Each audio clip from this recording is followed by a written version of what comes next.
There we go. Now I can see myself. Now I know where we're going. Okay.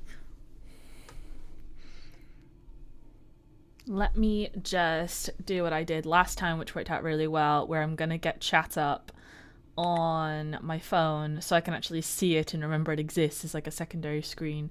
So I don't think it actually counts me as like viewing because I'm on my own account, so I can reply to comments on my own account while I'm on my phone. So I feel like that's fine. But I'm always curious about that. Oh, you can see my heat lamp as a little light source in the back there. I guess it's not entirely inappropriate, but the red color is not really like on theme, is it? My channel. If I refresh my channel while I'm live, does it say that I'm live? No, in fact, got rid of my own video playlist. Let's see. So I have to search my own channel when I'm live in order to see my own chat. There we go, there I am. Make sure it's live and then mute myself so no one can interrupt me. And I don't want it to be top fans, I want to see all messages. Although it would always be nice to have top fans there to see me. Okay, so there I am. And I should remember to actually look at chat sometimes. Did I join Discord? Because I'm planning to be on my Discord server to chat with people. I didn't join yet. Chat while streaming. Yes, I would like to continue.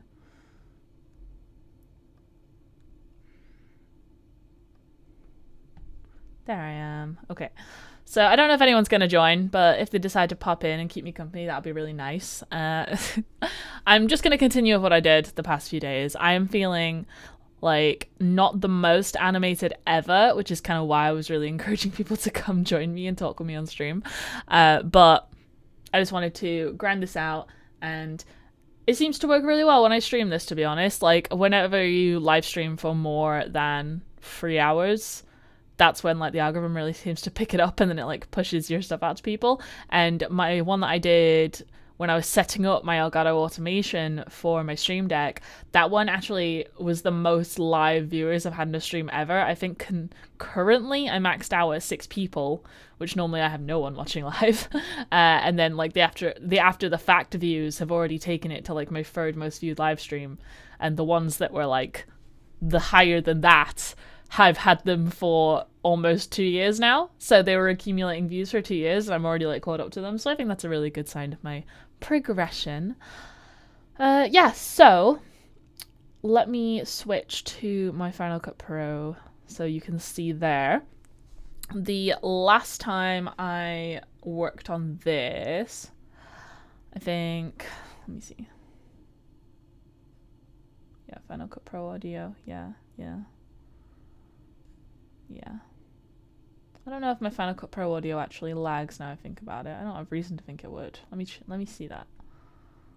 Properties.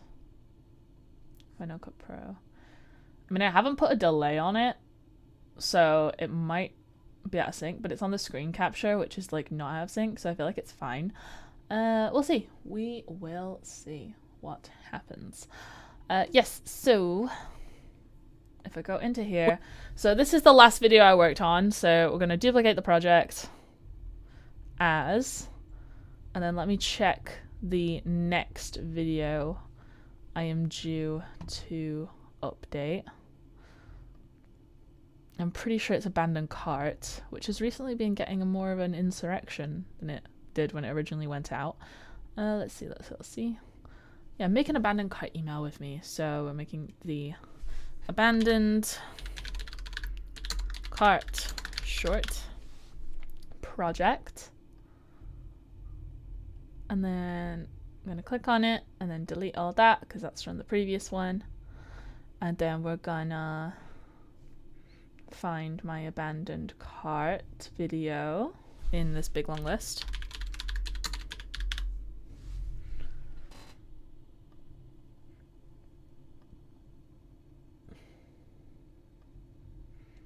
There it is. Now, if I recall, this is one of those videos where like the whole process just wasn't working out as I was doing it. I was like stressed, and I sat down to record it, and I was like, right, I'm gonna make an abandoned cart, and then my entire software crashed out, so I like cut it almost not asynchronously, but like non-chronologically, so I was really stressed about it the whole time. So I can't imagine, like, it's got really decent viewer retention actually, so I feel like people like the authenticity of, oh, this is fucked up from the beginning and let me fix it, but I don't know, I'm just embarrassed by it. Hello, how... Now, talking about my Elgato Streamdeck, because half the reason people join this is probably to see how I got it all to work. So if I just open the Stream Deck app, you'll be able to see what I'm looking at on my computer. Can you see it? Can you see it? No, you can't see it. Let me go on my whole screen. There you go. Now you can see it if I look at my whole screen. So you've got my... This is the button I'm going to be using throughout the majority of this video, which is the big important one. This is my multi-action for create short. And now if I go into this, you can see all the different actions I've got set up for it. 12 actions total to actually create the short.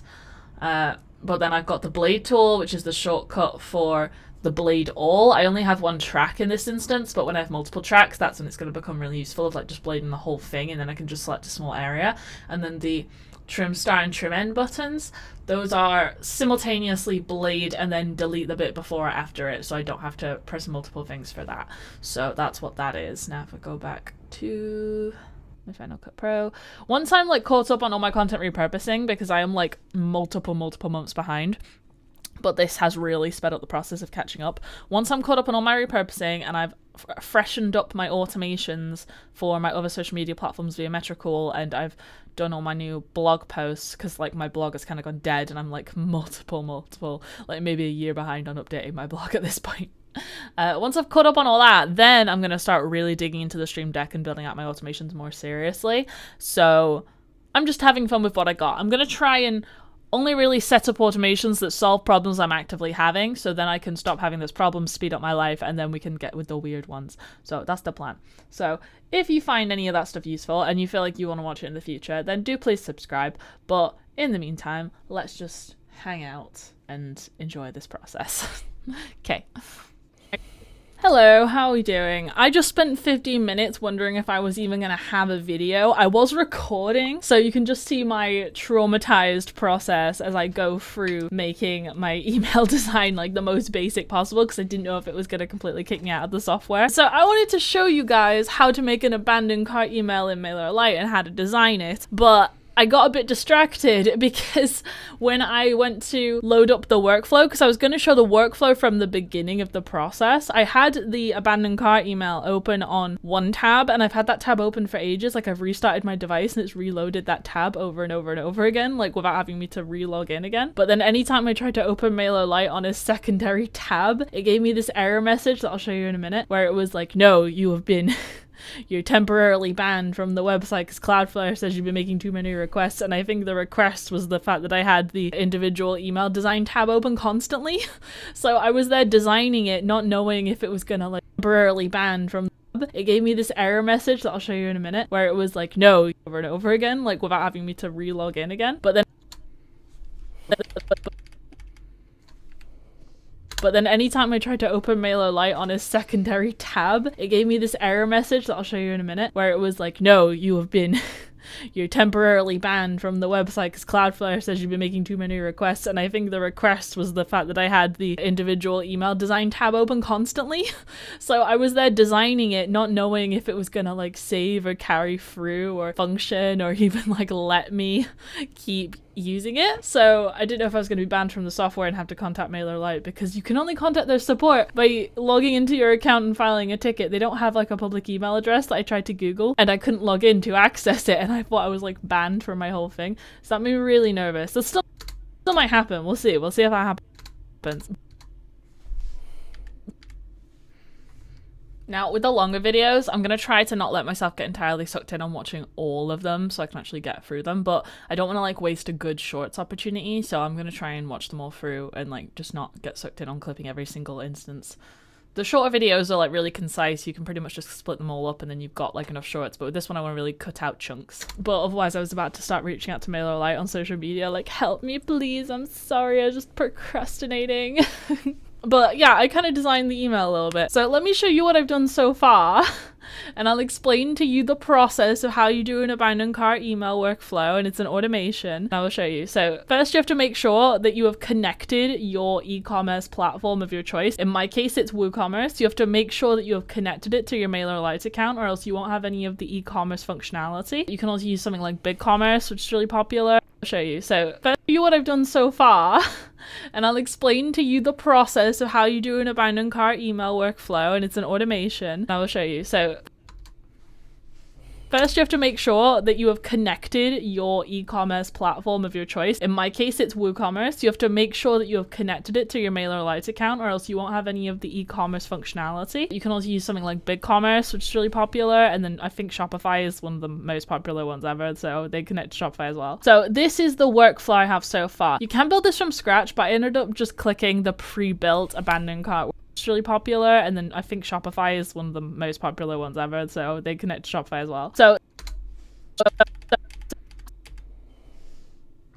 this is the workflow I have so far. You can build this from scratch, but I ended up just clicking the pre-built abandoned cart workflow because there is literally no reason not to do it. I will apply some of my experience to the strategy of the whole workflow, but like there's no need to build out from scratch like that. The trigger for the original thing is you go from email automation to e-commerce automation. This is my shop that I have called it, and you have the abandoned cart trigger, and then it sends the initial one after 1 hour. And it sends this initial email that I just built out. And then the plan from that point is it will wait 3 days, and then the condition is did they click on something or did they not click on anything, and then we would send another abandoned cart email. And typically you would wait 1 hour because maybe they just got pulled away and distracted for a minute, and then they had to close the tab or get away from their device. Then you wait 3 days because maybe they just didn't know for sure if they wanted the product, and this gives them a chance to simmer on it and then re-remind them. And then they think, oh well, I'm still thinking about it 3 days later, so maybe it's a purchase I can justify. And then you would leave it about 3 weeks if you're like really pushing it, because then they might have had a payday that they were waiting for, and they go, oh, now it's time for me to make the purchase. Now I've got the money. You really shouldn't go beyond that, because then you're just going to start to annoy people, and that will work to your detriment. And you can also do split testing for different durations and find out what your audience is preferable to. But that is something that you should consider when making your email workflow, is not to bug people.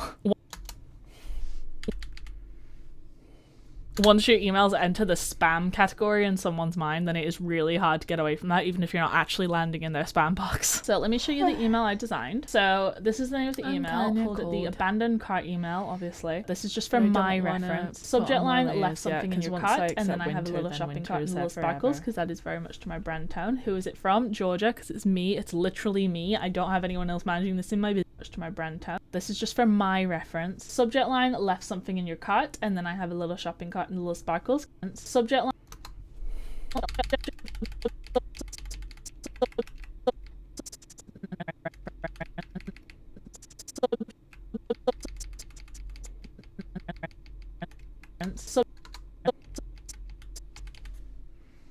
Subject line, left something in your cart, and then I have a little shopping cart and little sparkles, because that is very much to my brand tone. Who is it from? Georgia, because it's me. It's literally me. I don't have anyone else managing this in my business. It is me, small business owner, Georgia. Hi. And then the sender email is my actual business email that I use. So this tracks opens, and this has UTM, so I can see where people are coming from when I look at my Google Search Console and my Google Analytics, and I know where people are coming from in terms of how my touch points are equating into conversions of purchases, or of people commenting, or reviews, or anything like that.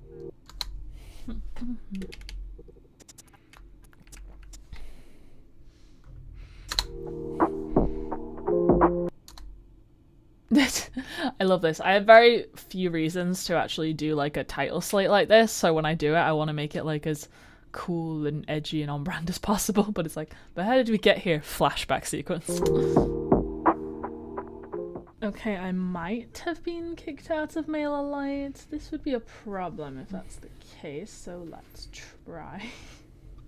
I do have this one tab, which I've had it open for a while, which may be the reason that they got sus of me in the first place, but let's hope that it's not, because I don't know how to contact customer service otherwise. We're just going to try and make a micro change with my color palette, so We're going to be able to pick colors from here and then work it into the email workflow. But right now we're literally just going to make the simplest of adjustments and see if it logs us out, because I've got this error here that I'm being rate limited. Apparently I'm temporarily banned from the website, but I don't know how to get unbanned from the website because it seems like this has happened before. So we're going to hope that by completing this and moving on with it that actually it's okay. So I'm going to color pick. So there's my background color, and we're going to put that in here, and then menu border, see, and the border color is there, and we're gonna make it like that. That is not, we're gonna remove the second hashtag to make the hex code. That's not the code. There we go. And now the menu links are also going to be the same. I love how my audio absolutely sucks here because I was leaning in and I just constantly forget to bring my mic along with me when I lean in, but I'm a bit too short-sighted, so even like naturally sitting here like with my screen, it doesn't work. There you go, I remembered. But I was like, we gotta look at the small print and was getting closer. Conic new A. Something like that, but I don't think it's available right now. I would really like to be able to replicate the one I use on my actual accent. No, definitely no. That doesn't feel like data digital. Catamaran, no. Anton is one I use on my website, but I'm gonna have to unbold it if I do that one. Signica? No. I just want to import my fonts, which I probably can, but we'll do it in a second. Okay, I don't see that available right now. I would really like to be able to replicate the one I use on my actual menu. Accent, no, definitely no. Something like that, but I don't see that available right now. I would really like to be able to replicate the one I use on my actual menu. Accent, no, definitely no. That doesn't feel like data digital. Catamaran menu. Accent, no. Conic new A. Something like that. But I don't see that available right now. I would really like to be able to replicate the one I use on my actual menu. I would really like to be able to replicate the one I use on my actual menu. I would really like to be able to replicate the one I use on my actual menu. Accent. It is a dividend day. I'm getting dividends. That doesn't feel like digital. Catamaran, no. Anton is one I use on my website, but I'm gonna have to unbold it if I do that one. Signica? No. I just want to import my fonts, which I probably can, but we'll do it in a second.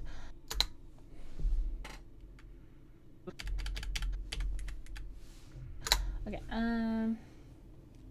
do I underline it on here? Wait. No, no underline, and also I need my border to be thicker. Menu border. If I could just have it on one side, that would be great.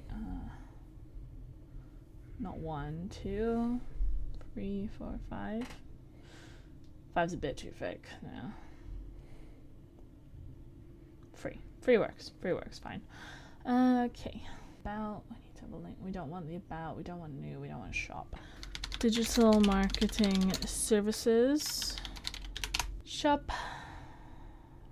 Digital products, online services. Copy link. Do.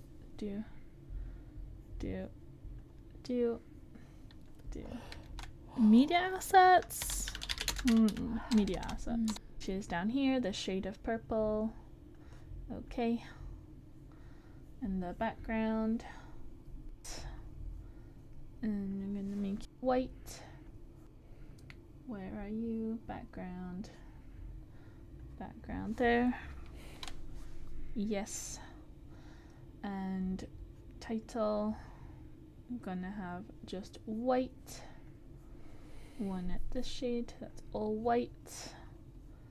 And I'm gonna make it like that. And description is all white as well. I'm really nervous that I'm going to do this work and it's not even going to follow through because my account's been like vilified by MailerLite. We'll see what happens.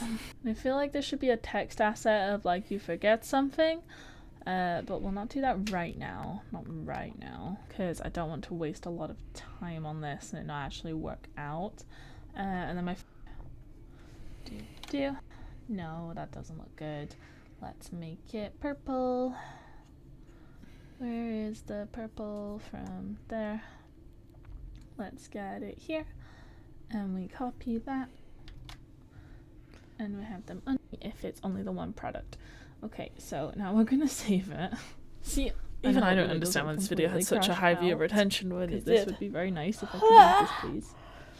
But is it gonna ban me? Please. I have been reloading this page so many times recently. I woke up in God, one go today and that almost never happens, but I'm just so exhausted now. So this is the whole abandoned cart workflow. The body knows it wasn't I'm going to ready. preview my email that I've got so far. Please. I have been reloading this page so many times recently. Oh my god, it didn't kick me out. Okay, this is good. This is a good sign. So this is the whole abandoned cart. Very nice if I could use this, please. If it's only the one product. Okay, so now we're gonna save it and hope that it doesn't completely crash out, because this would be very nice if I could use this, please. But is it gonna ban me? Please. I have been reloading this page so many times recently. Oh my god, it didn't kick me out. Okay, this is good. This is a good sign. So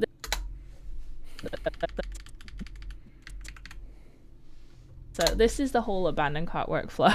I'm going to preview my email that I've got so far. And because it can't auto-populate a product, because I haven't actually abandoned any products in the cart, I can't show you that, but this is what it would look like. Oh my god, I swear I'm yawning like 8 times back to back right now. To edit content. Then this is the page that I was like reloading constantly. And I didn't know if it was going to kick me out. And this is how I've got this. The problem is with my abandoned cart design is it doesn't have all the fonts that I use in my brand guide, and I didn't know if it was going to kick me out, and this is how I've got this. The problem is with my abandoned cart design is it doesn't have all the fonts that I use in my brand guidelines available via MailerLite, so I do have to pick and choose. WooCommerce does send out emails of its own accord that does kind of just draw from a basic template. This is a workflow that isn't automatically sent out by MailerLite because it's not intended to like nudge them and go, hey, did you want to buy this thing? You got it. It just sends out like the purchase confirmation and the tracking and you've made your payment successfully and that sort of stuff. And if it's a digital product, then it gives you a link on where to download it. Whereas this is a customer engagement tool to get more touch points to get them further down the sales funnel. But the design tools are slightly more limited than if you've got like a more customized coded tool. But I like this a lot. So I'm just gonna change some of the fonts here so it more lines up with my business, because I use Anton in a bunch of my headers on my website, but I don't use it on my menu typically. I use Russo 1 on my menu, and it's basically like the same sort of blocky digitally, but it's more wider and spread out, and I didn't have the... I'm gonna do words, I'm not gonna lie. Oswald, definitely normal. It might be, but I don't think it is, I'm not sure. If I could just space out the line a bit much. 10, no, 10 feels much, but that's not enough. No, we're gonna go with 10. Okay, we vibe it out, we feel what we're feeling. Do I want an outline? I think I do want an outline. I think I want a white button outline. That works for me. Corners.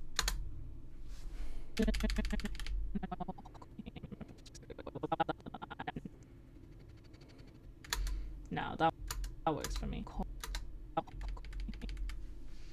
Corners, we want more round. If we get more round, vertical spacing, definitely not flat. That's a bit much.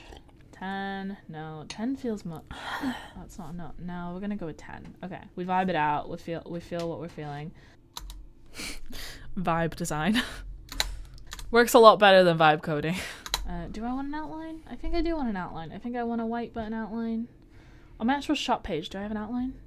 I do. Why don't I have it around the section, but not around the button itself? But I think I'm gonna do it around the button on this occasion just to get that carryover, because I do like my my borders. Why is it only on the bottom? That's so stupid. Oh, that's so stupid. Why is it only on the bottom? Is it because, okay, no. That was me. I was being stupid. I'm self. But I think I'm gonna do it around the button on this occasion just to get that carryover, because I do like my my borders. Why is it only on the bottom? That's so stupid. Oh, that's so stupid. Why is it only on the bottom? Is it because, okay, no. That was me. I was being stupid. I'm sorry. Okay. It was user error all along. I do think that helps it. Bigger thickness. It feels too thick. Just two. I think two. Two will work. No such thing as too thick. Not in this house. This is free as well. It's really messing up my pixel ratios in my brain. I just have as a default in my head. 12 for now. Save. Done editing for now. So I'm going to leave that empty for now. If they did, we haven't actually got that right now, so I'm going to leave that empty for this right now. But the idea would be that they would move. Oh my god, how much do I say right now? Abandoned cart, triggered, to clicked from abandoned cart. But we haven't actually got that right now, so I'm going to leave that empty for now. If they did and I open it, then we would send them another abandoned cart email. Then we would design the email. No, I don't want my pop-ups right now, thank you.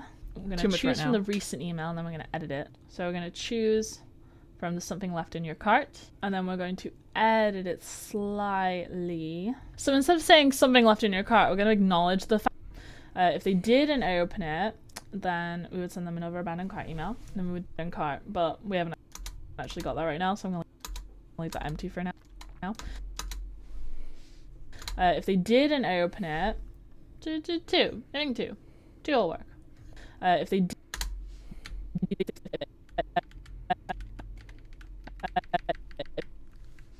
they did and I open it, then we would send them another abandoned cart email. Then we would design the email. No, I don't want my pop-ups right now, thank you. We're going to choose from the recent email, and then we're going to edit it. So we're going to choose from the something left in your cart, and then we're going to edit it slightly. So instead of saying something left in your cart, we're going to acknowledge the fact that it's been a few days, we're not really sure if we're going to do it, so I'm going to say something catch your eye.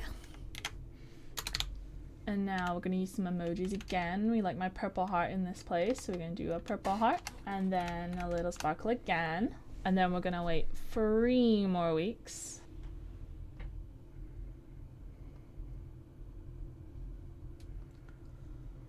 So the delay is going to be weeks 3. You can have the options for a specific time or day of year, but that's, you know, for like holidays and stuff. And send email, undercut email, second step, abandoned cart email, third step, something better suited to you.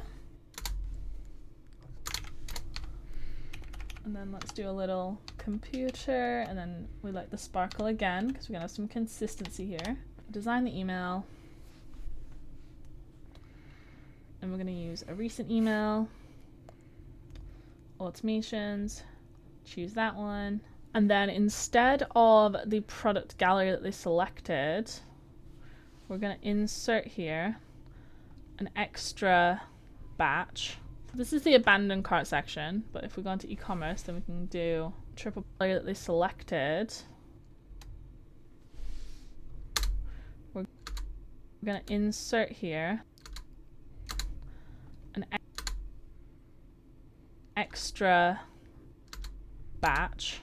This is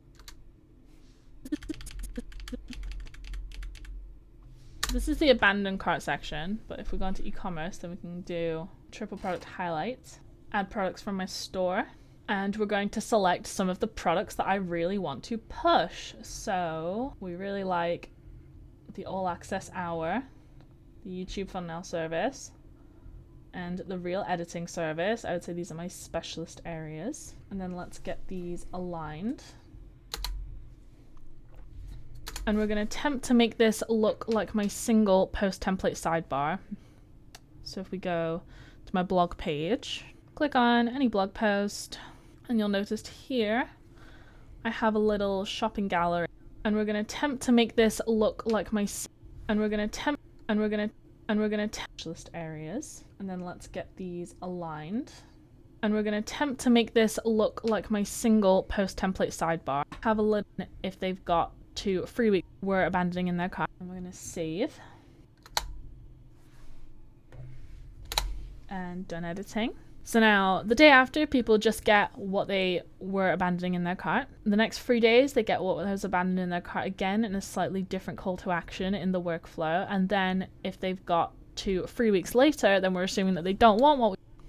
And done editing. So now,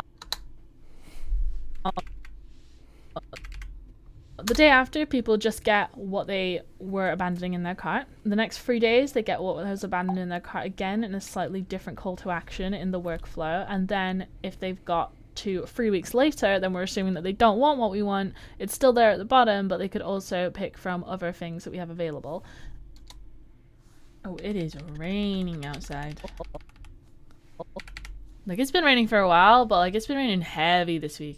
And I imagine I will tweak this over time. It's not the most sophisticated workflow in the world, but right now I'm just setting up to see if it works. So we're going to save this. Showing complete step. Delay 2. A big part of me wants to get the heated blanket out, but it feels too soon in the year to get the heated blanket out. Okay, 3 weeks. Like, it's cheating. 3 weeks. Always must save at every step. And but also, like, turn on the abandoned cart. I'm trying to get like a little pedal thing for under my desk, you know, because some people have footrests under their desks. I want to be able to alternate between a footrest and a little under desk cycle bike little pedal thing.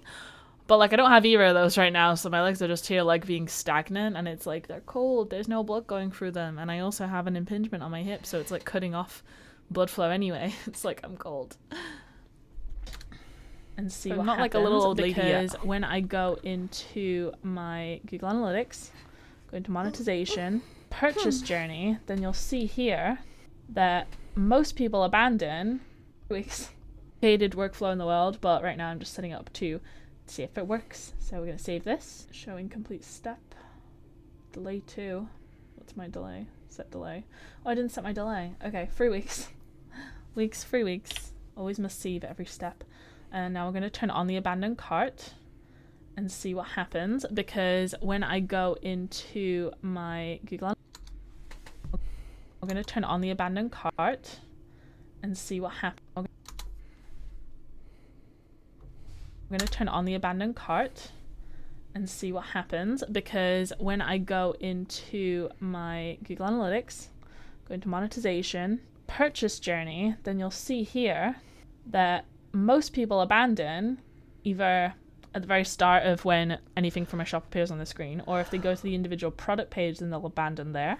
So if we have captured their email at this point in time through any means, like could be from them having an account on the website, could be from cookies, could be from other associated methods, like it's maybe like a they cloud logged in of mist to their YouTube account and then they clicked through on YouTube through to my website. It shouldn't collect data like that, but I actually have no idea if it does collect data in that way, depending on the way the cookies are set up, because, you know, I have Google AdSense, so maybe Google has that information from YouTube. That's me just theorizing, but we will see if anyone actually sends abandoned cart emails, because it tracks the analytics of people who are going through the flow right there, and it will tell me if we actually have any purchases made through the workflow. So if we're going to save and close, and now we're going to see if I get booted from the system. Okay, no, that's active. I'm going to experiment. See what I mean about it wouldn't let me in. So I'm going to go to Chrome. I'm going to go on my website, because I do have an account that is not my admin account. I use it to test stuff like this. So if we consent, then I am a user. So I'm going to go on my shop. I'm going to put product in my cart. I'm going to add to basket.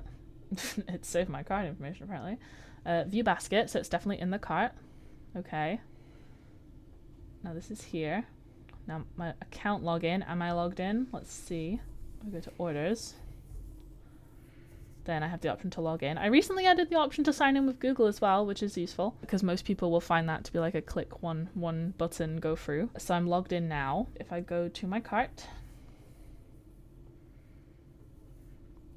and then I close the browser, I'm going to just add more just to be doubly certain.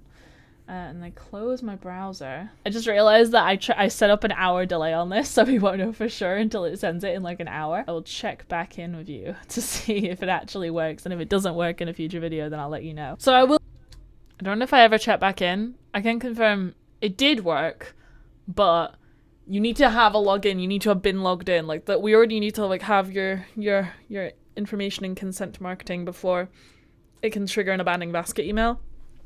So pretty much the only way to guarantee that someone's going to get an abandoned basket email is if they bought from you previously, which like great, qualified customer, but like it's a bit annoying, but probably legally. I'll admit that this has been a bit of a messy one from me. I have spent all day completely just wanting to record this video, and then but then anytime we get to open these into shorts. So we click on it, bring it to the beginning of the clip, we click on it so it's selected, we make sure it's on the lower left hand of the timeline, and then we go.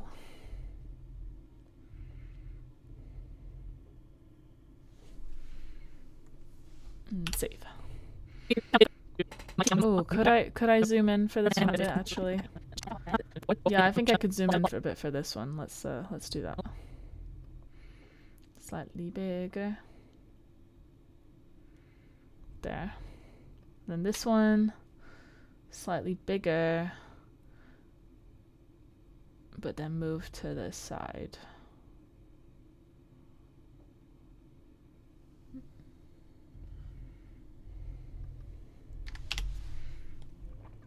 Copy, then paste it for all of them.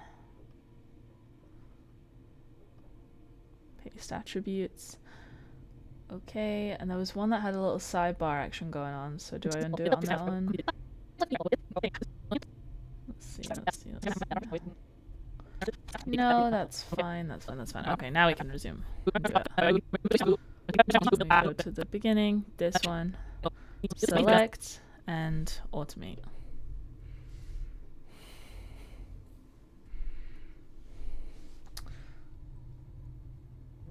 Cancel. I want to do 1.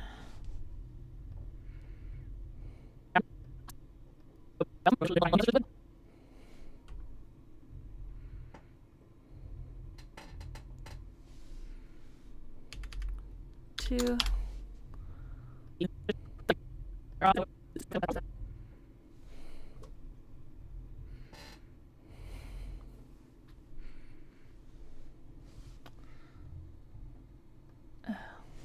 3. I didn't do this yesterday. Why is it triple checking now? 4.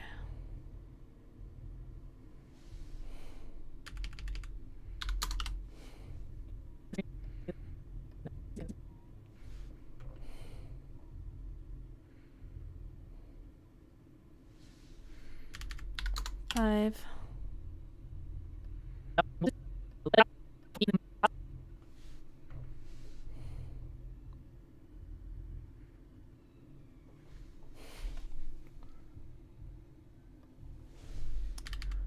6.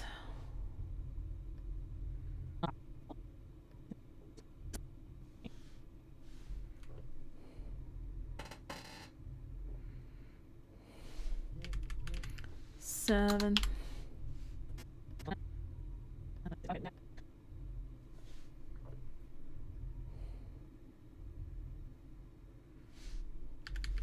8.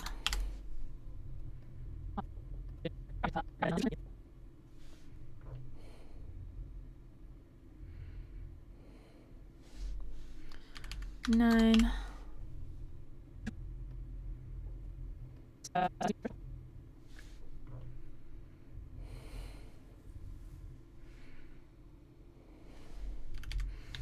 10.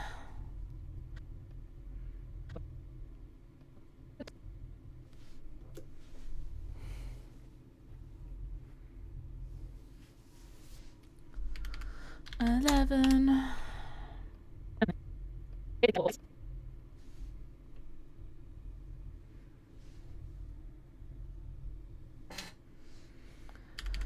12. And then because it's the last one, we copy paste because it can't be the last one. And then we do it again.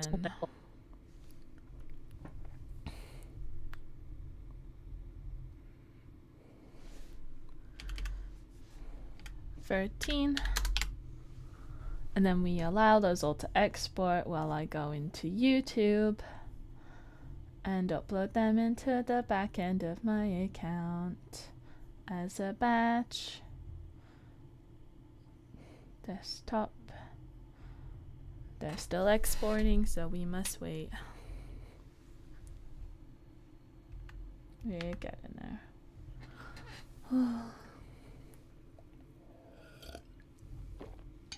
This does unequivocally speed up the shorts editing process. It's like, I feel like I'm saving myself with this so much time. I do know that I'm gonna have to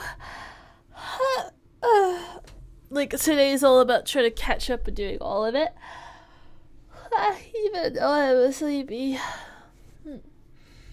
And I'm trying not to be a sleepy. I'm just trying to get the shorts out the way so I can think about new videos and not feel encumbered by this. Even though the repurposing shorts is like the thing that is definitely the most problematic and taking the longest amount of time so far, it won't be now that I've got this automation stuff set up for my Stream Deck and I can just edit the shorts with a single button. But the problem now becomes I'm gonna have to finish this and then do blog posts. How many blog posts am I gonna have to catch up on? Let me check.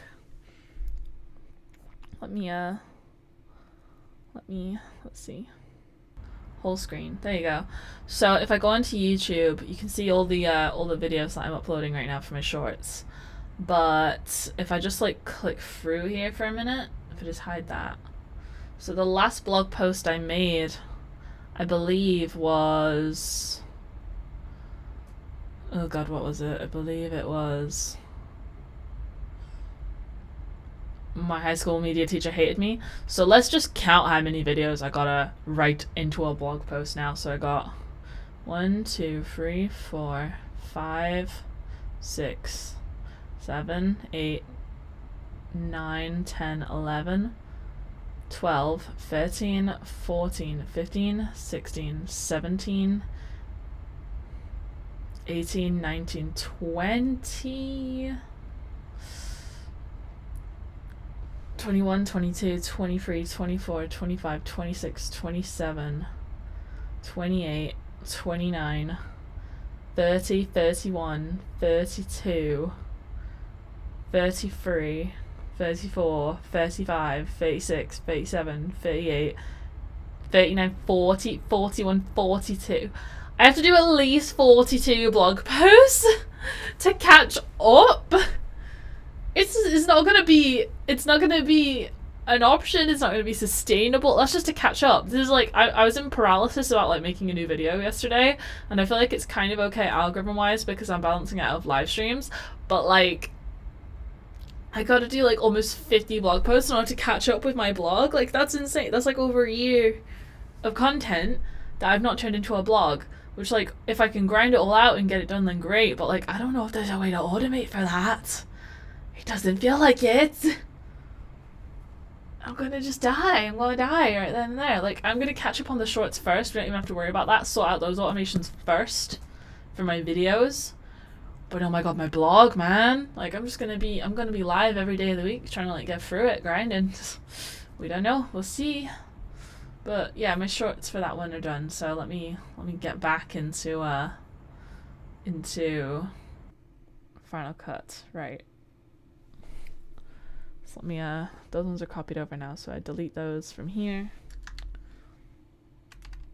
And then it's been, and then the next video after Abandoned Cart was it the marketing for bartending? Bartender marketing. Okay, let's see. My phone is really going off right now. Who wants me? Who are you? Dividends, great. Memes. Let's see. Doesn't matter. Okay, so bartender marketing. Let's make one of those. So duplicate project as.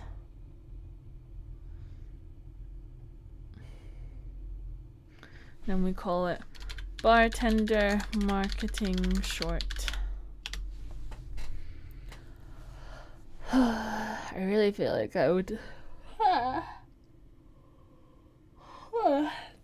I really feel like I just want someone to come on Discord with me to keep me company, but also so I stay awake. Cause like, geez, this is tedious.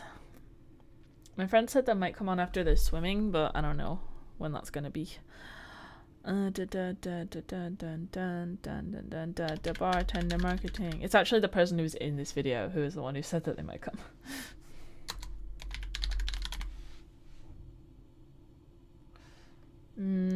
Maybe I didn't call the file that. What did I call it? Was it with Salem?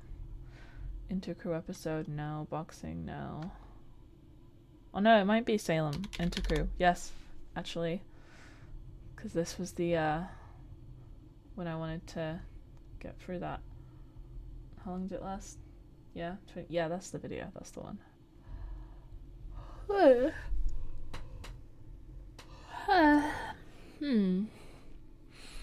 Okay. We don't want fit. We want closer? No. Wait. 100. Yes, there it is. Okay. Okay, time to pick the clips. Do I get onto shorter videos after this one? I think I do. 10 minutes, 4 minutes, 16 minutes. That's okay. That's not so bad. There's a big stint of back-to-back short ones at times after this. I just gotta get over the hump.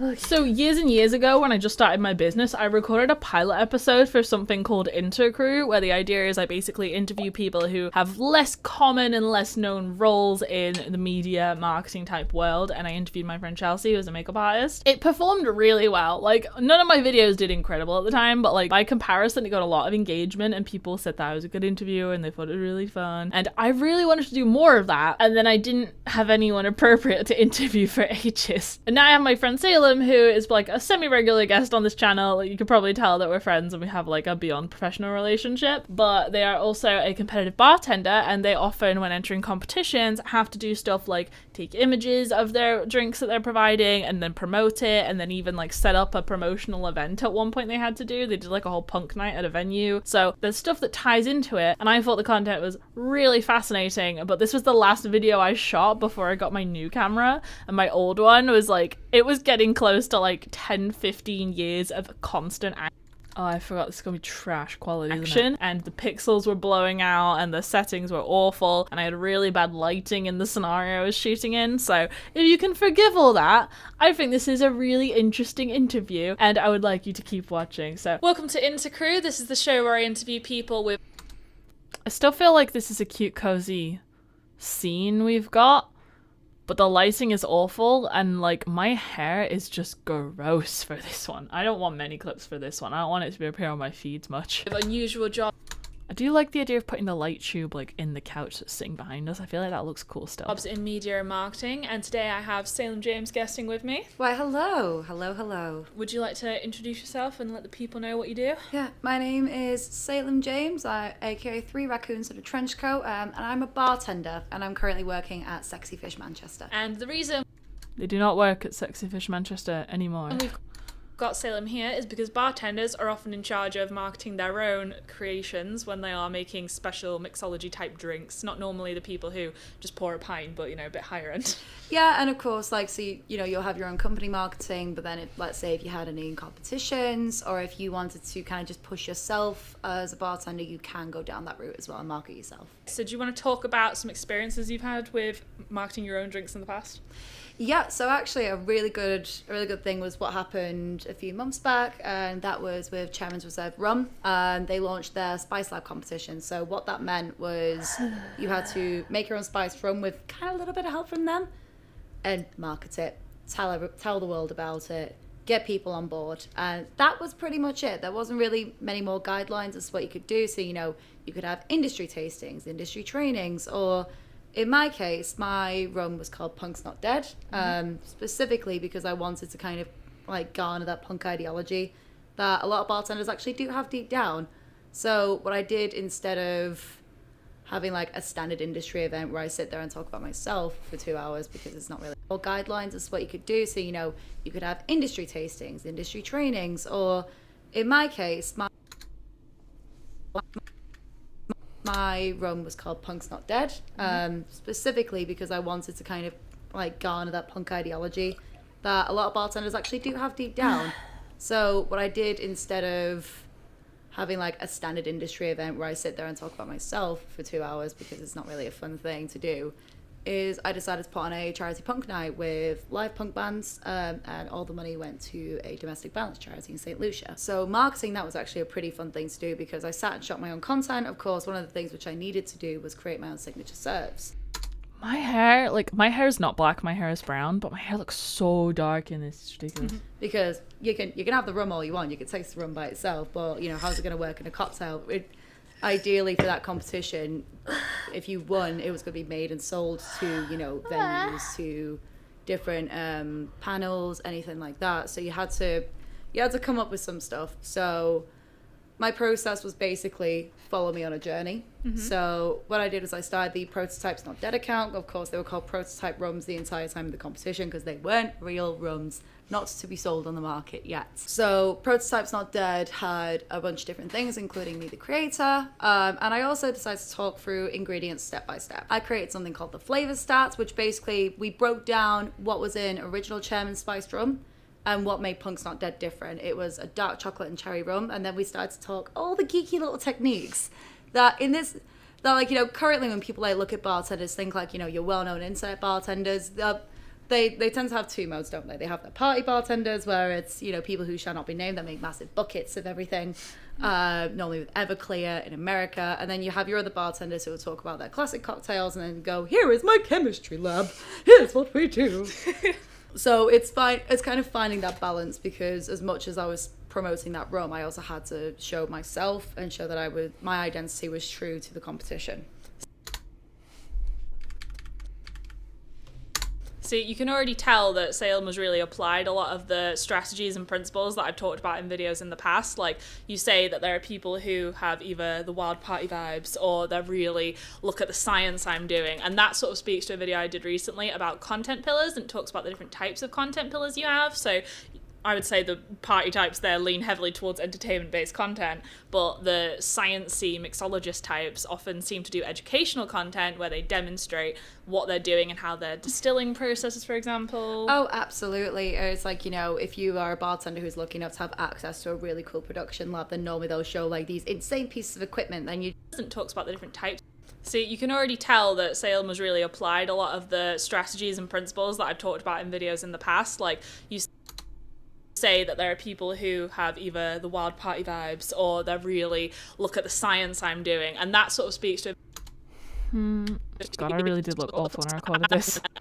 I feel like I went and like had a shower right after, and I know that I was catching up on laundry, so I didn't have like the clothes I would normally comfortably wear. Science I'm doing, and that sort of speaks to a video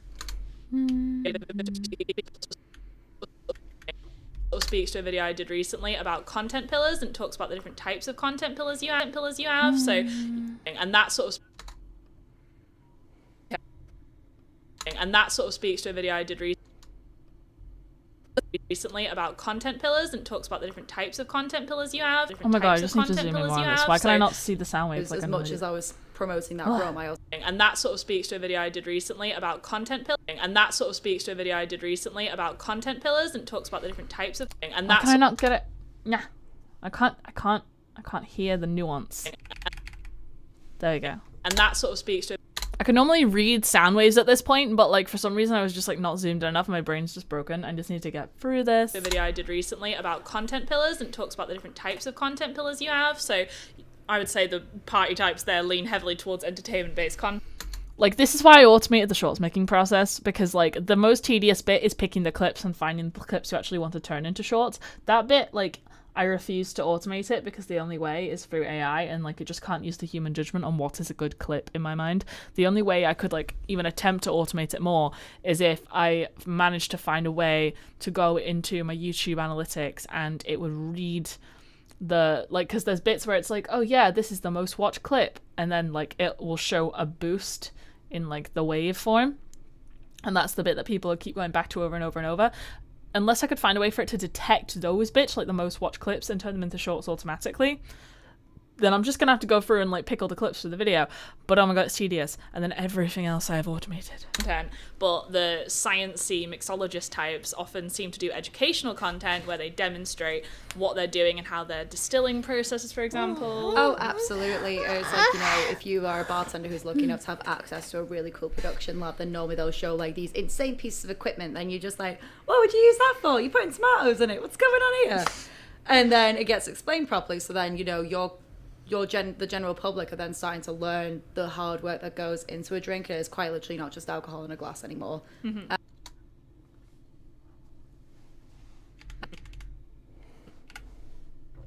And in terms of specifically where this is, the sky's the limit. It's going to mute my phone and it didn't mute. So you talk about how you explain what your technology is and the equipment you use to people is. How do you think that plays into the audience that are actually watching the content you produce? Like, do your audience really want to know about the science behind it, so they choose where to go? Say like, this is how bouncy balls are made. Whereas I didn't have that. Mm-hmm. But also, oh, so YouTube. Hey guys, hey, what's up, you guys? Oh no, we're not Hashtag subscribe. Hashtag subscribe. So I made sure to only have small amounts of posts because it was a very strong balancing act. Prototype's not dead if you want to see what's gone on there. Instagram account, it's actually still alive. Then was basically how you promoted it. So one of the things was it was an Instagram account. Did you have to produce for this competition where you did it? Really awesome stuff. What kind of You can still create some really awesome stuff. What kind of documentation did you have to produce for this competition where you did everything? Yeah, so you had two parts. One of them was basically how you promoted it. So one of the things was it was an Instagram account. It's actually still alive now. It's called @Prototype's Not Dead if you want to see what's gone on there. I'll link that in the description. Oh, that's horrendous. No, that's staying. Oh, that's so YouTube. Hey guys. Hey, what's up, you guys? Oh no, we're not. Hashtag subscribe. Hashtag subscribe. So I made sure to only have small amounts of posts because it was a very strong balancing act between talking about the rum and talking about the event that launches the rum. Because at the end of the day, that I can do all the talking in the world, but you know, if nobody tries it, how am I going to get feedback? How am I going to get anything that'll be really useful for the competition? So that was one part of it. It was a very targeted campaign element. Yeah, and then the second part of it was all of your supporting evidence. So I did a SWOT analysis for the first time. Yes, we love a SWOT analysis. I'm actually going to do a video about how to do a SWOT analysis soon. So it was very stressful. And also competitor market research. Of course, if you have a rum called Punk's Not Dead, then you're going to be looking at what kind of people would buy Punk's Not Dead and what else would they drink? So, you know, there are some rums on the market that I like to call snake oil that I will not name here. And there are some rums that are also just very popular within the goth and alternative community that are not snake oil. So, you know, you have your different options. So I did the competitor research on them, basically, even down to then you're going to be looking at what kind of people would buy Punk's Not Dead and then you're going to be looking at then you're going to be looking at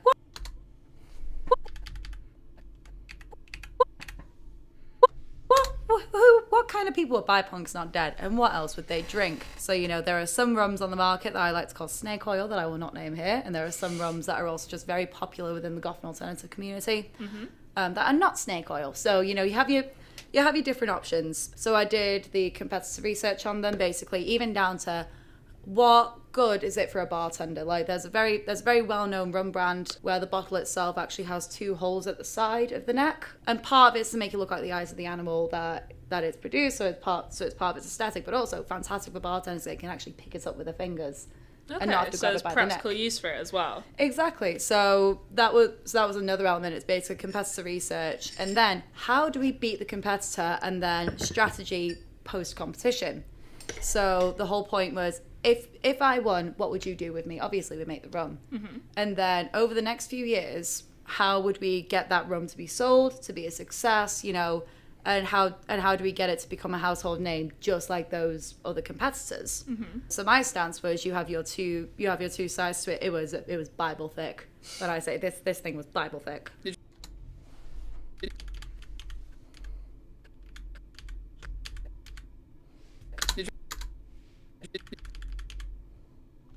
Did you actually print it out? No, I should have. I feel slam on the table. Honestly, send it off to London and get it stocked in Tesco.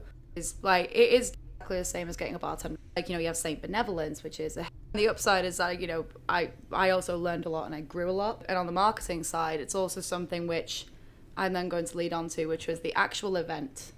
Because it is, for anyone who may have planned an event before, it is no easy feat. Whether that is a small tasting, whether it's a house party, or whether it's to the scale which I did. So I found a venue that was at maximum 150 capacity. Thankfully, it's no easy feat. Whether that it is, for anyone who may have actual event, because it is,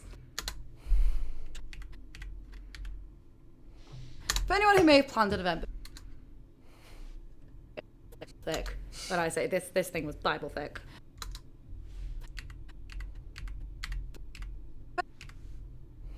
For anyone who may have planned an event before, it is no easy feat. Whether that is a small tasting, whether it's a house party, or whether it's to the scale which I did. So I found a venue that was at maximum 150 capacity. Thankfully, it was also the venue that I worked at the time, so I had a little bit more leeway there.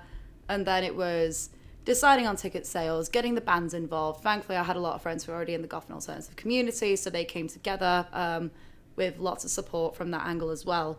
But then it's also making sure that event was talked about, spoken about, and the turnout was insane. It was like 50 to 75 people. And you did not get a lot of notice. That strategy was basically to have people come in, and because at the end of the day, I also then had to find a gap in the market that what would bartenders want to go to? What would the general public sit there and think of? And it's like, cool, so this is a pretty cheap gig night at a venue that nobody would have thought of to go to, because, you know, who on earth would go to the top floor of a random bar in Northern Quarter and suddenly there's just a drum kit there and there's punk bands screaming. Exactly. I normally get scared I'm going into a hidden area the staff don't want me in when I do that. Yeah, exactly. So it garnered a really cool experience. So with that, there were so many elements involved that I had to do a lot of learning about, and also stuff which I can then take forward. Fun, but they did was create a Paloma inspired by your favorite city. Move on to development for a menu. So in my last place, when it came to menu development, our brief was make it accessible. The general public are going to come in, and you know what the general public will most likely drink. They like 9 times out of 10 people like sweet, they like sugar, they like fun colours, and that's not a problem. Good, because that is basically me being the basic bitch palate. Yeah. But that is something which is never a problem. And I feel like there was a simple concept of a pre-existing drink. A cosmopolitan, a French profit, a high GP, which is your gross profit. So it would get. In terms of menus, like every menu will have the popular item, what you're known for. This like getting away from drinks, but there's a place here called Bunny Jackson's, which is the wings place. So that's a bar, but everyone knows it for the wings. So when you have a menu where there are very popular items and very unpopular items, what do you do to get the unpopular items out? Maybe if you really need to use that stock today. That's going to be entirely down to the bar's own processes. So in places like, cool, so here's the geeky coffee base. The idea is that it's like coffee, butter, French toast in the morning. That's the whole point of the drink. So even though it's still wacky and out there, it's then been reeled in so the general public can still read it and not be intimidated. Where I currently am at now, thankfully, there's no mushroom teenies.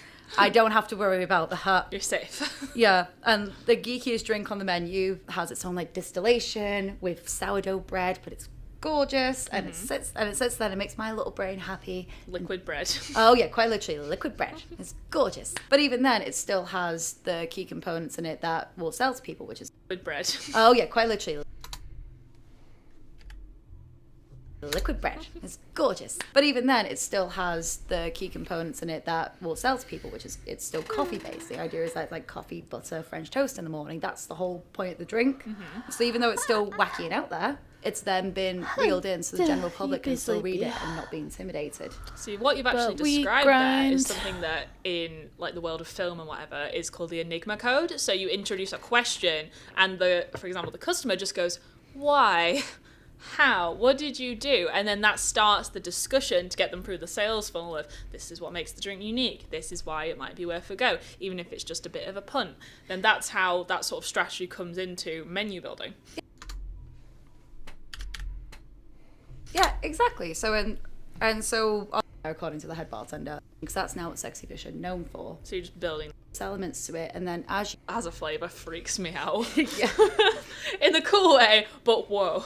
Exactly, and that's when people go, oh, why is it clear? It's like, oh, well, we use this technique. How cool is that? It's been around. And goes, oh, I love a cocktail, me. You know, I've gone to the American bar in the Savoy Hotel. I've ordered a hanky panky. I know what that is. That's what Sexy Fish have done to kind of garner themselves as a name with a reputation, and it also means that bartenders now, for the first time, or there's someone who, oh, we use this technique. How cool is that? I could go on about for hours. I just know that clear stuff that has a flavour freaks me out. Yeah. In the cool way, but whoa. Exactly, and that's when people go, oh, why is it clear? It's like, oh, well, we use this technique. How cool is that? It's been around since medieval times. Yeah, we know the history, we know the science, we got everything here. Yeah, exactly. But it's beautiful and it's innocuous. When people taste it, they sit there and they just go, God damn, that's a good drink. Like, and there's no harm about it. And whether that be from someone who maybe only drinks espresso martinis and they're trying something new for the first time, or there's someone who, you know, has gone round and goes, oh, I love a cocktail, me. You know, I've gone to the American bar in the Savoy Hotel. I've ordered a hanky panky. I know what that is. That's what Sexy Fish have done to kind of garner themselves as a name with a reputation, and it also means that bartenders now that are coming in, so I have the opportunity to now learn their way, their standard. And also, I now have the access to stuff which I never had before, aka on there, sure, and I can put my own drink on my own social. How would you say a big multi-location brand, like Sexy Fish, for example, or choose any other example you want, how do they balance having their... Let's go. How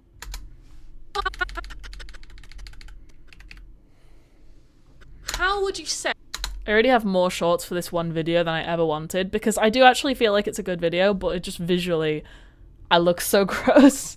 I was not good when I shot this day, but like the content's good, so like I do want to push the video more with shorts, but it's like, a big multi-location brand like Sexy Fish, for example, or choose any other example you want, how do they balance having their internationally recognized brand remain consistent throughout all the different locations and regionalizing their experience so the local audience actually appreciates it? That is a really interesting question, because so where I work has its very unique selling points. One of them being is Japanese whiskey. However, in Miami, it's not Japanese whiskey, it's tequila because of the location they are in the States. Mm-hmm.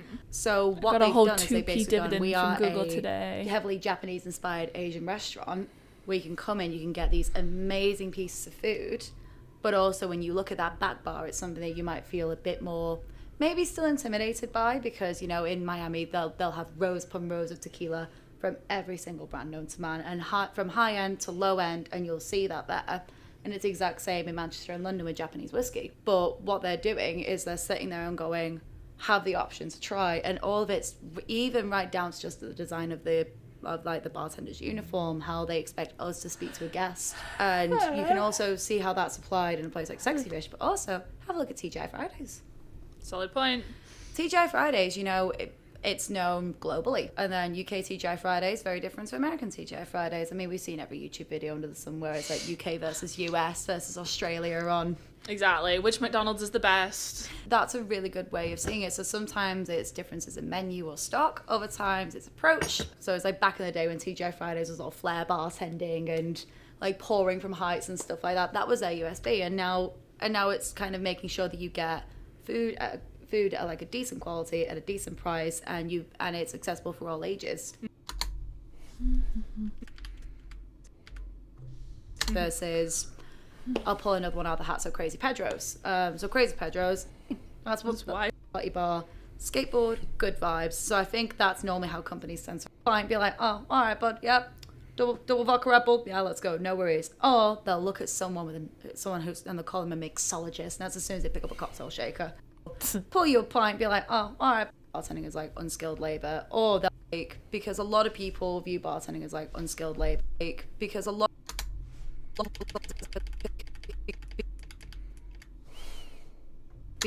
of people view bartending as like unskilled labor, or they'll see people still behind that bar as two different entities. They'll either see bartender and it'll be someone who'll pull you a pint, be like, oh, all right, bud, yep. double vodka Red Bull. Yeah, let's go. No worries. Or they'll look at someone who's, and they'll call them a mixologist. And that's as soon as they pick up a cocktail shaker.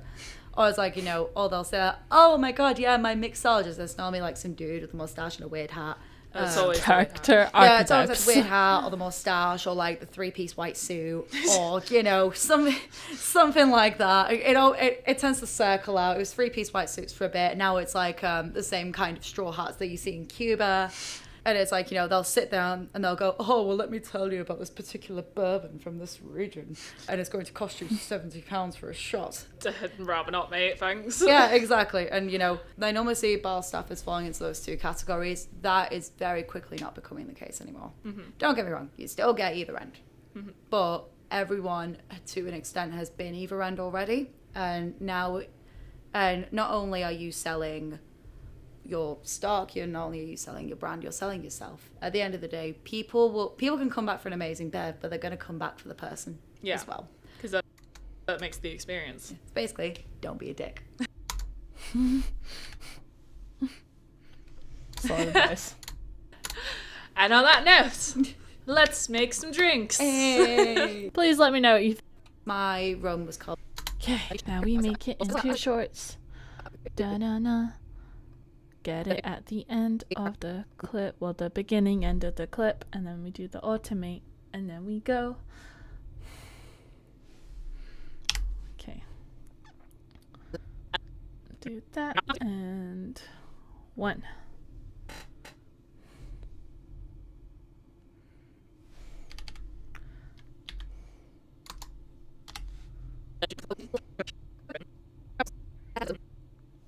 Two.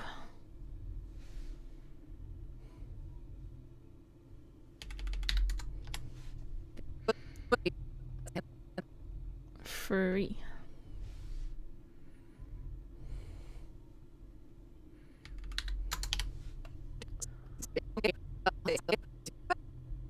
4.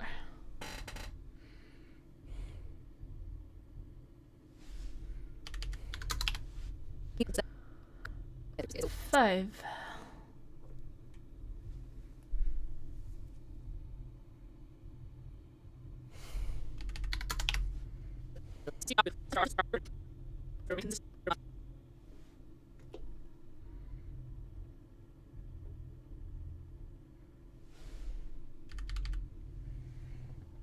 'Did I already do 5? I'm gonna say 6 just in case. And the last one we copy, we paste because it needs one next to it to do, and then we automate. 7. Okay. And then we go onto YouTube and we upload them all. Okay, just while I upload these to YouTube, I'm going to come onto the big screen for a second. How are we all doing? Let's tell each other about our days while my bandwidth is completely obliterated. Like, I need you guys to help keep me alive right now because I am doing a grind that could have been a lot grindier. Definitely stopped being grindier, but I had taekwondo last night and I haven't had any coffee. Like, I don't particularly want to stop to go get coffee. I have a drink and I have Coke, so it's caffeine, but like, it's not the same. And my legs are still really cold and I don't want to have to get my heated blanket out. But I don't know. Tell me about your life. What are we all doing today? Why are we all sat on YouTube?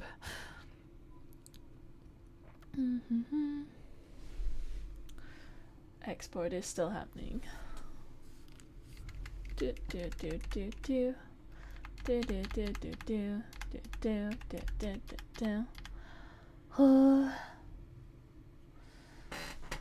anyone does want to chat with me on a more direct level as well, you could always come onto my Discord server and join me in the chat, because I'm sat in there on my own right now. Upload, and then we paste these into the hard drive I'm saving them on.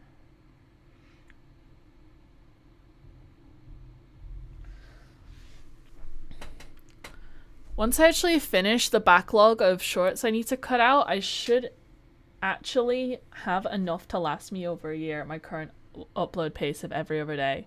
So I'm not planning on just not cutting shorts for a year and then coming and doing this like that. But like, hopefully it will speed up my process a lot more.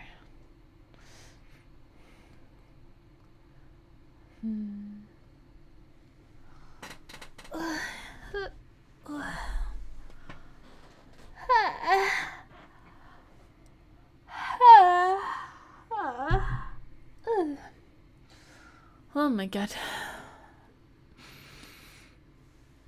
I got a little floof on my pop shield. How do I get a little floof off? There we go. I got it.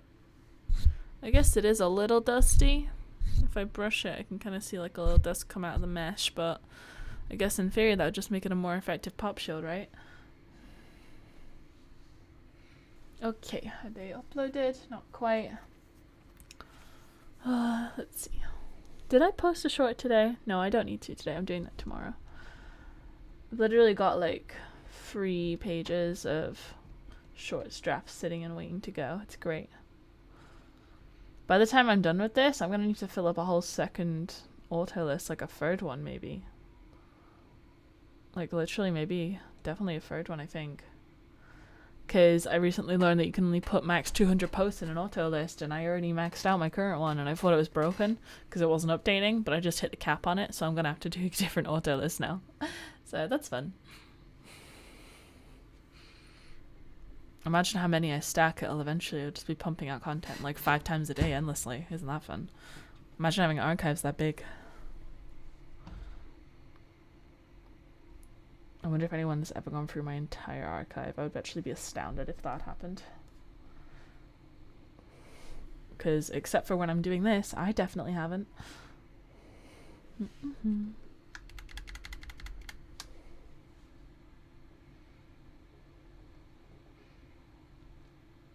3, 2, 1. Now I can move those to the bin. And they're on YouTube. Okay. Now we go back to Final Cut Pro. And then we duplicate the project. And which video am I doing next? Send your Elementor phone submissions to Discord. This one's actually a really good video. I like this one a lot. It's very unique. Not many people offer this. Discord forms short. Okay. And then we take the files out of the duplicate. Bin that, and then we go search the hard drive for Discord form. There we go. And it's a pretty short video to get clips out of, so yay.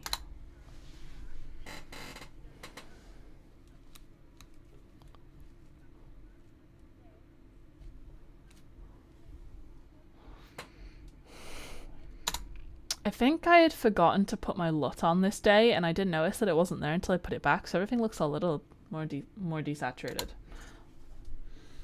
Although since I had the LUT on my stream as well as on this footage, maybe since it's been boosting everything twice, then maybe it'll make this look normal and good.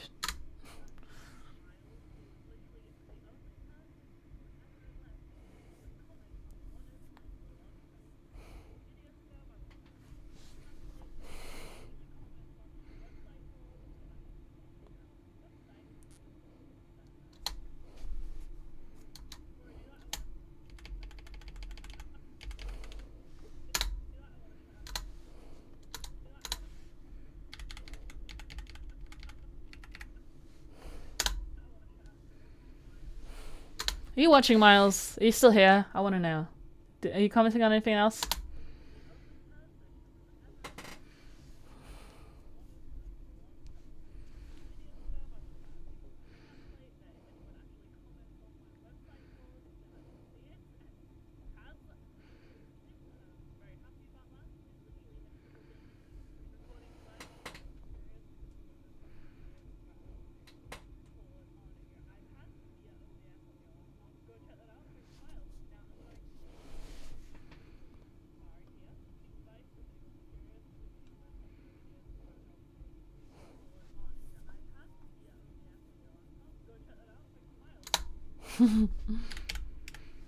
It sounds like I was like really happy that someone was spamming me, but you don't understand that it was like human spam. It was responsive to what I was talking about spam.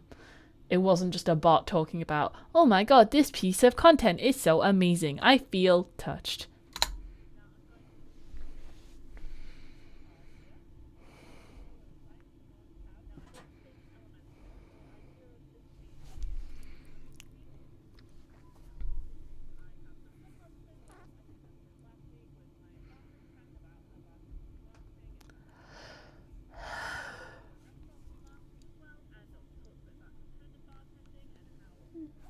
Ugh, I'm so sorry. I'm so sleepy right now. Come on, chat. Help me animate myself. What are you up to today? You're learning how to make shorts right now? Do you want to learn how to do my automation? Do you want me to show you the Streamdeck commands? Like, people who have only just joined, you didn't see at the beginning, I went through my Streamdeck shortcuts for Final Cut Pro. The one that is automating the shorts is this multi-action I've made, where I feel like I'll make a video about this specifically. I'm almost definitely going to make a video about this specifically. I have this live stream from a couple days ago where you can watch for like 4 hours as I set it up manually and like worked out the best way to do it. But basically I have different hotkeys that are set up against Final Cut Pro commands. I had to create a custom hotkey for one of them. And then I had to make a default effect and then attribute a hotkey shortcut to that default effect. But then for the most part, this is like pretty simple to do in Final Cut Pro. So if anyone's curious about that, then there it is. And then here are the other shortcuts I'm working with right now to actually like trim the clips off before I use the automation. But right now I'm just finding clips in the video that I want to turn into shorts. So if you have any questions about it, just ask. I'm right here to help.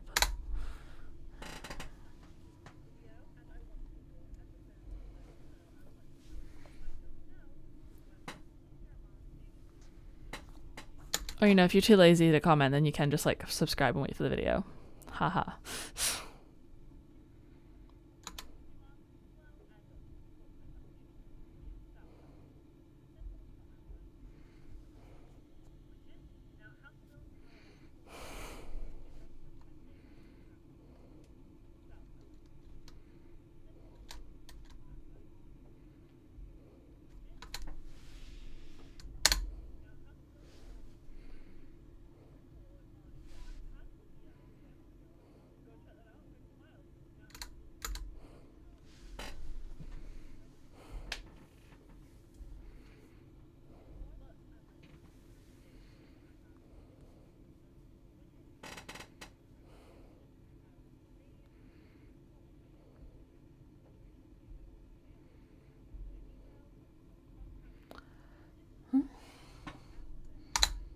How many shorts have I got through now?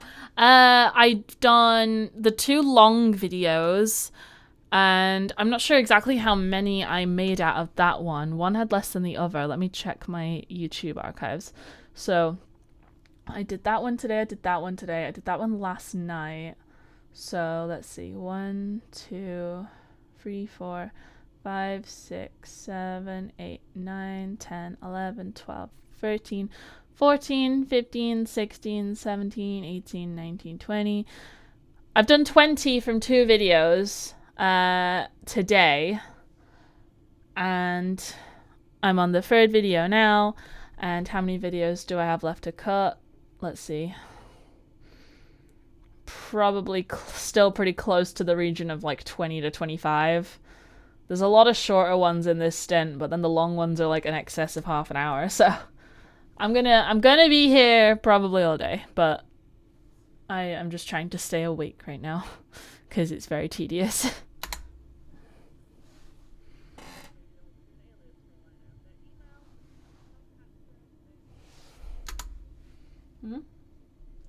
My friend says they tried to join my Discord server, but they got bounced back. How did that work?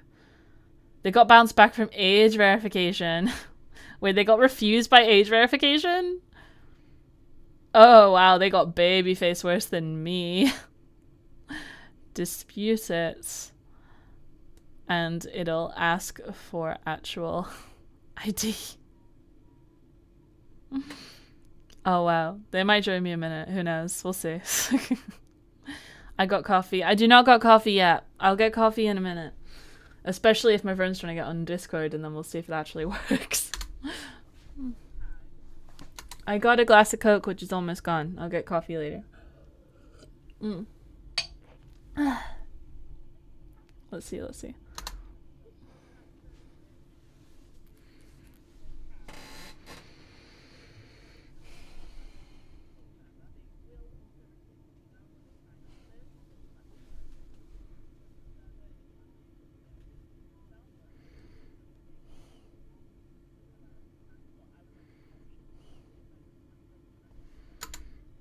Yeah, they're like, I ain't giving my ID to Discord, and it's like, you don't have to, but it's kind of it's gonna happen soon. We'll see what happens.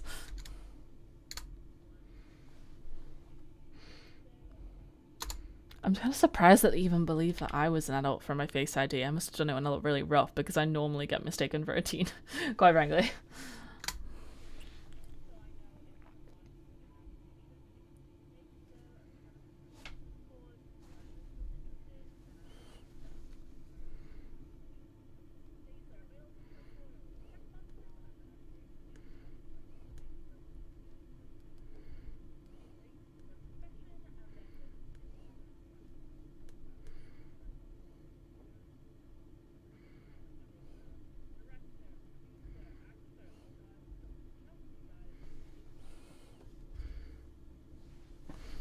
I need to get much stricter of not replying to messages while I'm streaming, because I'm trying to like funnel people into chat so I can just look at chat and not have to close the app and then remember to go look back at chat.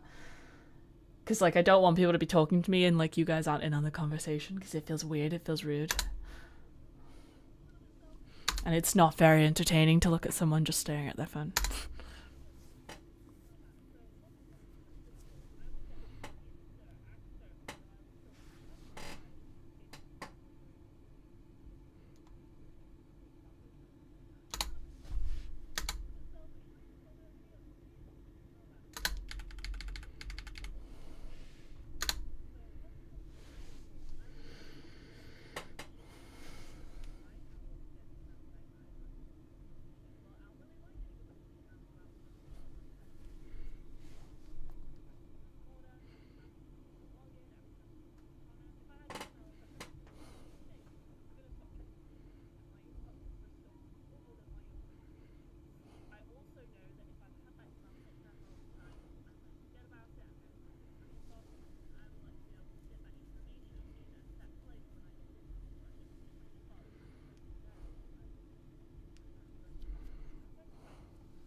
This is one of those videos where I feel like actually most of it is just strictly educational, informational stuff. So I'm probably just going to end up slicing up a lot of it, and most of it's going to become a short, but that's great. That's why we funnel people to the main video so they can watch all of it when they only find a short on their little scrolly feed.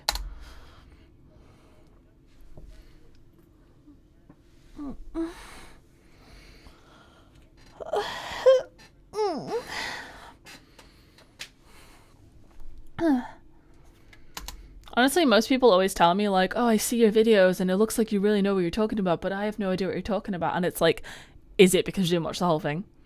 Is it because you only watched the shorts? Is it because you only watched the out of context clip that is designed to make you want to go, I would like to understand that, so I will now watch the full video? I just wonder if anyone ever thinks about that.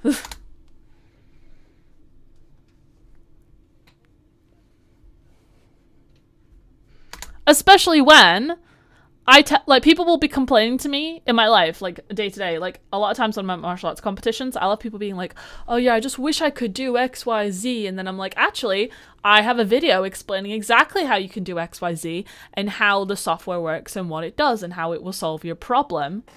And then they go, oh, but like, I never understand that kind of stuff. And it's like, well, you never will then. You never will. You will just fail. Just, you have elected to not grow for your business and you have chosen to fail. So, you know. Can't help you with that one. I am those people. Yeah, you're those people, but you don't have a business you're trying to run. Like, you still watch the videos. You watch them, hopefully, because you just like my personality.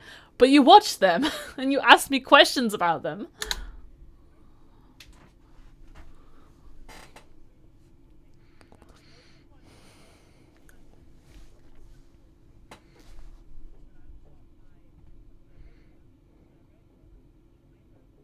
Wait, though.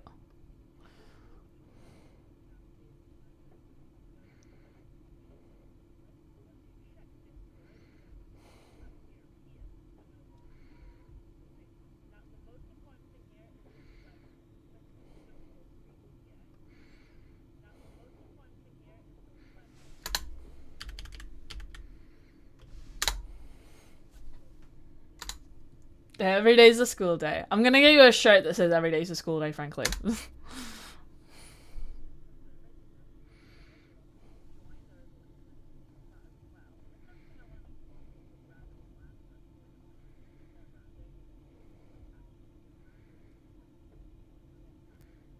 Still no one has done that. I'm probably gonna have to like go through a Reddit thread of like marketers just shit talking over people's branding and join in on the shit talking as a React video, and only then will I be able to be like, if you want my opinion on yours, then submit to brand or bland. Like that's probably gonna be something I'm gonna have to do.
What did you say?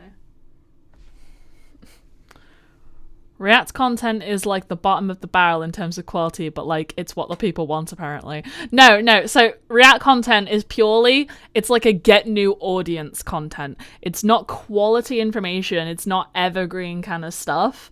But React content is what's got easy searchability and like SEO stuff. People basically just like, because YouTube, it's like, oh, we're all doing this together. We're all having a nice time. We're all just shit scrolling together. So like instead of doom scrolling on your own, you can doom scroll with a friend and feel like you're not so isolated. Like it's the parasocial relationship on stuff, but it's like easily accessible to people. And people feel more comfortable watching React content in the sense that if they watch the original video instead of the React video, then if they don't understand what's going on in the original video, then they don't have the person who's reacting to also not understand it with them, so they feel more stupid.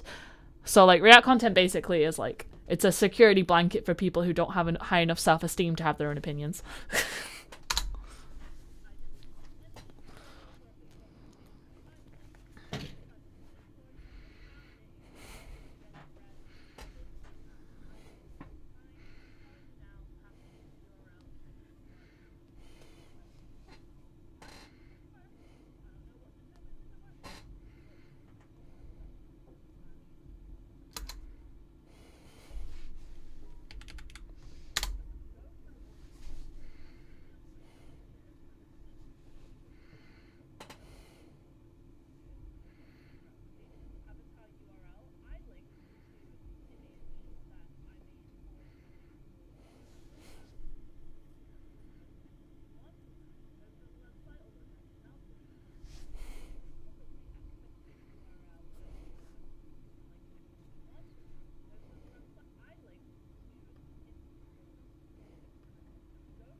Okay, so now we got our clips, so we're gonna start turning them into shorts with our automation in Streamdeck.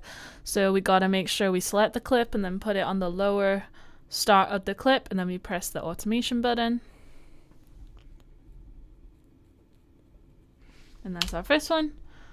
Now we do it again. Okay, so I'm gonna name this 1.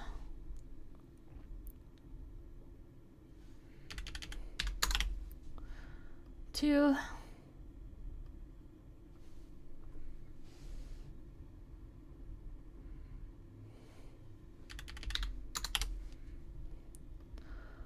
3.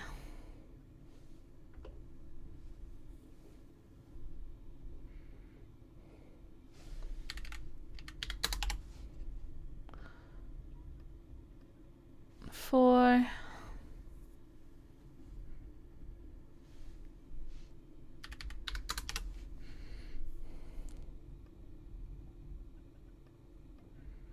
5.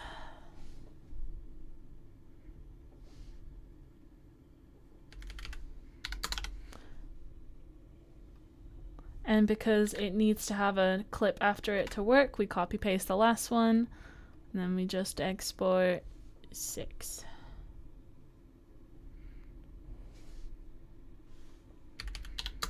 So that was a relatively shorter video, so we only got 6 shorts out of it, but they're really high quality and I'm looking forward to posting them. So now I'm gonna go on to my my whole screen so you can see me upload them. So we go on create, upload videos. I have to actually wait for these to be ready. Desktop, there we go. So I need to wait for those to finish exporting because I love my automations, but my computer can't keep up with how many processes I'm putting it through at the same time. So it's always nice when the machine gives you a little break. I'm going to stare at the screen in the very, very heavy rain.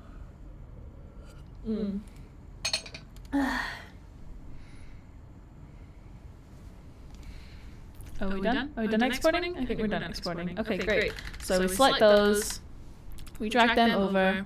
Probably because I zoomed in a little bit on the original clip, but I'm not so annoyed about it, to be honest. Okay, and then we take the ones that are stored locally while they're uploading, we copy them onto my hard drive for backing up. We put them in the shorts folder for the project, along with everything else I've done for this stint. And then that'll finish quickly, and then now we have to wait for that to finish uploading before I can get rid of the desktop versions, because that's the version that is taking the information right now.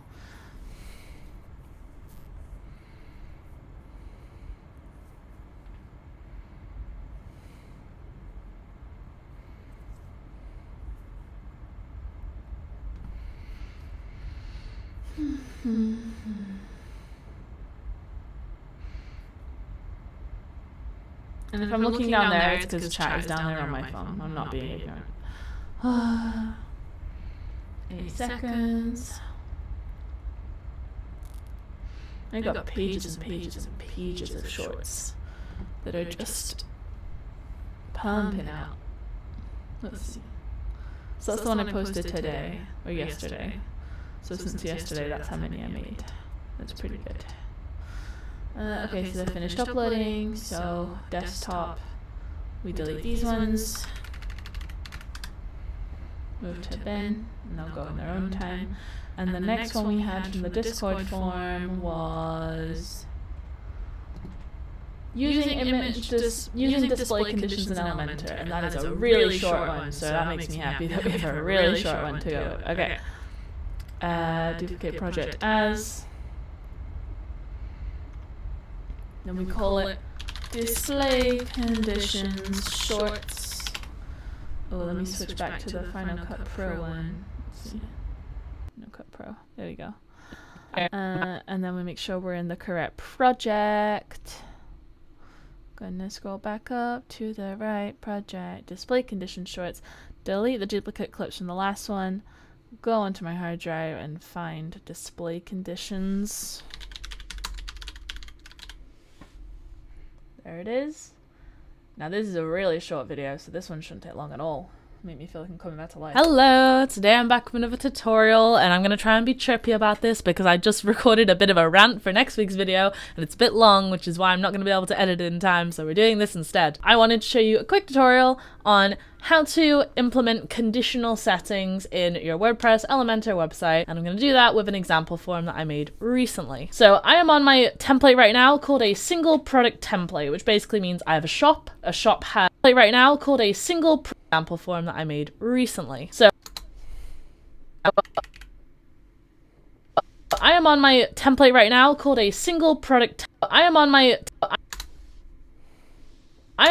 template right now called a single product template, which basically means I have a shop. A shop has your normal shop page, category pages, and individual product pages. And this is the template that my individual product pages auto-populate dynamically through. So I don't put this title in individually with the words that you see. I put it in just as a title, and it dynamically populates with the title. And down here I have a form I've made, and this is designed for physical products, so products that I either hold stock for or products that I have drop shipped. The form will only appear, as well as this little text section and title. I've made them all the same settings for conditional appearance. They will only appear if the URL has physical product in it. So if it's in the physical product category, this will be visible. If it's a digital product, then that won't be visible because you can't bulk order a digital product in that way, and I'm not going to order a wholesaler discount for it. So I am on my... I zoned out. I'm getting messages again. Why am I getting messages all the time?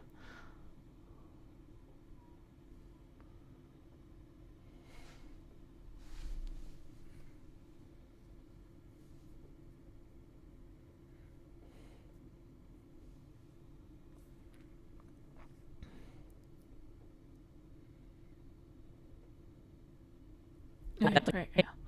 Let me check my messages.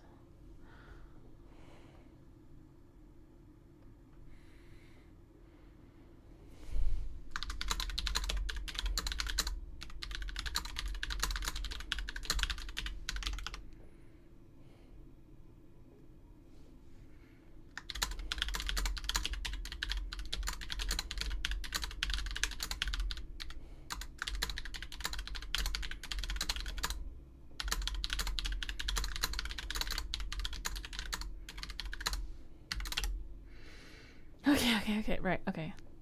Don't reply on messages, focus on the work. I am on my template right now called a single product template, which basically means I have a shop. A shop has your normal shop page, category pages, and individual product pages. And this is the template that my individual product pages auto-populate dynamically through. So I don't put this title in individually with the words that you see. I put it in just as a title, and it dynamically populates with an itchy ear in my head, the title. And down here I have a form I've made, and this is designed for physical products, so products that I either hold stock for or products that I have drop shipped. The form will only appear, as well as this little text section and title. I've made them all the same settings for conditional appearance. They will only appear if the URL has physical product in it. So if it's in the physical product category, this will be visible. If it's a digital product, then that won't be visible because you can't bulk order a digital product in that way, and I'm not going to order a wholesaler discount for it. So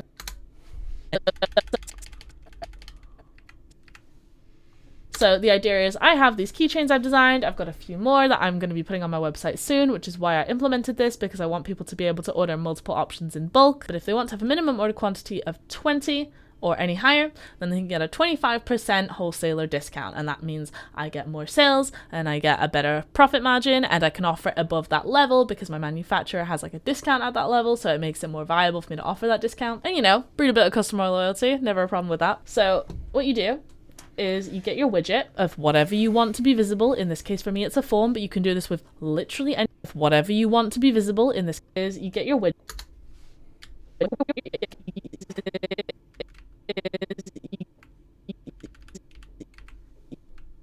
You get your widget of whatever you want to be visible. In this case for me it's a form, but you can do this with literally anything: an image, a form, a button. You can make it invisible until a condition is met. Once you're in advanced settings, you go into layout, you scroll down here on the side, and you have this little button here called display conditions, and you have to click on this button and you'll get this little pop-up overlay. Currently my display condition is if the URL contains physical dash products, then it will be visible. But if I just click to add a conditional group here, then you can do from any single one of these triggers. So something's only visible if the author is me, Georgia, then imagine that I had this display.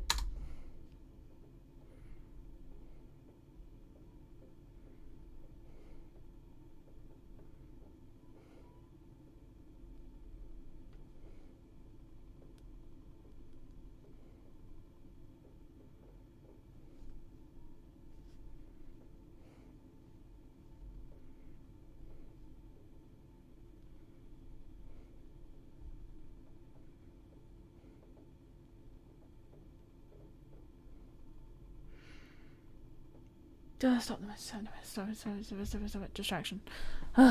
So something's only visible if the author is me, Georgia. Then imagine that I had this displaying over a blog post that I'd written, so I could put it in the single post template. So if the author contains George Debney, then it will be visible. And the thing that we could be making visible is I'm going to do a book signing next week, maybe, and it will recommend for you to buy tickets to the book signing. You can also do it if something is not happening. Some pages will only be visible to people who have certain roles on your website, maybe subscribers, maybe editors, contributors. If someone has the role, then it's the thing that we could be making visible. Book signing. You can also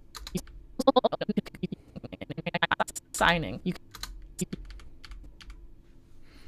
can also do it if something is not happening. Some pages will only be visible to people who have certain roles on your website, maybe subscribers, maybe editors, contributors. If someone has the role, then it will be visible to them. Or if someone has a certain role, then it will not be visible to them. So say that you have a customer, then they will not be able to see something that is an internal staff request form. So maybe they have a support ticket that they want to submit through a form that you have that's only visible to people with business logins associated with their business email, and they only have a role for that business email. This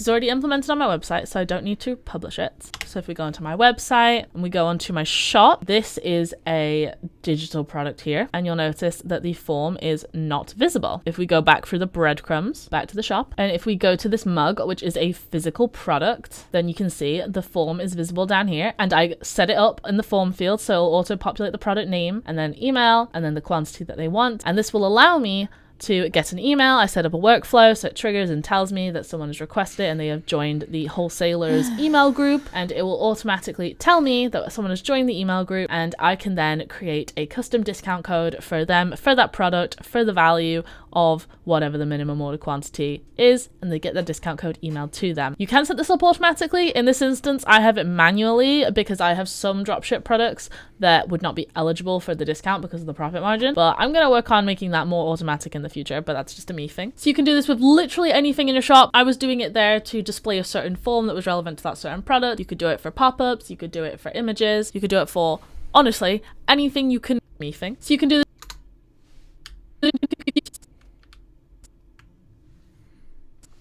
do this with literally anything in your shop. I was doing it there to display a certain form that was relevant to that certain product. You could do it for pop-ups, you could do it for images, you could do it for, honestly, anything you can create a widget for in Elementor.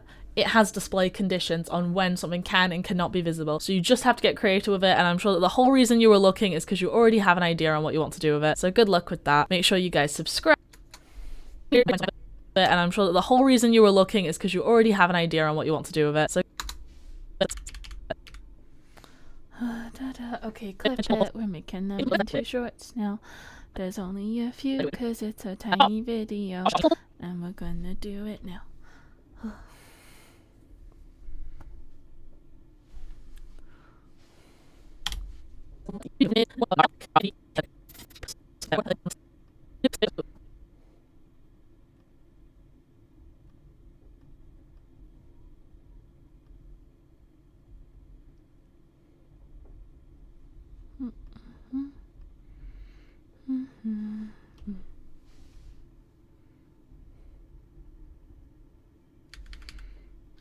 One.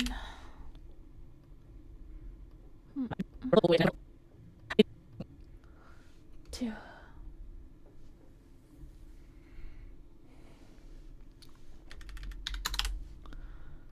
And three.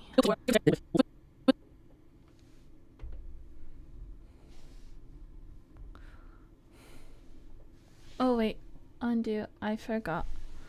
I forgot to duplicate it, so we cancel. I forgot. Command Z, Command Z, Command Z. Okay, so we copy paste. And then we do it again.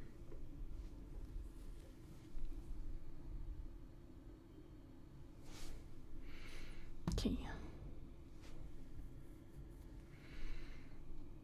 What was the number? 1, 2, 3. Okay. Then we upload it to YouTube. We upload it, and I'm gonna make sure you can see as I upload it. So then we create, upload videos, select files. No, we don't do that. We drag them on because we're going from desktop. So I save them to the desktop, and then I put them here, and then they post. Wait, is that all of them? Wait. 1, 2, 3, 4. Yeah. Where's the one that had... Where's the one that had my face outstretched? I don't see it. It should be number 3. There it is. Okay, that's fine. And then we copy and drag them to backup on the hard drive. On the hard drive, we back them up here with the shorts here and in there, and then they're backing up, and that's done uploading. So then I can delete the desktop copy, and then we do that.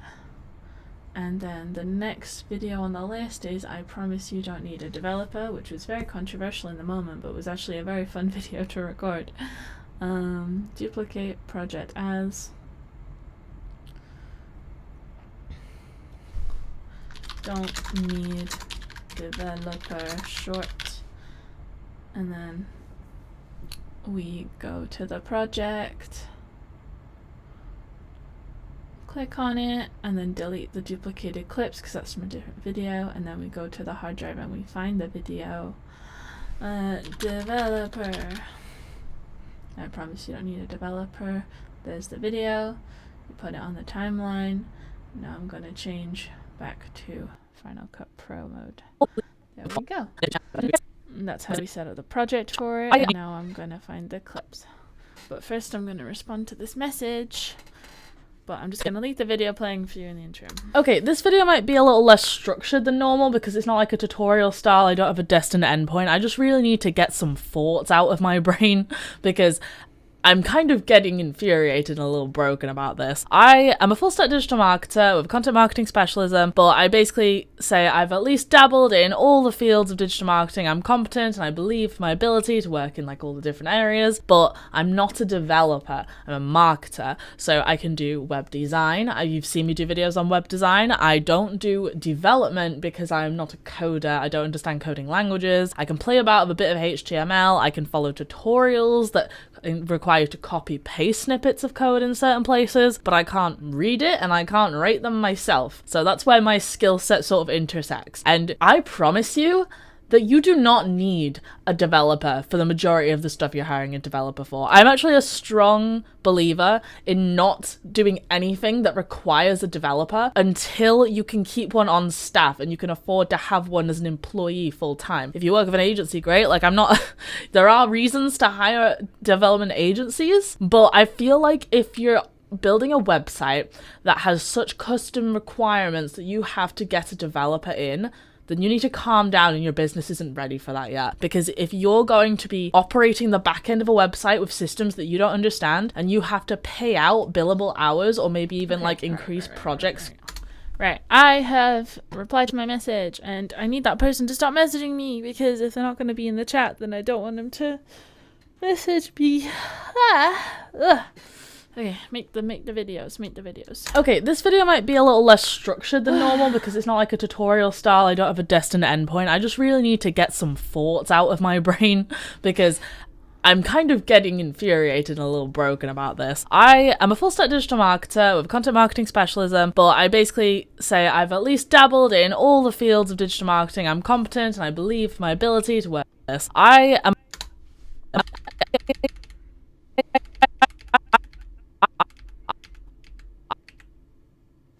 I am a full stack digital marketer with a content marketing specialism, but I basically say I've at least dabbled in all the fields of digital marketing. I'm competent and I believe my ability to work in like all the different areas, but I'm not a developer. I'm a marketer, so I can do web design. You've seen me do videos on web design. I don't do development because I'm not a coder. I don't understand coding languages. I can play about with a bit of HTML. I can follow tutorials that require you to copy paste snippets of code in certain places, but I can't read it and I can't write them myself. So that's where my skill set sort of intersects. And I promise you that you do not need a developer for the majority of the stuff you're hiring a developer for. I'm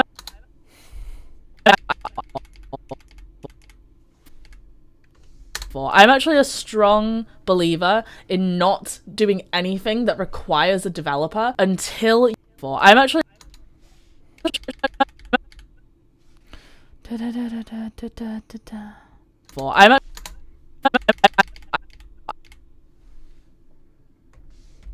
a strong believer in not doing anything that requires a developer until you can keep one on staff and you can afford to have one as an employee full time. If you work with an agency, great. Like I'm not, there are reasons to hire development agencies, but I feel like if you're building a website that has such custom requirements that you have to get a developer in, then you need to calm down and your business isn't ready for that yet. Because if you're going to be operating the back end of a website with systems that you don't understand and you have to pay out billable hours or maybe even like increase project scope, because most developers will give you support hours like between like 2 and 20 a month, and that's normally like fine depending on the size of the agency you're working with. But if you're working with someone where they have set hours, where they have certain things that they will assist you with, but then you've just come up with this amazing idea and you just have to implement it on your website, then you've added increased scope to the work, and you can't act surprised when you have to tear down a lot of what you've already had coded and have it redone and think of a new structure to do it. And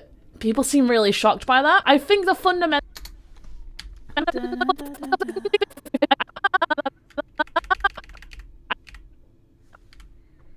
I think the fundamental issue is that most people who hire agencies for web development, actually they hire developers because they just want a website built, but they have a CMS where it's got, like, there's all kinds of ones with good drag and drop functionality. My preferred setup is WordPress Elementor, but also you can have Wix, you can have Squarespace, people love Shopify for e-commerce. There's a whole bunch of options that you have that are really drag and drop, and they have set up systems, and you just have to understand how to put your information that's relevant to your business into that system, like learning how to list a product online on your shop, learning how to write a blog post, and learning what all the different data fields they present you with are actually for. People will put in what they can see funnel through on the front end, like, oh, I want text to be here, I'll write in the text of the description, oh look, the description pops up where it says I put the description, great. But there's loads of data fields that don't translate to something visible on the front end user end of the website, and people will either leave them empty, or the worst one, which is what really motivated me to make this video, is they will go to a web development agency or an individual developer, freelancer, whatever, and they will ask them to build out a functionality that already exists, and they just haven't taken the time to learn the name for it. That really does get my goat. That like really annoys me. They'll see a page in the back end of their website CMS and they will just leave all the boxes empty. If they don't know what the box is for, clearly the box isn't applicable to us. We don't need that box. Let's not fill anything into it. Let's not think about the fact that search engines are scanning for this information to be able to put your content in front of the relevant audiences. Some of it will auto-populate through to social media. Like if you've attached your shop to your WooCommerce website, on like your website can funnel through to Facebook and Instagram, or it can go through to Pinterest and it can auto-populate there. It has this information on how to correctly categorize your post or your product or your page, and it has it there, but people will leave that empty because they don't know what it's for, which, to be fair, that is why you could have a web designer, which is different skill sets to a web developer. Normally the developer knows that these functionalities exist, but they want to do it in their way that they understand with their pre-existing knowledge. They're not going to aim to build it in a way that the customer can then like go off and do it themselves, because the customer might have like, essentially they will keep secrets on how to do things from you because they want to idiot proof the website. Some people just don't want to learn. Some clients don't want to learn what the empty box is for, and they don't want to learn how to do anything that they can't directly see the implications of. secrets on how to do things from you because existing knowledge. They're not going to aim to build it in a way that the customer can then like go off and do it themselves, because the customer might have like essentially they will keep secrets on how to do things from you because they want to idiot-proof the website. Some people just don't want to learn. Some clients don't want to learn what the empty box is for, and they don't want to learn how to do anything that they can't directly see the implications of, because if they can't see it, then it's magical and it just operates without them. And like, developers will sometimes build something with restricted functionality so someone with no pre-existing knowledge can put information into it if they want the client to have in like ongoing interactions with it and constantly updating new data, if they want to be the one uploading more content to the website. If you want to hand off the putting stuff onto the website, that means you're accepting more ongoing fees. And if you want to add something that doesn't already have a system implemented for it, then you're not going to know if you need the developer for that or not. And sometimes the developer will just charge you to create what you're asking for as the client, because you're asking for it, and that's billable time for them. So why would they refuse your request when that's money going into their bank account, when actually you don't need it at all? I'm working at a place now, obviously I'm going to not go into super detail, but I'm working at a place now where they have users submit content to the website to be published on their blog. Simple. They have a form to put that information on their blog, and they ask for a story over. Users submit content to the website to be published. I'm working at a place now, obviously I'm going to not go into super detail, but I'm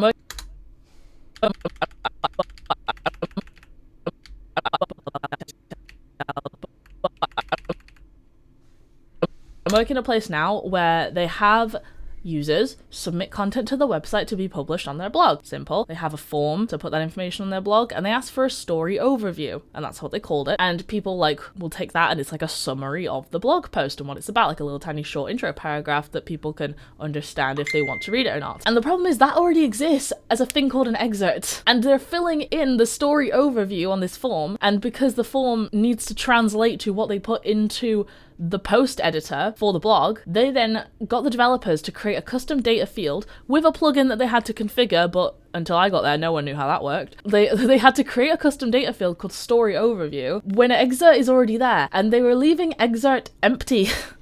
And excerpt is like, yes, it's to help you choose a data field to populate onto your blog archive page so people can find certain things, but it also is known by search engines. Search engines are looking for your excerpt, and then you can, like, normally I copy paste my excerpt into the metadata description, or I edit it a little bit for the meta description, so like the search result can show like a more call to action type thing or have fewer characters because of the character limit, but it already exists. But if they've implemented a custom data field called story overview, then search engines are not looking for the story overview in order to inform their metadata and their crawling bots and all that sort of stuff.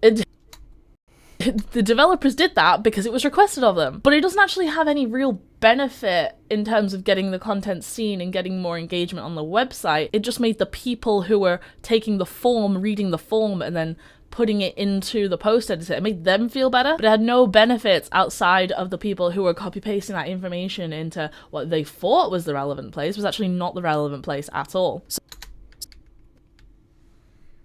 So there's a caveat to this of where people who, if you don't want to hand off every element of running your website, you will have to learn something. And like people so there's a caveat to this of where people who if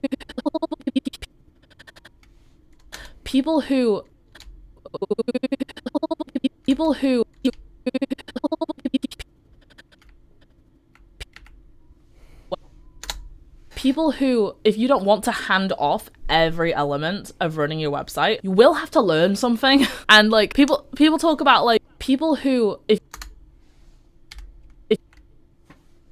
if you don't want to hand off every element of running your website, you will have to learn something. And like people talk about like, oh, working with Gen Z is so difficult, they don't want to cooperate with people. Working with boomers is so hard because they don't want to learn anything. I'm sure there are types of people who both do and don't fall into those stereotypes, but in my circumstance, I worked with a lot of people who just don't want to know. And you don't necessarily need to know if you trust the people you're working with, which if I'm there, I will know, so that's fine. But I come into environments where it's like, tell me you haven't learned something since 2004 without telling me. It's just like, if you're unwilling, if you don't know what something is, if you don't know what an empty box in the back end of your website means, I will tell you how simple it is. You Google it. You Google, what does data field in CMS name mean? And it will almost certainly pop up with about 5 articles from the CMS provider and then a few other like major players in the digital e-commerce, digital marketing world. It will come up with several articles that tell you what it is, what the purpose of the data field is, how it benefits you, and how you should be putting information into it. I make content like that because people, if you found the video, chances are you were willing to learn, but a lot of people will never even go that far as to Google it. It used to be that tech jobs were really high paying, you were willing to learn, but a lot of people will never even go that far as to Google it. It used to be that tech jobs were really high paying because it's not that you have this existing information, it's that you have the ability to learn and seek out new sources of information because the landscape is ever changing. The ability to self-educate and then implement strategies and come up with plans based off information you find yourself.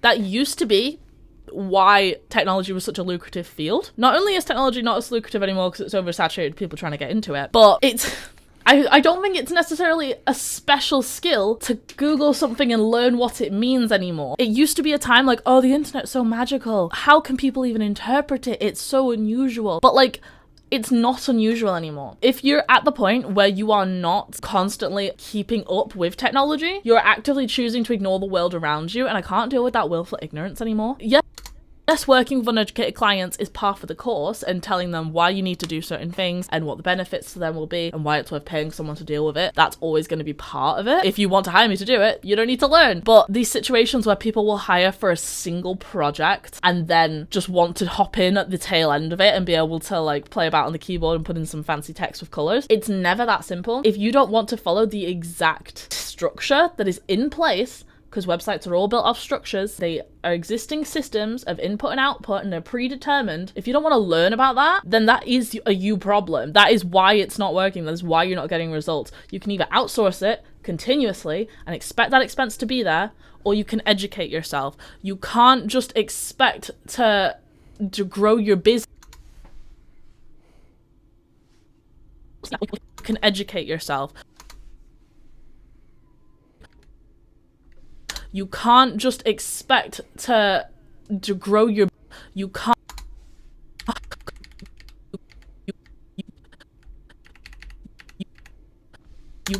just expect to grow your business without some self-development on that front. Maybe the people you hire to do it will give you guides. I do that. I write guides on specific business-specific situations. People have hired me to create a system for them, tell them what information they need to put into the system and why, and I give them templates and documents and like tutorials, and I do all that and I post them on here. But people will always find a way to go, oh, that doesn't seem important, I'll ignore it. But it is important. I promise you it's important.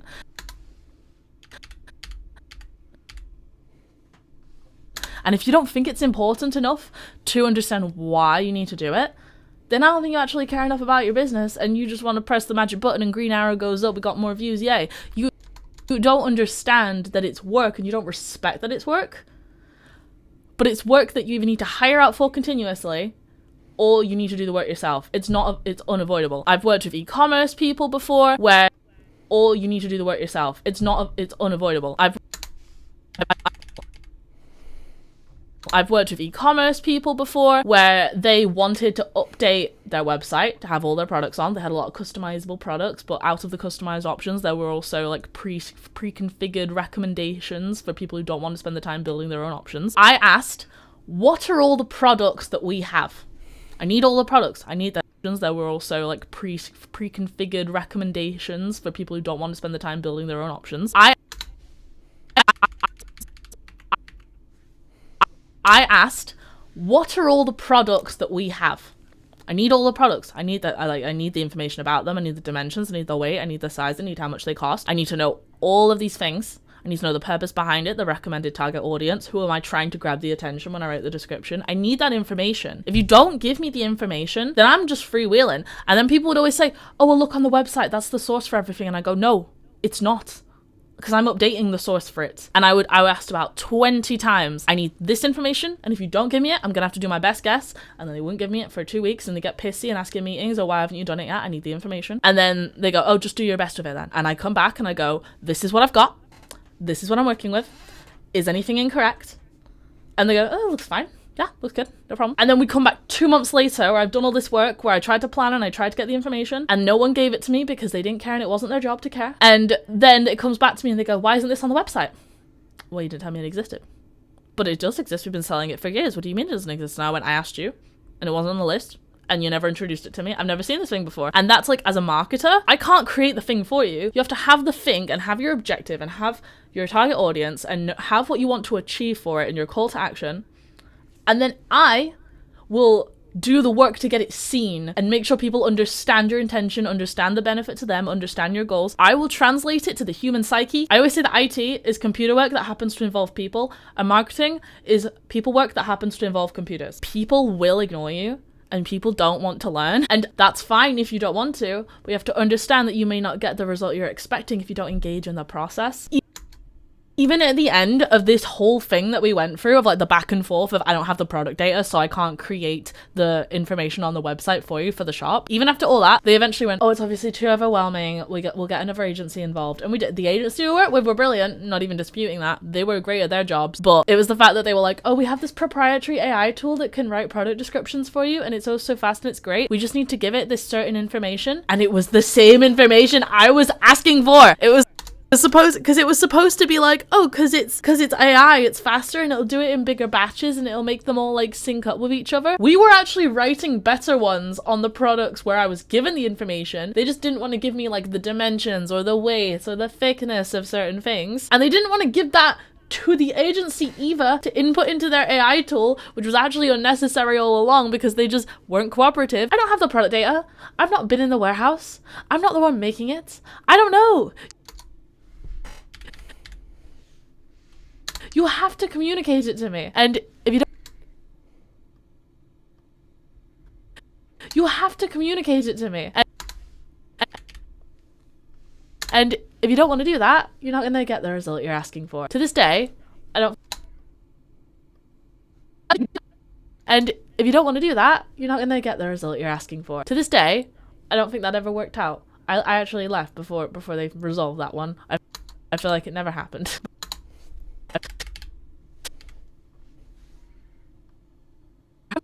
That's right on the line. That's right on the line of a short, that one. That's the closest we've been for a while. But I feel like I've ranted enough. I have more to say, but it's not going to be productive. And I just feel like people need to know that if you're going to ignore everything your marketer is telling you, then maybe hire out a developer. But if you're going to hire a developer, don't expect to understand what they're doing, and don't expect to be able to just, oh, can you just change this? It's real quick, it'll take 5 minutes. It's going to ignore everything your marketer, but I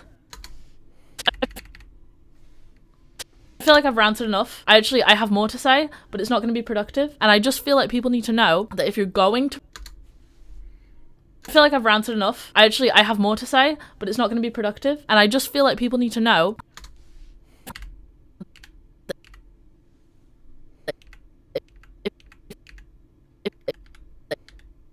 if you're going to ignore everything your marketer is telling you, then maybe hire out a developer. But if you're going to hire a developer, don't expect to understand what they're doing, and don't expect to be able to just, oh, can you just change this? It's real quick, it'll take 5 minutes. It won't take 5 minutes. Sometimes a requested change can require completely rebuilding the back end of your website. And if you don't want to have the risk of that scope increase slowing you down for months of briefing out the spec and understanding what you need to achieve it with and how it plays into what you already do, if you just want to be able to update your own website and edit it at a whim, stick within the existing system. Stick within the content management system. A lot of plugins are just predetermined code that people put out en masse and has already been tested and the hard work's been done for you. And yes, it has the features that they offer. You can't request the features. You have to find ones that have the features that you want. It's not custom code, but it's safely tested code, and it will tell you when plugins have conflicts, but they have existing documentation to tell you how to use them. And all you gotta do is read that documentation and understand it and not blindly guess and just hope and pray that you're typing in the correct word in the right place. When you take the time to learn and understand it,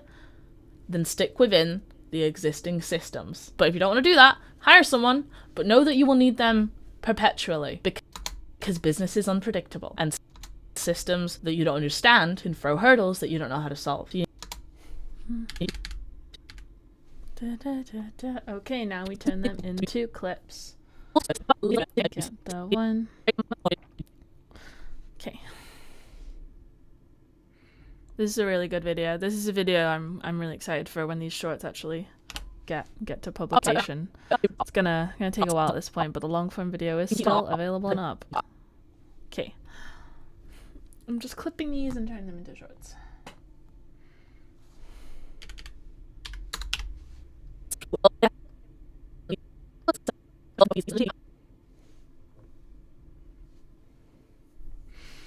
Two.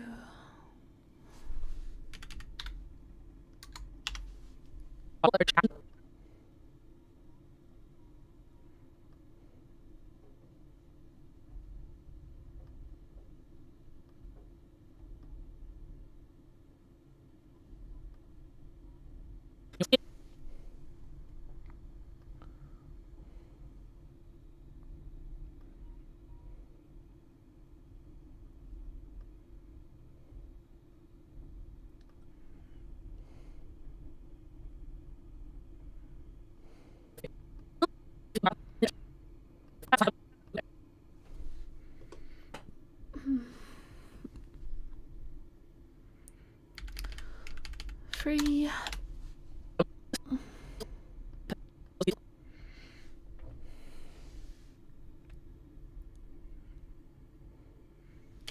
Four.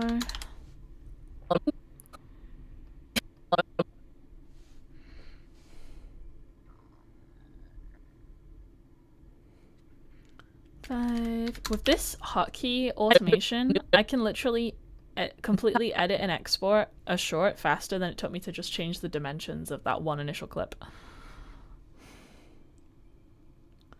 Oh, I lost track. 1, 2, 3, 4, 5, 6.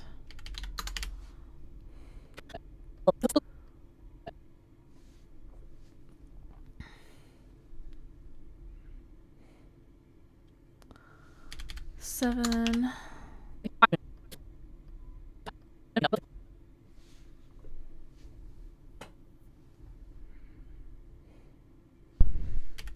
Eight.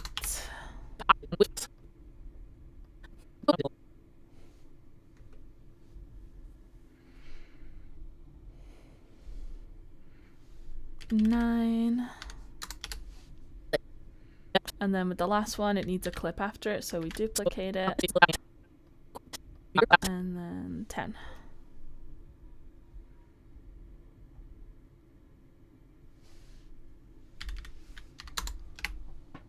Okay, and we let those finish exporting. Then we go to YouTube. Let me see the whole screen. There we go. And create. Upload videos. Did I count the numbers out correctly, I wonder? I never know if I actually do. We'll have to wait for them to finish exporting though. Let me just see. Nothing more in chat right now. If anyone has any questions, then please do let me know.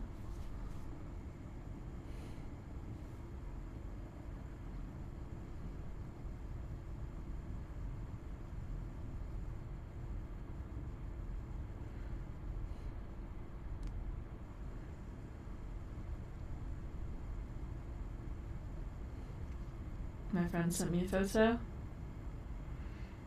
Just absolute meme shitposting when he could be here watching me making amazing videos.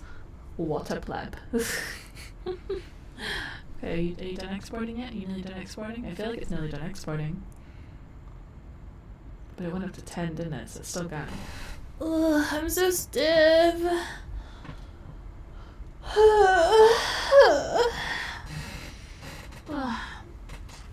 I am grinding out these shorts, making them so good so people will watch the whole thing and come to YouTube from my other platforms that I cross-post on.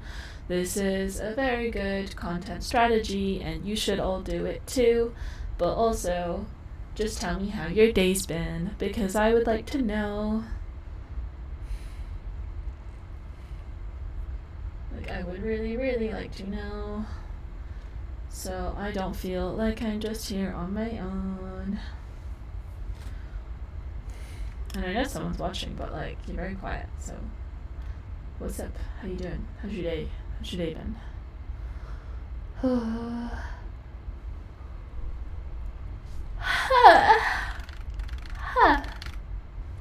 Okay, we drag them to YouTube and they upload. We drag them to the hard drive and they back up in this folder. And then we wait for them to upload to YouTube. And which one are we on now? So we did that one, we did that one. Oh, the 1 hour long video. I refuse to spend ages looking at the 1 hour long video because like my camera's actually really bad quality when I did it because I set it up dodgy when I put it back, so it's all like out of focus and stuff. So I'm literally going to take like 1 or 2 usable clips from it and then I'm going to stop doing that one. And then we're on to some shorter videos for a little while. Let's see. Once I get past the Rode Wireless Go, that's like, it's just short ones from that point. But I've got a few chunky boys ahead of me still. At least 3 big ones. Let's see. Been going for like 2.5 hours. We made decent progress. What have we done in 2.5 hours? 1, 2, 3, 4, 5. Done 5 videos in 2.5 hours. 2 of them were really long. I'm gonna do this. I'm gonna get it. I'm gonna do it. It's gonna be fine. But right now we're doing complex bokeh shapes. Complex bokeh shapes.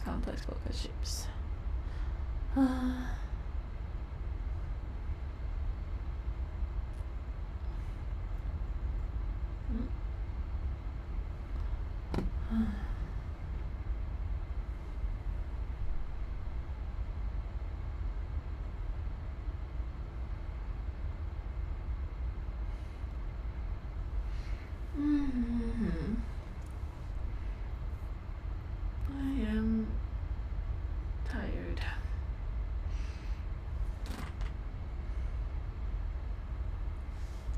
I have a strong desire to be done with this. I will get there. I will get there today. So if I just check off like 1, 2, 3, 4, 5, 6, 7, 8, 9, 10, 11, 12, 13, 14, 15, 16, 17, 18. I got 18 and then 1, 2,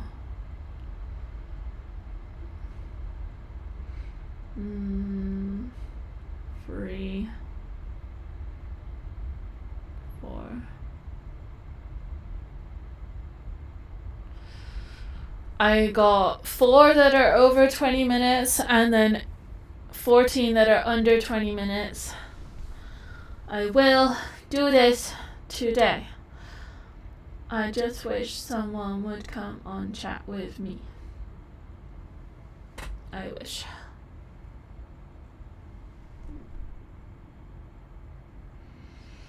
Okay. They're still uploading. Oh, I'm gonna have shorts for a year. I'm gonna have shorts for a year at the end of today. This is like, I'm trying to hype myself up right now. I just want coffee. I just want to talk to someone on Discord and I just want coffee. And it's hard. Why is it hard? They're uploading. I will have shorts for a year at the end of today, and I'm going to automate them so they all go out on all my platforms, and it's going to be great. gonna be great. And I hope you people subscribe to look for them after I am taking the time grinding myself down to do it. I hope that's what you're doing. Okay. It's gonna be awesome. And look, I even made it faster with my own multi-action shortcut. Then I'm gonna make a long video about how I did that once I am done getting a year's worth of shorts out of the previous year or so's worth of videos. I'm gonna do it. Gonna do it. Gonna do it. I say that previous like multiple years probably. I don't know. At least the beginning of like 2024 maybe, I think. Let's see. Which one was I still at? Which one did I start this journey on? It was the editing in Final Cut Pro one actually, so that's ironic. If that was the one that I started with my automation on, then it's like, basically the entire 2025's videos plus a little bit is how many I'm turning into shorts right now. Okay. Do it. And that's nearly uploaded. So, can I get rid of this one now? Hope so. Still uploading. I swear that bandwidth is slowing down. Why is it doing that? That's stuck on 6 seconds. Don't be stuck on 6 seconds. Don't be stuck. Don't be stuck. It says it's waiting. What is it waiting for? Video could not be processed. Why? Problems uploading. I didn't already delete it. I haven't deleted it yet. Well, I'll delete it and try again. Number 10. Delete draft. Number 10. Looks good to me. Ugh, wait, go back. Upload video, select file. Number 10. Number 10. You better upload. What you doing? And it says it's doing it, so there it is. Upload. Okay, it's doing it. Just need to get ready to delete them. I really want coffee. Will someone bring me a Tim Hortons? I would like a mocha ice cap supreme, please. I would really like that. I don't even care that it's cold. I like iced coffee. Okay, so that's all backed up. So now I delete the original. And which one's next? It was the big boy, complex bokeh shapes.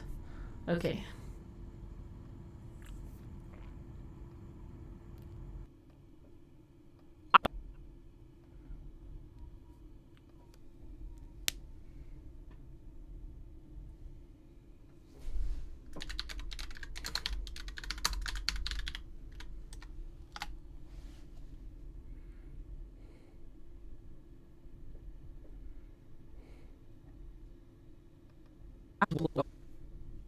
Okay, complex bokeh is the next one. We're gonna get that complex bokeh.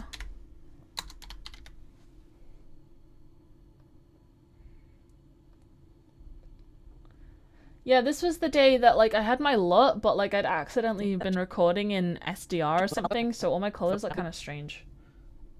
But like, it's whatever. It's really long. I am not watching a full hour of this, so I'm going to go in and get like 2 or 3 clips. Like, I'm probably going to cap myself at 3 clips because I really do not want to spend time on this one because it wasn't even a great video. I barely even edited it, I remember, because it was like, I just want to upload now. I just need to do it now. This is what I had on. And I've created... Thing is, it's a really good concept. It's stuff people need to know. But I just didn't spend a lot of time on some additional assets for like calls to actions that I have on my social media through. We also need to consider the things like possibly a dough bar and the shadow. This one. I'm going to scroll down all my assets and here's a white one.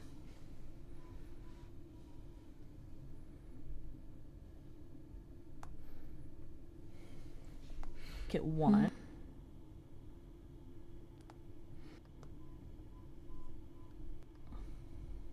You can hear my window whistling in the background. So now we're going to shrink these individually. You can probably hear my window whistling in the background of this one. Now I'm going to take this middle one, and we're going to stretch it freeform. Flip. And then move over this way. What if I take a different approach with this one? What if I get the whole process, clip that, and then speed it up, so we're gonna hide and then make that a short? I think so. I think that might be an idea. 1 at a time. Make the background pure black. I'm going to first take the dumbbell, so we're gonna hide the. Okay, right. So, gonna blade here, and then let's find the end of when I got to this. And then do that one too.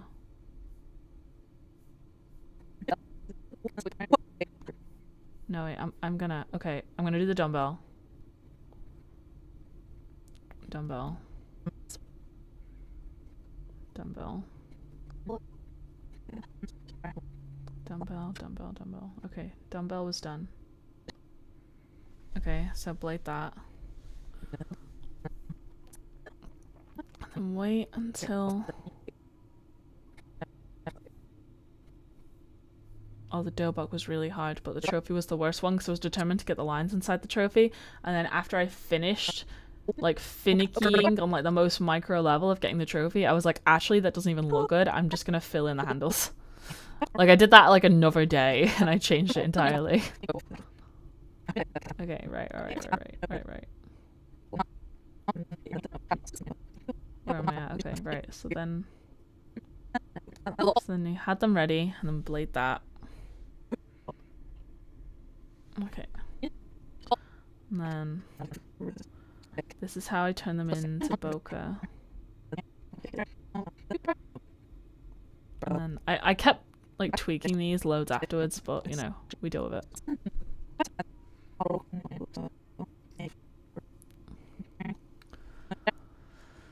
Okay.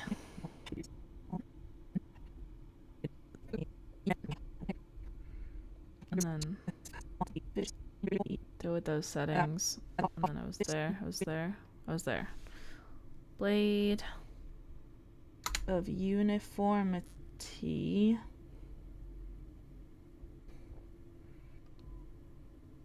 Clear it.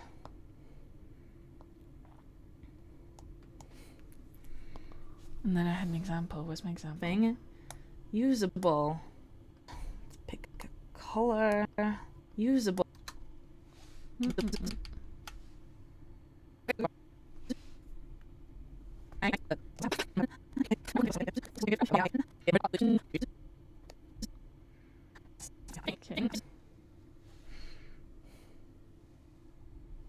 Usable. I have something I can. I'm sorry.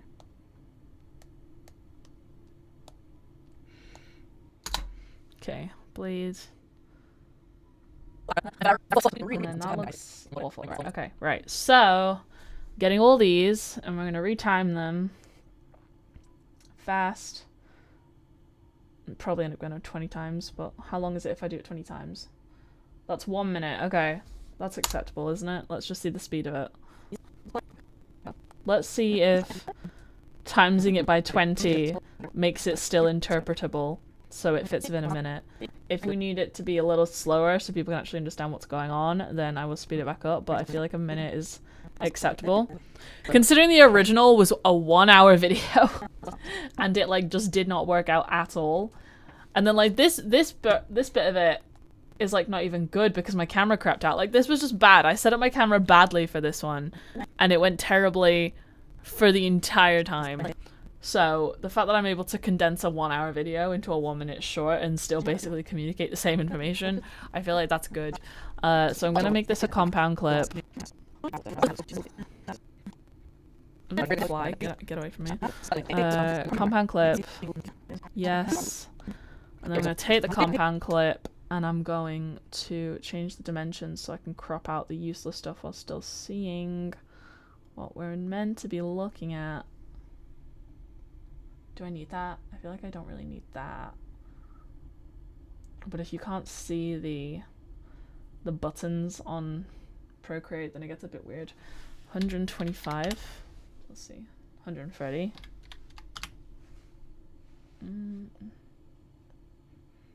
Maybe I can get away with 135. And then just like nudge it along just a little bit more. Maybe 140? 140. Yeah, okay. Okay, so is this visible? Is this visible? Throughout. Do this. That's fine, that's fine, that's fine. Okay, so now we do our automation and we turn into a short and we just got the one. Oh wait, no, I need to... No, because there's no... It needs to have something behind it. Cancel, cancel, cancel, cancel, cancel, cancel, cancel. Wait, okay, wait. Undo, undo, undo, undo. Did I do that right? What was the last undo I did? Redo scale change all. There we go. Okay, right. So I need to duplicate it. I need to post it because it can't be the last clip. Has to have something in front of it for the shortcut to work. So then we do that. Okay, now we go. That's the one. Look at me clearing a video in like one short. Great. I'm great. Upload video. The one video.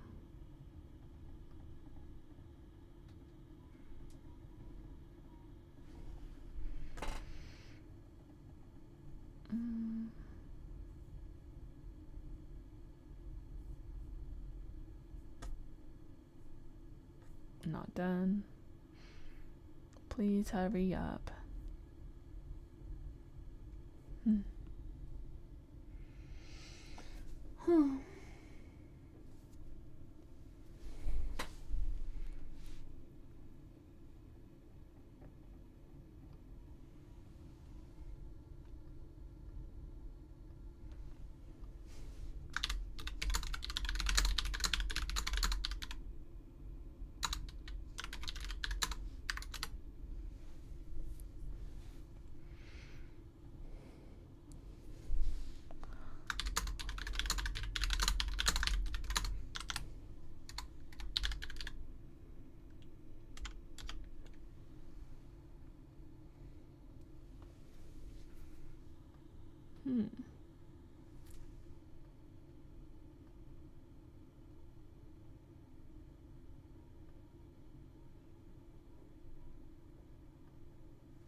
Okay, so my friend might have solved a murder. I really hope he'll come on here and tell me about it. What time did he go off chat? I don't know when he last posted a message. I don't know.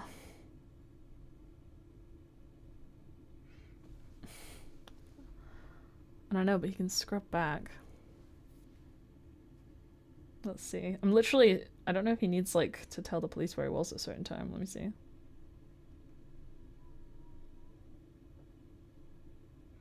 Luckily, I can look at his chat messages.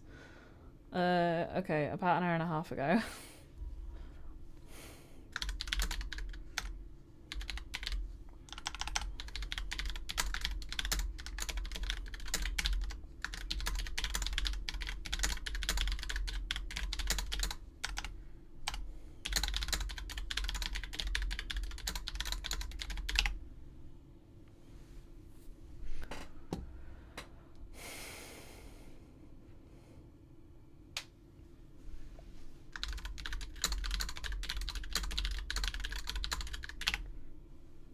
Okay, do better tell me what happened.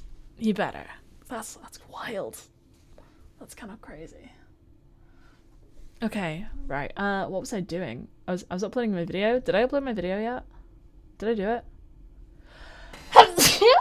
Oh, excuse me. I just sneezed. I sneezed a lot. That was a hard sneeze. Okay, yes. Upload the video. Upload the video. Back up the video.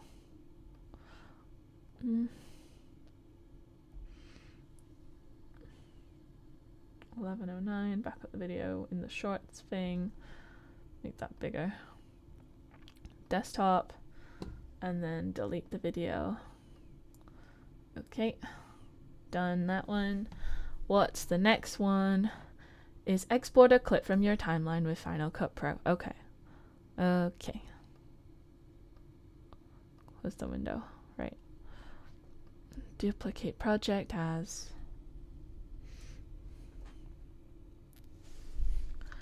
export clip short. Okay. And this video in itself was super short, so this shouldn't take too long at all. We're going to get through a couple of the shorter ones and hopefully won't want to die inside. Let's see. Okay. That one, and then we delete the clips, and then we get the video for export clip. Export clip.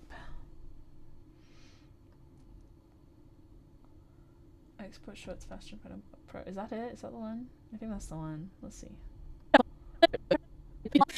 Looks like it. Okay. Okay.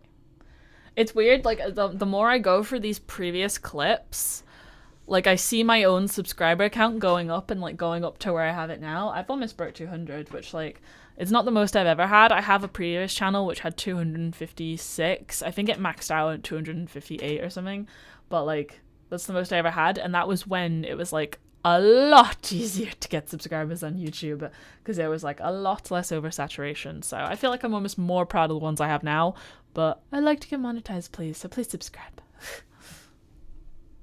just a little bit. Hi, happy Easter. I'm actually recording this literally the same day I'm uploading it because I got a little bit behind on this channel's videos because I was getting way ahead on my other channel, Deborah's Dough, which is my martial arts channel, which I finally launched this year. So if you haven't seen that, you can go check out the link in the description below and on my channel to go have a look at my other stuff. Because this is such a quick one, I just wanted to revisit something that I did in an old video. So I've got a popular one where I talk about how to turn your long form videos into shorts so you can repurpose them and get more views through using the YouTube short related videos function. And the thing that slows you down in that process is getting everything onto a different project so you can export it separately. But I recently discovered a keyboard shortcut that will speed that process up. And I honestly have no way of knowing if this has always existed and I've just been an idiot and not known about it, or if this is a new feature, but I wanted to show you guys because it is very useful. I'm on Final. Is this like my whole video could be a short? Is this what it's gonna be? Let's see. Final Cut Pro, you can see I've cut out a whole bunch of different shorts from one of my longer videos that are going to be up. Final Cut Pro, you can see Final Cut Pro, you can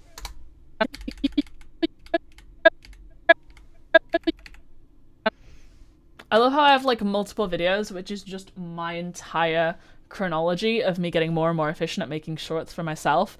And like the more I do it, it seems like the more people watch the video. So it's like step by step by step, I finally got to the process. So you can see I've cut out a whole bunch of different shorts from one of my longer videos that are going to be uploaded around the same time as this one. And I've got all the different clips set out on the timeline, but I only have one project here. We don't want to have to create multiple. And I had to manually edit all of those clips together to look like how they look, but now I have it down to the press of a single button. For projects, you know, because of storage space and other reasons, I have rendered it all down and I'm now going to show you the shortcut.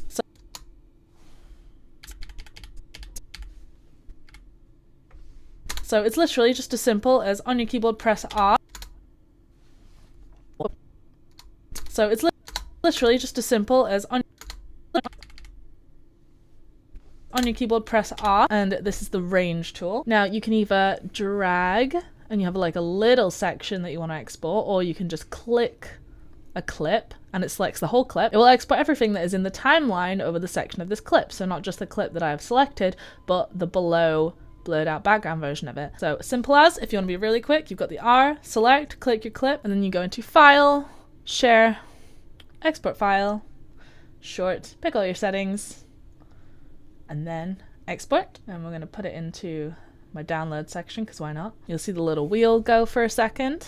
Just the clip, nothing else. I hope you found that clip. And then export file over the section of this clip. So not just the clip that I have selected, but the below blurred out background version of it. So simple as, if you want to be really quick, you've got the R, select, click your clip, and then you go into File, Share, Export File. Okay.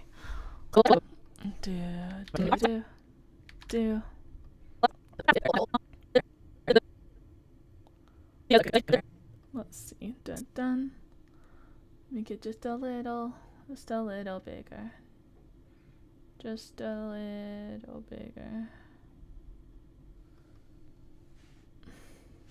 102. I don't know.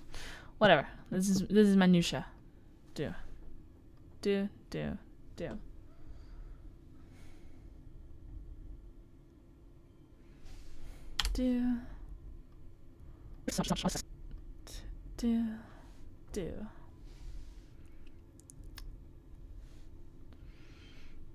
One down, and then go to YouTube, create, upload videos. The videos right there. 1, 2, drag them, upload them, drag them, back them up. Oh, wait, where did it go? Back them up. 11:09, shorts, and then go. And then desktop, delete the originals. Now they're uploaded, move to bin. Okay, which one am I on now? It's the clips video. And then it was the tell MailerLite your Elementor form to subscribe. Okay, this is like the most niche video I have, possibly entirely. So I also need to pay, so I'm just gonna go set this up and then just play the video as like a trailer BRB back. Okay, MailerLite consent. Let's see.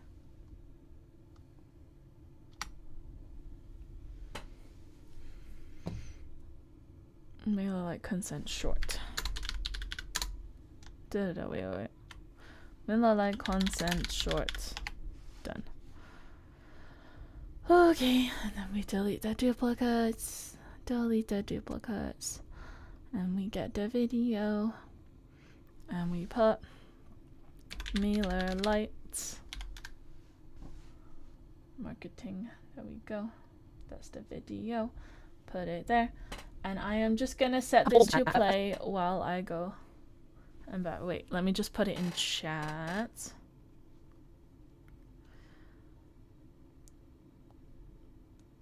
Bathroom. Oh, and my light has gone out by there, so I'll go get the replacement. Bathroom and coffee break.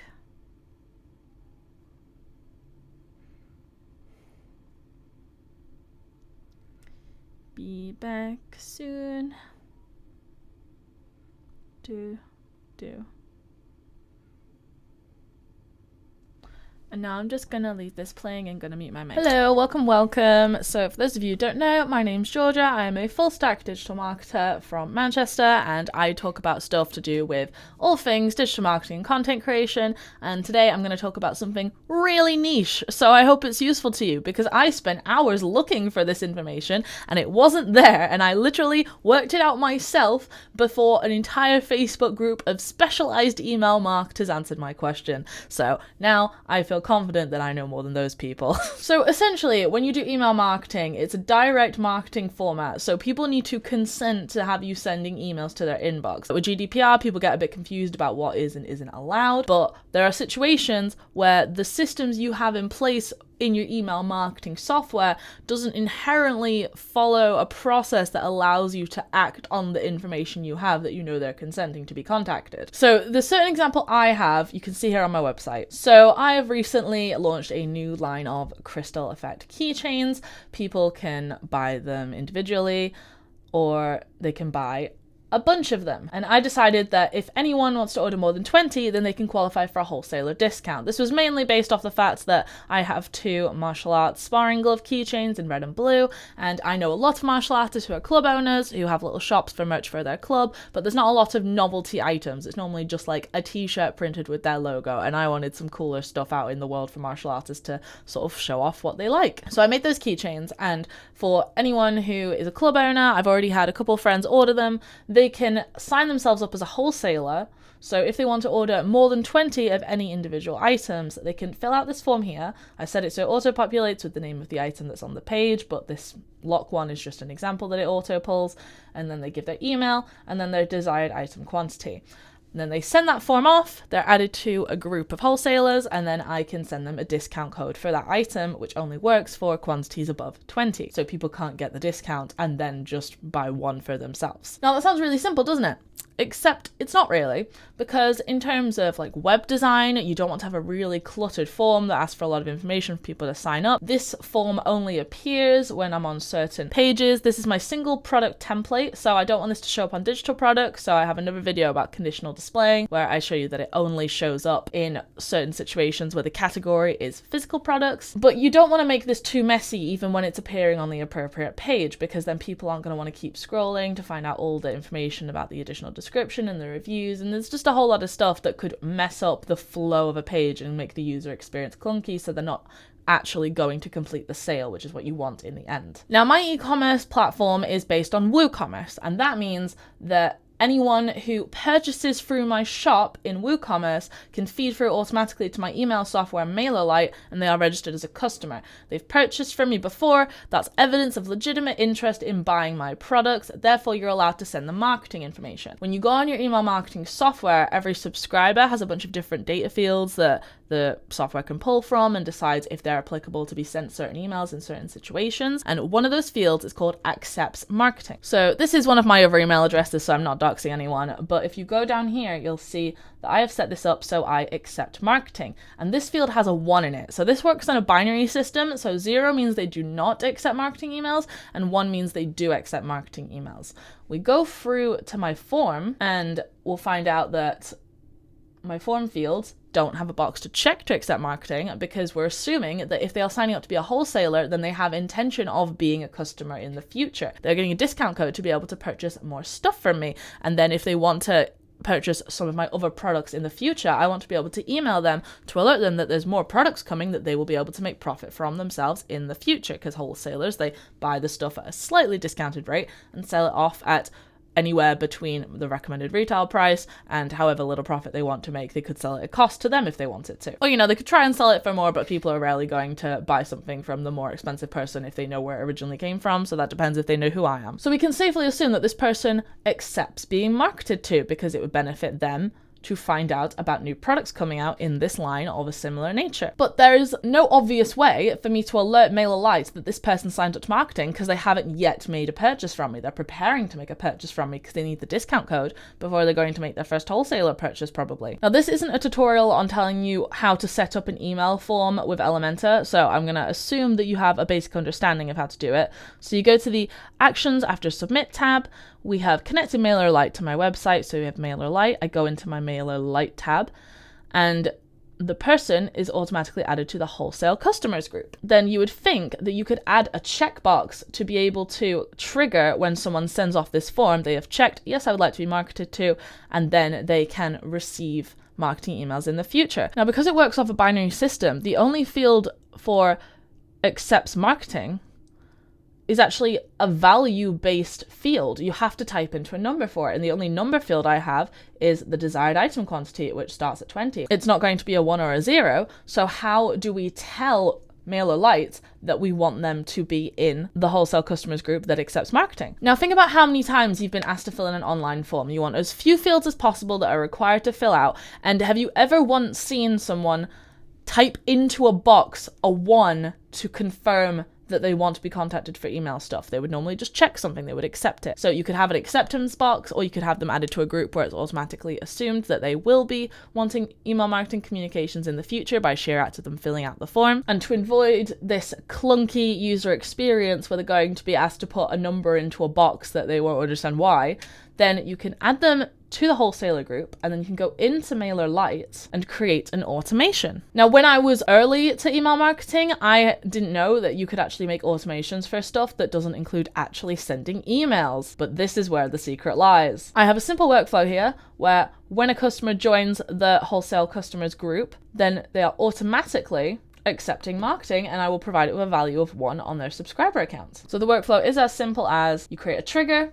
The trigger is when a customer joins a certain group. You could also make this trigger when a customer checks a certain box in a certain form, if you're able to set it up that way and you prefer that, which could be the accepts button, and it's a little checkbox. When that is confirmed, then the custom field on their subscriber profile will turn into accepts marketing, and the value will be set to 1, which means now when you go onto the account, it is set at a 1. I hope you found that tutorial useful. I know it's one of the more niche ones that very few people are going to have this exact workflow set up, but for me, it was really bugging me when I couldn't get MailerLite, Elementor, and WooCommerce to communicate with each other. This is a way of making sure all your softwares can communicate to each other. I hope it was useful to you. I have some longer videos coming up, which I haven't been able to put together yet because I have spent the past weekend doing as many sparring sessions as possible. I am about to go to my 4th sparring session on a weekend. One day was 2 sessions in one day, and then I actually ended up doing 3 sessions in less than a 24-hour period. My legs are like quivering, and I'm about to go kick some more pads. So the next couple of videos are going to be a lot more long, in-depth, follow-along style tutorials. Well, I hope you enjoyed this one today. Make sure you subscribe to see that, and have a good day. Hello, welcome. So for those of you who don't know, my name's Georgia. I am a full stack digital marketer from Manchester, and I talk about stuff to do with all things digital marketing and content creation. And today I'm going to talk about something really niche. So I hope it's useful to you because I spent hours looking for this information and it wasn't there. And I literally worked it out myself before an entire Facebook group of specialized email marketers answered my question. So now I feel confident that I know more than those people. So essentially, when you do email marketing, it's a direct marketing format. So people need to consent to have you sending emails to their inbox. With GDPR, people get a bit confused about what is and isn't allowed. But there are situations where the systems you have in place in your email marketing software doesn't inherently follow a process that allows you to act on the information you have that you know they're consenting to be contacted. So the certain example I have, you can see here on my website. So I have recently launched a new line of crystal effect keychains. People can buy them individually, or they can buy a bunch of them. And I decided that if anyone wants to order more than 20, then they can qualify for a wholesaler discount. This was mainly based off the fact that I have 2 martial arts sparring glove keychains in red and blue, and I know a lot of martial artists who are club owners who have little shops for merch for their club, but there's not a lot of novelty items. It's normally just like a t-shirt printed with their logo, and I wanted some cooler stuff out in the world for martial artists to sort of show off what they like. So I made those keychains, and for anyone who is a club owner, I've already had a couple friends order them. They can sign themselves up as a wholesaler. So if they want to order more than 20 of any individual items, they can fill out this form here. I set it so it auto-populates with the name of the item that's on the page, but this lock one is just an example that it auto-pulls. And then they give their email and then their desired item quantity. And then they send that form off, they're added to a group of wholesalers, and then I can send them a discount code for that item, which only works for quantities above 20. So people can't get the discount and then just buy one for themselves. Now that sounds really simple, doesn't it? Except it's not really, because in terms of like web design, you don't want to have a really cluttered form that asks for a lot of information for people to sign up. This form only appears when I'm on certain pages. This is my single product template, so I don't want this to show up on digital products. So I have another video about conditional displaying where I show you that it only shows up in certain situations where the category is physical products. But you don't want to make this too messy even when it's appearing on the appropriate page, because then people aren't going to want to keep scrolling to find out all the information about the additional description and the reviews, and there's just a whole lot of stuff that could mess up the flow of a page and make the user experience clunky, so they're not actually going to complete the sale, which is what you want in the end. Now, my e-commerce platform is based on WooCommerce, and that means that anyone who purchases through my shop in WooCommerce can feed through automatically to my email software MailerLite, and they are registered as a customer. They've purchased from me before. That's evidence of legitimate interest in buying my products. Therefore, you're allowed to send them marketing information. When you go on your email marketing software, every subscriber has a bunch of different data fields that the software can pull from and decides if they're applicable to be sent certain emails in certain situations. And one of those fields is called accepts marketing. So this is one of my other email addresses, so I'm not doxing anyone. But if you go down here, you'll see that I have set this up so I accept marketing. And this field has a 1 in it. So this works on a binary system. So 0 means they do not accept marketing emails, and 1 means they do accept marketing emails. We go through to my form and we'll find out that my form fields don't have a box to check to accept marketing, because we're assuming that if they are signing up to be a wholesaler, then they have intention of being a customer in the future. They're getting a discount code to be able to purchase more stuff from me. And then if they want to purchase some of my other products in the future, I want to be able to email them to alert them that there's more products coming that they will be able to make profit from themselves in the future, because wholesalers, they buy the stuff at a slightly discounted rate and sell it off at anywhere between the recommended retail price and however little profit they want to make. They could sell it at cost to them if they wanted to. Or, they could try and sell it for more, but people are rarely going to buy something from the more expensive person if they know where it originally came from, so that depends if they know who I am. So we can safely assume that this person accepts being marketed to, because it would benefit them to find out about new products coming out in this line of a similar nature. But there is no obvious way for me to alert MailerLite that this person signed up to marketing, because they haven't yet made a purchase from me. They're preparing to make a purchase from me because they need the discount. Okay, I am back. I'm pretty sure I had like 4 viewers at one point who were just there waiting for me to get off my break, and then I didn't, so that's fun. Salem is here in my Discord. Oh, great. Did they actually join voice? I have no idea. Ugh, I love how I'm like cold and I got iced coffee anyway. Okay, let me get situated. Let me see where I'm at. Let me see. Replying to messages. Waving at Salem. If Salem's watching the stream at all, please leave a chat message so I at least know. But otherwise, I'm just gonna crack on with what I've been doing, grinding away.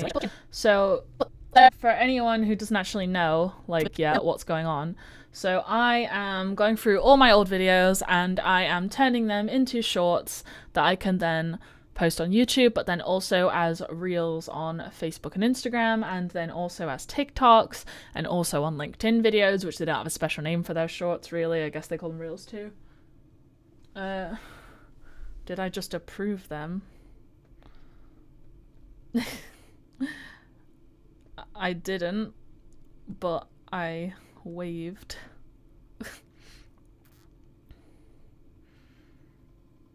Okay, we'll see what's happening. Yeah, so I am turning all my old videos into shorts, and to do that I have set up an automation in Elgato Streamdeck, which allows the whole edit process to happen by a click of a button, which is about 12 to 13 commands, I think. And then the only thing I have to do is manually select the clip and then export it as a video. So I'm currently on my video, How to Tell MailerLite Your Elementor Form Subscriber Accepts Marketing, which is the most niche video I have.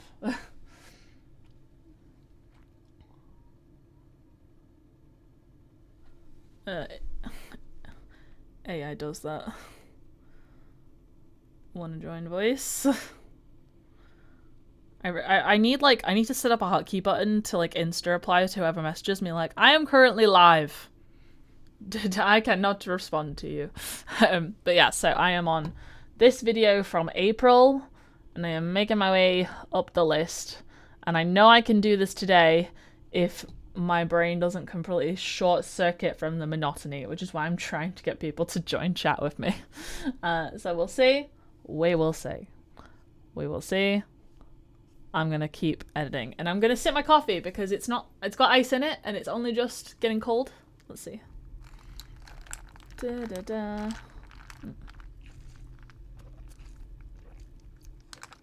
This ice was barely even frozen, so half of it fell apart when I got it, but luckily some of my skull cubes were solid through.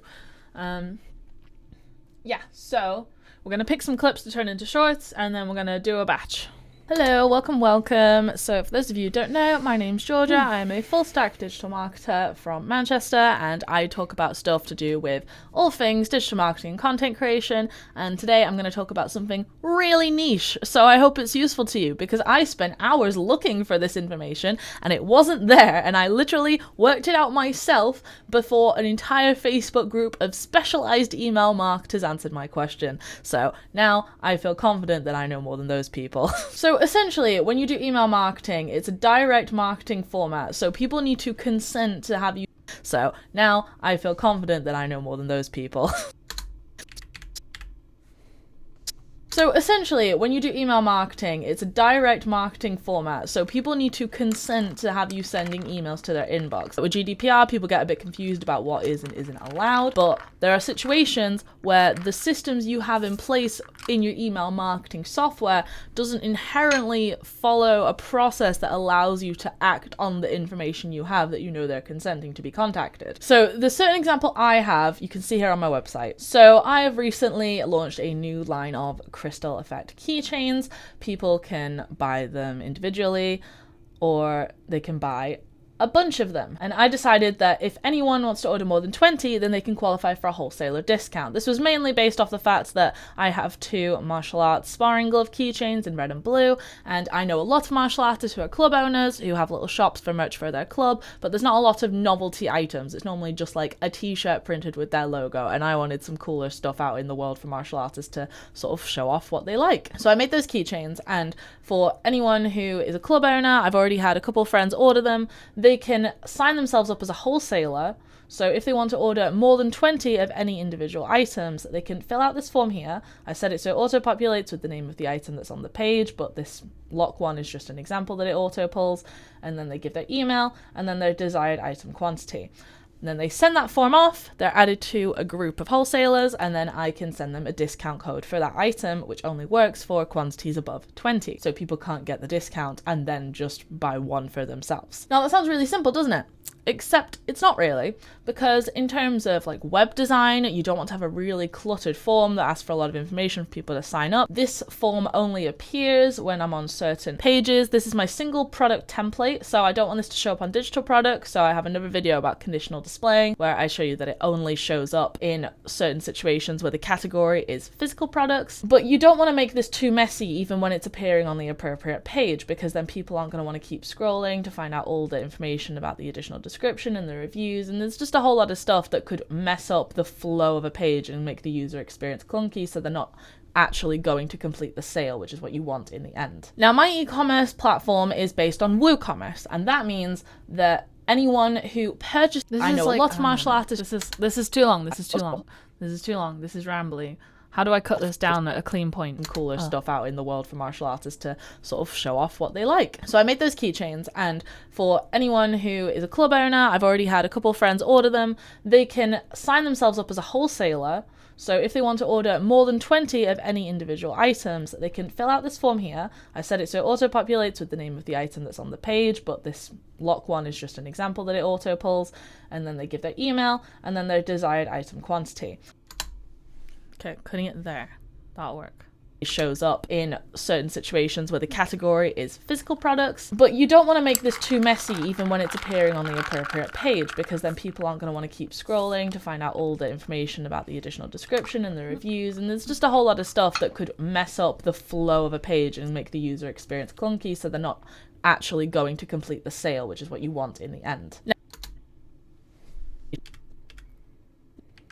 Now, my e-commerce platform is based on WooCommerce, and that means that anyone who purchases through my shop in WooCommerce can feed through automatically to my email software MailerLite, and they are registered as a customer. They've purchased from me before. That's evidence of legitimate interest in buying my products. Therefore, you're allowed to send them marketing information. When you go on your email marketing software, every subscriber has a bunch of different data fields that the software can pull from and decides if they're applicable to be sent certain emails in certain situations. And one of those fields is called accepts marketing. So this is one of my other email addresses, so I'm not doxing anyone. But if you go down here, you'll see that I have set this up so I accept marketing. And this field has a 1 in it. So this works on a binary system. So 0 means they do not accept marketing emails, and 1 means they do accept marketing emails.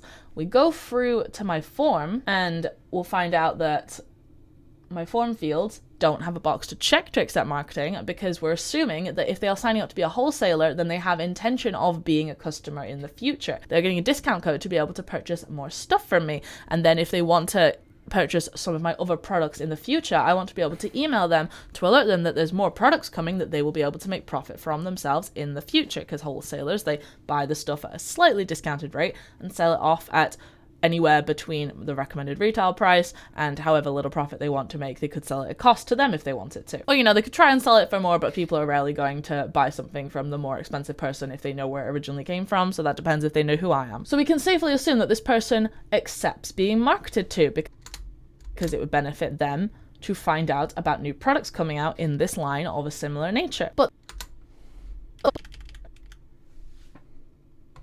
there is no obvious way for me to alert MailerLite that this person signed up to marketing, because they haven't yet made a purchase from me. They're preparing to make a purchase from me because they need the discount code before they're going to make their first wholesaler purchase, probably. Now, this isn't a tutorial on telling you how to set up an email form with Elementor, so I'm going to assume that you have a basic understanding of how to do it. So you go to the Actions after Submit tab. We have connected MailerLite to my website, so we have MailerLite. I go into my MailerLite tab, and the person is automatically added to the wholesale customers group. Then you would think that you could add a checkbox to be able to trigger when someone sends off this form, they have checked, yes, I would like to be marketed to, and then they can receive marketing emails in the future. Now, because it works off a binary system, the only field for accepts marketing is actually a value-based field. You have to type into a number for it, and the only number field I have is the desired item quantity, which starts at 20. It's not going to be a 1 or a 0, so how do we tell MailerLite that we want them to be in the wholesale customers group that accepts marketing?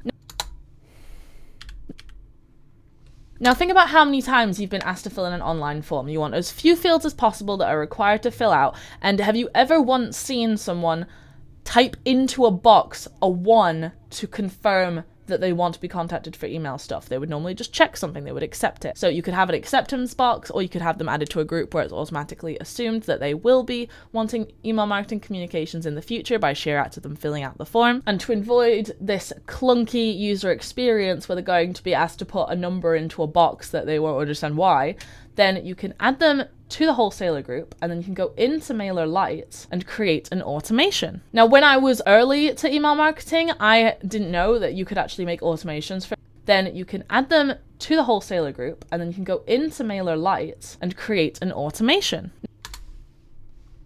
Now, when I was early to email marketing, I didn't know that you could actually make automations for stuff that doesn't include actually sending emails. But this is where the secret lies. I have a simple workflow here where when a customer joins the wholesale customers group, then they are automatically accepting marketing, and I will provide it with a value of 1 on their subscriber account. So the workflow is as simple as you create a trigger. The trigger is when a customer joins a certain group. You could also make this trigger when a customer checks a certain box in a certain form, if you're able to set it up that way and you prefer that, which could be the accepts button, and it's a little checkbox. When that is confirmed, then the custom field on their subscriber profile will turn into accepts marketing, and the value will be set to 1, which means now when you go onto the account, it is set at a 1. I hope you found that.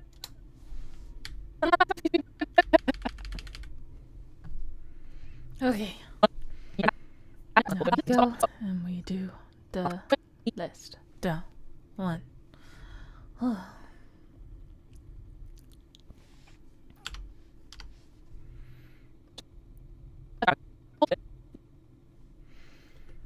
One.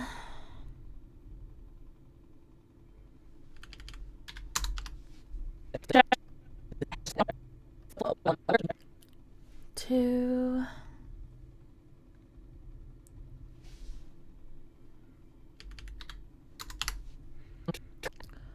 3.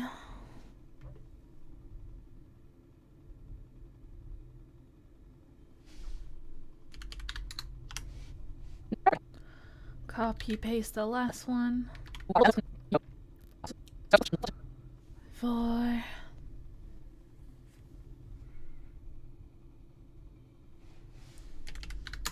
Done.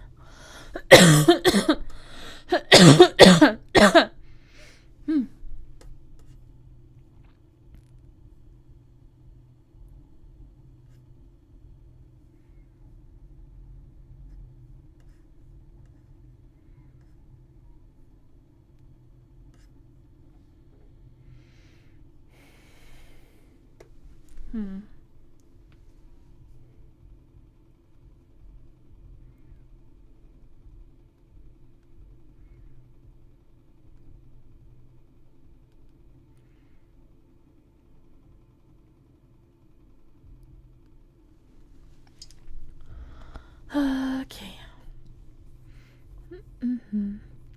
So, are they exporting? Are they still exporting? Are they still going? Yeah, it's still going. Okay.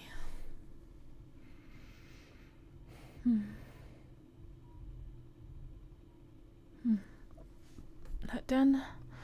Upload.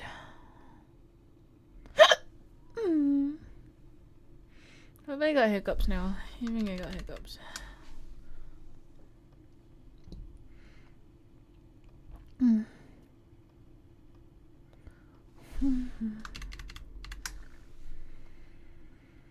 I don't feel good.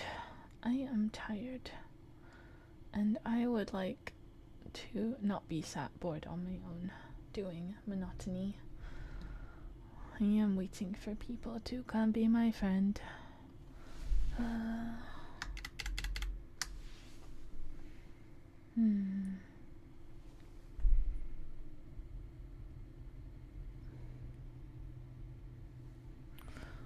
And it's like until I've done all the long ones, it just feels like it's a big mountain I'm not going to be able to climb. But I must do this. I must do this. I am a big boss girl, and I will do this.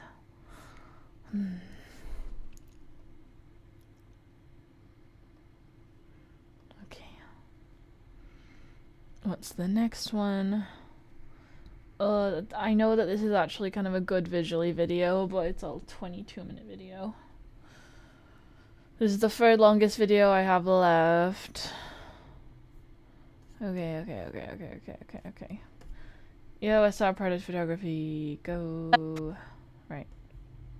Close that window. Okay. Duplicate project as.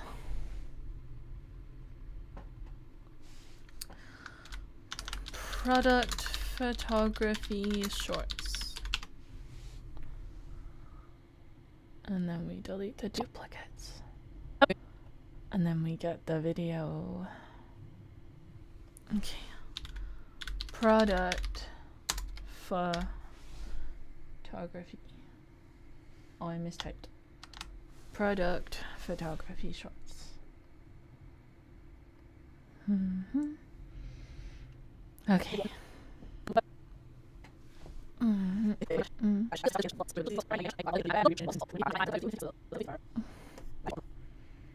Oh my god, just looking at the timeline makes me want to die a little bit. Oof.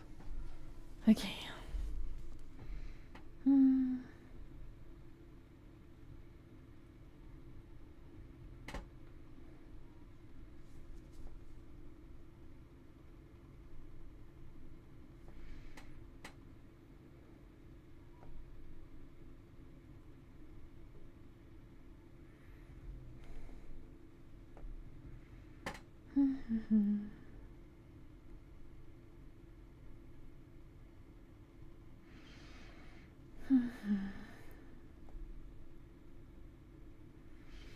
Okay, I'm gonna do the long one.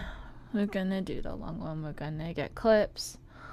And if I lose my mind, then I can skip some. But I feel like in this one, I'm not gonna be able to. And it's gonna be a big slog, but we're gonna do it. So I have videos that I've been wanting to record for like over a week now, but I have been sick the entire past week because of one of the videos I recorded. So that's gonna be on my other channel and you'll understand why later. But I wanted to sit down and I'm recording and I'm going to hope that words start sounding natural as I go. I have been binge watching The Good Doctor for the past 4 days and I'm The Good Doctor's a good show. Season 3 and I was like, stop at season 3 finale. Stop, sit down, record, and then we can move on with it later when it doesn't feel like I've wasted my entire bank holiday weekend being moody on the couch or in bed suffering. And you might still be able to hear my voice is a little bit hoarse still, but I can generally speak now. So I just wanted to get that out of the way, out of my system. And my hair in this video is so smooth. Do you see how smooth that is? You can maybe see a tissue box in the background, I'm not sure, but we're doing this. I thought I'd start with a kind of simpler one. I wanted to do a review of my first Seems I'm back to my old habit of getting sick once every 3 months, so that's fun. time using my Canon R10 for photography. Specifically, it was product photography this time. I months ago did a bunch of videos about how I managed to get working for HDR 4K video, and I had like 3 separate videos that I recorded in the space of a day talking about all the different reasons that was so great. And I also was doing like LUTs with it, and I was doing so many fancy video things, but it took me so long to get comfortable with that rig that I was terrified about the notion of taking my camera down and actually using it for other purposes. Which, like, yes, it's very nice to have a fancy camera with a fancy video lens on. It took me so long to get comfortable with fancy video things.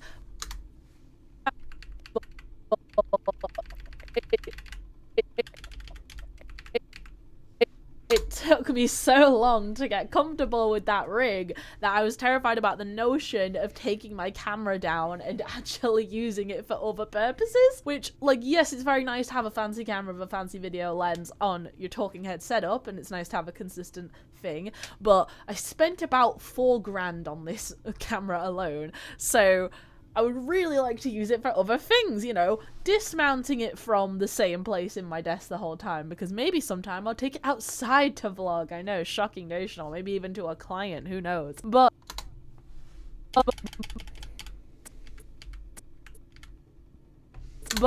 I needed it for product photography because I made products. I live streamed when my samples arrived right before I left for Christmas to go up to Scotland, and I had not shot them since, and it was pure procrastination because there was always something else that could have like been more important. But I actually started getting orders from just samples that people could see on that live stream alone, where they weren't even fully in focus, and a couple of friends would come over and like seen it, and I actually had orders on my sparring keychains, so I have to get them on the shop because otherwise they're not making money. They're available for pre-order now, the keychains. I'm hoping I'll have got the clips up by the time I post this video, because I also have clips that I've done. They were more like, I just wanted to see what the product actually looked like, and then if they generate interest, then great. Otherwise, I'm fine just having them to peg my food. You know, when you have like an open pack of crisps or something, or, you know, not like the multi-packs, but like a normal like salt and vinegar 12 things, like they're just one big bag. I want to be able to peg that shut. So if no one buys them, that's what I have those for. But I think they look nice, so you can judge for yourself. I live stream. Okay. Right. Them. That's what I have those for. But I think they look nice, so you can judge for yourself. This is like the least flattering angle ever right now, but like I live streamed actually when I was doing my initial session. I did 2. So my first session, it was very standard, boring white backdrop, and that's the one I live streamed because it felt like more like we're having an event, we're doing this, we should document the process. And I'll probably show some clips of me like doing it as B-roll while I talk. But basically, I set up the camera, I turned it off from video mode for the first time in like forever, like since I got the camera, because obviously you flick through all the settings when you get it, and I completely forgot that they have entirely different menu setups. So I turned it on to the camera mode on manual, and I was like, where's all my beautiful colors gone? The idea is, although it was in HDR mode already, it was in HDR PQ mode, that meant that I didn't have any of my other settings for like LUTs and stuff. I had to turn it so the picture profile, I put it to faithful again. I did actually play around with a few of them. I think I took a few shots before I put on a picture profile because I was like, okay, let's see what the truest form of the image is. It was bland, it was desaturated, it wasn't good to look at. It was hard to judge if it was even a good image. It was hard to actually see if it was even in focus because the color change was so like menial that your eyes were like really working to work out if there was a blur coming from the color shift with these acrylic shiny items. So So I was like, I gotta change the picture profile. There were a few options that actually looked really good straight out of the camera. So if you didn't want to go and do any post, it actually looked really good straight out of the camera. So I was like, I gotta change the picture profile. There were a few options that actually looked really good straight out of the camera, so if you didn't want to go and do any post-production editing, some of the options were available. I can't remember the name of it right now, but there was one where it might have been like Vivid, or I'm probably making this up, I'll look at it later. But I exported an image as just with this look, and it looked really good. It just didn't have the sort of style tones I wanted of this image. Although I've skipped ahead to the second session now, that was like when I was playing with the other picture profiles. But I put it back to faithful because that's like closest to the human experience as you can get, so you can judge what it'll look like, and then you can go in and edit in post anyway. You can do a whole bunch of stuff because I was shooting it in RAW and also in JPEG. So whenever I do it, I always dual shoot RAW and JPEG because having JPEGs quick ready to go is nice, and then you want to have the full scope of the editing material. Sometimes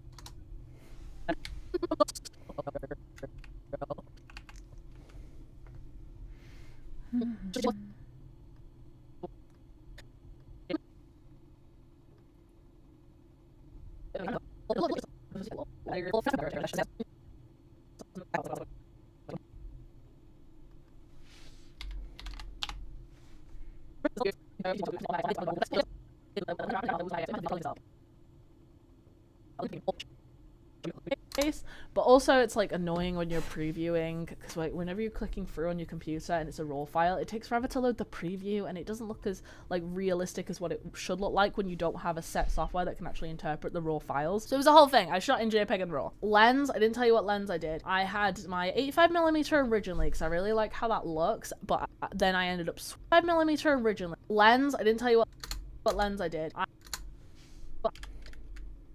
I had my 85mm originally because I really like how that looks, but then I ended up switching to the 50mm because, you know, ooh, nifty 50, it's the perfect lens. It replicates the human eye as closely as possible. Not exactly true with mine. I'm pretty sure I have a full frame sensor. I am pretty sure of that, but there's something about my camera that makes it so, no, I don't, maybe I don't have a full frame sensor, maybe it is cropped. The optics of it makes it so the lens acts as a longer lens than it actually is. I'm being stupid right now, I can't remember the words, but I've been sick, deal with it. But either way, it looks great, but that means that if you want to have a wider frame with a 85 or a 50 or any lens, it means you have to stand back further. Like when I was using my 135, it was beautiful, but I had to be outside like yelling at my model. It was so much distance, it was ridiculous, but it looked great. I'm pretty sure I have some of the images from that on my homepage. My first shoot I had on my My first shoot I had on my paper white backdrop rolls. I tried to do some experimentation with shooting it on my gym flooring and on like a textured surface that I had like some metal grid or something, and then I also ended up putting it onto my blue little starry stool that I like to use, but then I was like, I need to stand on this stool to get higher up to have a higher angle so I can get the framing of the shot properly, because obviously there's the framing issue, and then there's also you have to be far enough away that the focal length can actually focus in on the certain area that you're looking for. And especially with these keychains, because they had the glitter epoxy layer, depending on your focus, you could make the sparkles more or less prominent and visible, and I wanted them to be quite visible because it's going to be like, look how pretty they are, they're shiny. So it was good clip there. So there's like a whole thing for that, and I ended up setting up my paper white backdrop roll, and then I thought if I hate it and I want to be able to cut it out and put it on something else later, that is an option, although when they're translucent, that's not necessarily true. The majority of my clips were opaque, so that wouldn't have been an issue for those, but for most of my products there was an element of transparency about it. I don't like white backdrop photos. I think they look about it. I don't like white backdrop photos. I think they look boring. I think they make everything look a little bit cheaper. I hate them, but I accept that for e-commerce they kind of are a requirement. So that was what I did for the day. I got quite exhausted going through all my settings. The thing about Canon cameras, and I think today I got quite exhausted going through all my settings. So that was what I did. For e-commerce they kind of are a requirement. So for e-commerce they kind of are a requirement.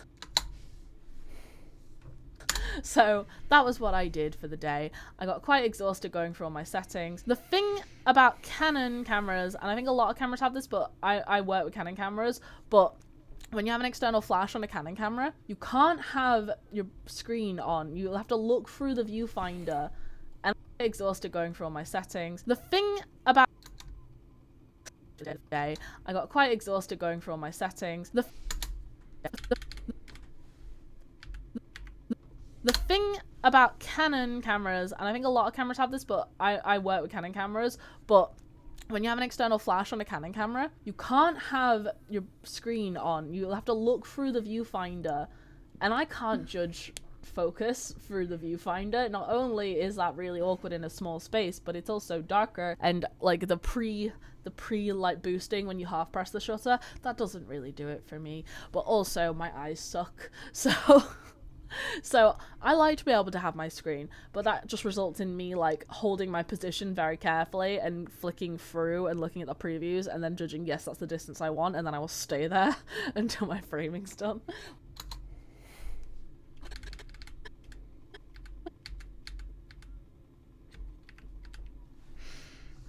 Which, like, with product photography, it's all in the same spot. Could have just put my tripod there, but the angles I wanted, it would have taken a lot more time to set up my tripod than to just stand there and hold the position. And, you know, I got core strength, so I can bend over and lean, and it's fine. I ended up doing that on quite a few occasions if you actually look at the live stream footage. I think I rounded off on the shoot, like, really annoyed, not liking any of the photos at all. Like, they were acceptable, they were focused, they had been captured, but there was no personality in them for me. I think in the end I only ended up using one of each white backdrop image for each product listing just to shoot. Like, really annoyed, not rounded off on the look at the live stream footage. I think I rounded off on the shoot, like, really annoyed, not liking any of the photos at all. Like, they were acceptable, they were focused, they had been captured, but there was no personality in them for me. I think in the end I only ended up using one of each white backdrop image for each product listing just to prove that I have it and it's in multiple situations. Because with e-commerce, people think, oh, you could have stolen the pictures from the original lister, always an issue, but I'm the person who made the product. I want people to know that I did it and there's no risk that I stole these pictures. So I take them on multiple positions from multiple angles in multiple setups, so I have them. So I got these white backdrop ones. And then I think I finished my shoot by taking the sparring glove keychain ones, which were the priority ones for me to get listed ASAP because I'd already sold some of them. And then I noticed that my key light, which had a beauty dish on it, I had a beauty dish which was diffused, but it had the little like central circle to sort of block it, so it has sort of an eye shape to it. I also had a fill light. I haven't talked about this a lot yet. I also had a fill light because I have two flash units. I have Godox SK 300II or 2 or whatever you want to call it. Do I have a affiliate link for that in the description? Not sure. I'll check. If I don't, I'll add it now. When I was like putting it away, my key light was because I have two flash units. I have Godox SK 300II or 2 or whatever you want to call it. Do I have a affiliate link for that in the description? Not sure. I'll check. If I don't, I'll add it now. When I was like putting it away, my key light was right next to my couch on like the perfect level, and I know that I can balance my sparring bag on this level, so it was a really good position. So I took the opportunity real quick after I put the backdrop away, or did I even put it away at this point? I think I did. I put the backdrop away and I took a picture of my sparring glove keychains on my sparring bag on the two zippers. They are keychains, but I actually envision more people would use these as little bag tags, especially because when you've got your sparring gloves on and you're like in a rush to get to your bag because maybe you need to like swap shoes or something, like, I don't know. In the demonstration, posted it by now. I don't know if he's actually posted it. He said he would soon. Yeah, I'd left my light table with, I think, oak or something, and then like little lines of darker mahogany. It was really cool. It's like proper hardwood. And I should have varnished it before I did. I edited out like the bits where it was inconsistent coloring, but I should have just varnished it. And you can actually see my kitchen cupboard in the background of a lot of these pictures, but I tried to edit it so it wasn't super, but I should have just varnished it. And you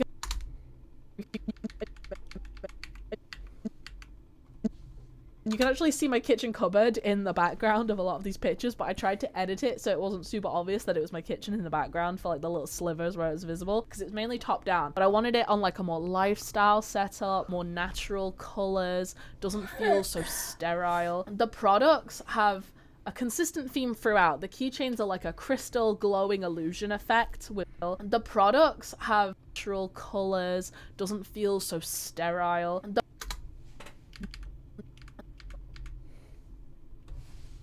The products have a consistent theme throughout. The keychains are like a crystal glowing illusion effect with acrylic of different levels of transparency and then glitter and sparkly, and that's all good. The clips didn't really have a theme, although I liked the Facebook Reacts one, was like digital marketer theme, because, you know, this is my channel, I do digital marketing, and I thought people would quite like that. You know, people just like need to keep notes of all their documents or release forms so you can peg them together. I thought that would be fun, and I just wanted it for me, so that's what I did. But I haven't got a consistent theme topic amongst themselves, so I couldn't really do like a big fancy flat lay with, you know, accompanying elements of, like, you know, when people do like moisturizer, they have loads of water textures around and some eucalyptus leaves or aloe vera plants or something. Like there's nothing that was fully associated any other way, so except for the sparring glove ones where I put them on the sparring bag, it wasn't like I could do something that would match for all of them. And I wanted to be able to shoot them in group shots together so people knew that they could buy a set, because when you're doing product imagery, I wanted to be able to shoot them in group shots together so people knew that they could buy a set. Because when you're doing product imagery for an e-commerce listing, you basically want like this is why the plain white ones exist. They go, this is the product, there is no influence in any sort of way, this is the basic thing, you can see it as fact of what it is. And that was actually the one shot where it was easier to see the translucency and the glowing effect, because it's like more see-through around the edge of the item because it's glowing, and then there's thicker color on the outside, so you could sort of see that with the white picture more easily. But I wanted like lifestyle shots that looked nicer and looked more realistic, and like these are different angles of what it could look like in use. Over time I'm hoping to get some more video clips of this, but I focused on photography just so I could get the listings up as soon as possible. So hopefully when I get videos I can show like pictures of people wearing them on rucksacks or on their keys and all that sort of thing. It did kind of bug me a little bit that you can see the darker brown lines going through the wood texture when I was doing my photography, because like lines sort of break up a shot in terms of framing. It kind of dictates how you the keys and all that sort of thing. It did kind of bug me a little bit that you can see the darker brown lines going through the wood texture when I was doing my photography, because like lines sort of break up a shot in terms of framing. It kind of dictates how you frame it, but I just sort of dealt with it and I feel like the pictures came out really good. This was around the time where I did the preset profile one where I exported, and I feel like these ones just came out a lot better. They feel like they have more soul. I got it. I was talking about the different images you need on an e-commerce listing. I feel like they have more soul. I got it. I was talking about the different images you need on an e-commerce listing. So you have the plain white one, which like this is the product, and then you have the lifestyle shots to show the product in use ideally, which I do have for the sparring bag ones. And you need like to see different angles of the product, so you can see them from top down ideally, and then a side shot, and then like a low angle, and then any sort of attachments or bonus features that aren't images you need on an e-commerce listing. I got it. I was talking about the different images you need on an e-commerce listing. So you have the plain white one, which like this is the product, and then you have the lifestyle shots to show the product in use ideally, which I do have for the sparring bag ones. And you need like to see different angles of the product, so you can see them from top down ideally, and then a side shot, and then like a low angle, and then any sort of attachments or bonus features that aren't visible in the main, like the hero image. Then you want to be able to close up on them, so stuff like the keychain latches. My images are a bit deceptive on that one, because I've had some people tell me that these keychains aren't worth the price they are because they look like they're cheap and plasticky. The base of the actual charm is acrylic, but I specifically made sure that I got the premium options for all these things so it didn't look cheap, so I could justify a higher price to get, you know, higher margin. It's business. You want people to pay money, give them a good product. It's quite simple. But they look cheap because I actually have metal keychains that are painted and they're like colored. I don't know how they do it. I think they said electroplating on some of them. I don't know what that means. Like maybe a couple of them are dipped out. I don't know. But it's metal with a vivid coloring on it, so they say it looks plastic, so it's like you have to feel for it. And if you look on like the key, like the normal like ring O chain type ones, then if you like pry it apart so you can actually get it onto a item, then you can see the metal like in the middle, just like around the center where it wouldn't be visible to the normal eye. So maybe if I had had the forethought to take pictures of the inside of the keychains, somehow prying and holding it open on the sample while getting the camera and while focusing it and getting the right flash to the normal eye. So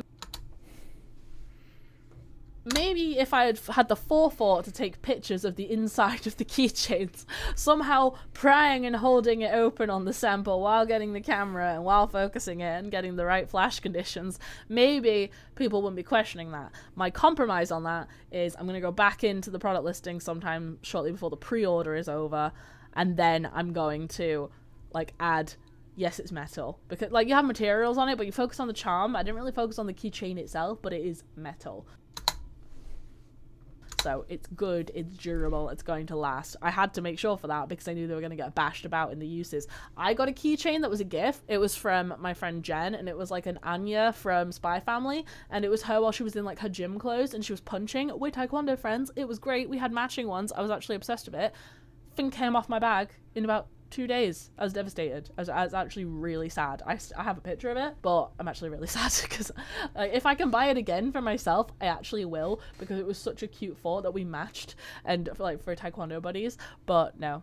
So I didn't want it to be cheap, and I need to communicate that it's cheap. So although product photography is about displaying the product as is, they can still be deceiving. You see what I'm saying? This is not exactly like a review of the camera, to be fair. I'm just talking you through my product photography process at this point. I think the images came out good. The comparison to my friend's phone photos hopefully shows you how good it is. Lenses are important, obviously, for optics. I use the Samyang VDSLR lens series. I think maybe Mark II for some of them. I think so. But they're not designed for photography. But they work great for photography anyway, and I'm primarily a videographer, so that's why I got them like this. I'm pretty sure these lenses are not actually designed to work with this specific camera I have. And I also have to have the adapter for the EOS to the R series ring, so that adds length to the lens again. So that's this specific camera I have. Anyway, and I'm primarily a videographer, so that's why I got them like maybe Mark II for some of them. Lenses are important, obviously, for optics. Good. The comparison to my friend's phone photos hopefully shows you how good it is. Lenses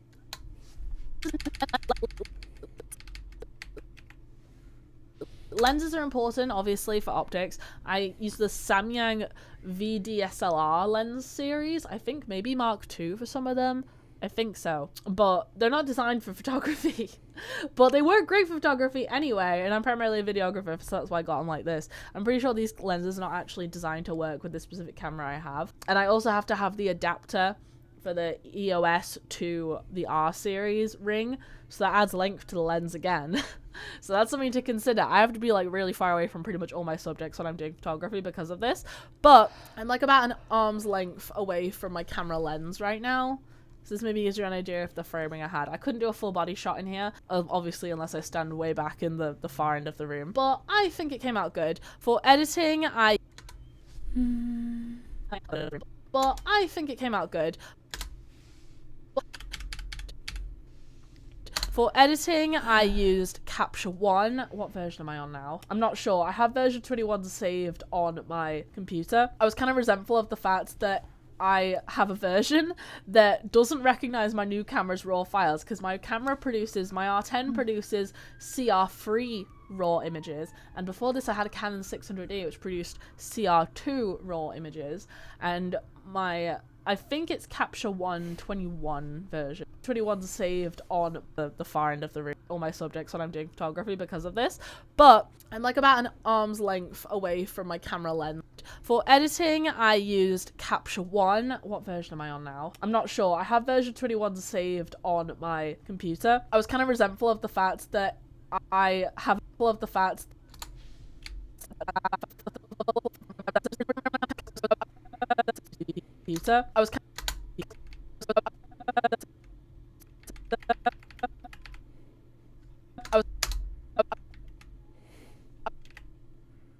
was kind of resentful of the fact that I have a version that doesn't recognize my new camera's raw files, because my camera produces, my R10 produces CR3 raw images, and before this I had a Canon 600D which produced CR2 raw images. I am so bored right now. I think it's Capture One. I just gained a new subscriber that only identifies Canon CR2. So I was like, I haven't needed my photography software in ages. Obviously, I would like to use it more, just because I would like to do photography now. I have a camera that's not on death's door all the time. I intend to do more photography, but I was like, I don't want to buy a software earlier than I need to just for this one shoot, so I used one of my other emails to trial test it. So I think the trial, I have it for 3 months on the newer version, and admittedly, other than being to identify the file that I have to put into the software in order to edit it, I don't really use any of the updated features. But I love Capture One because I think the color science of it is better, and I think you get more beautiful colors and color control than in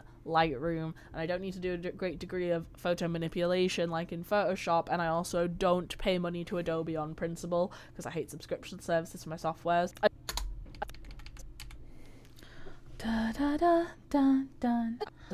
Almost done. I do get basic updates on Capture One. I bought my lifetime license for it, but with such substantial updates, they warn you will have to pay again. I feel like I should get a discount code for being an existing customer, but there's like, they send out discount codes all the time. I just couldn't time it for one that it would be relevant for me, and most of the discount codes are for newer people. So would recommend Capture One as an editing software. It's great. I love their like cloning makeup brush like perfectionist tool. Every time there were little spots of wood that were a bit iffy, then I could like copy paste a chunk and it does it automatically, and then you can drag around the spot if you don't like the automatic generation. I'm not sure if I actually have live streamed photo editing before. I feel like I might have done it one time before. I'll probably do it again in the future, but not right now, not any soon time. I don't have a lot of photo editing that I need to do right now. I would love to do some of the practices that I did for bouldering and rock climbing photography, where I have these little lights that you can like stick on people's limbs, and then you have to, I did for photo editing that I need to do right now.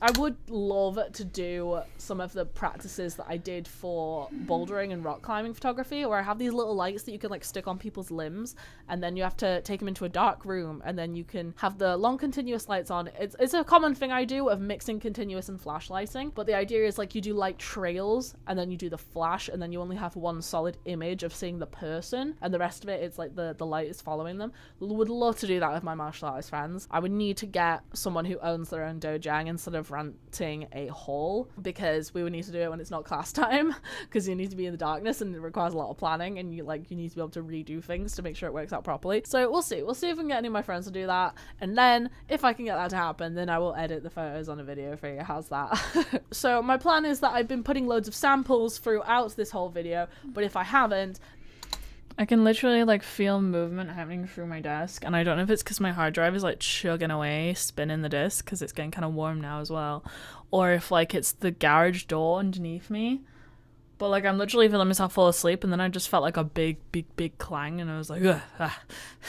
Then I would say I'm gonna put them all here now, enjoy the montage. Hopefully you like my work. Hopefully if you like those products, you would like to go onto my shop, which is in the description below, to buy some. I'm putting loads of samples throughout this whole video, but if I have for bouldering and rock climbing photography, where I have these little lights that you can like stick on people's limbs, and then you have to take them into a dark room, and then you can have the long continuous lights on. It's a common thing I do of mixing continuous and flash lighting, but the idea is like you do light trails, and then you do the flash, and then you only have one solid image of seeing the person, and the rest of it, it's like the light is following them. Would love to do that with my martial arts friends. Okay, I'm calling it on this one. That's a lot of clips, I think, you know? Let's get this one done. This would be a good one. Okay. So 0.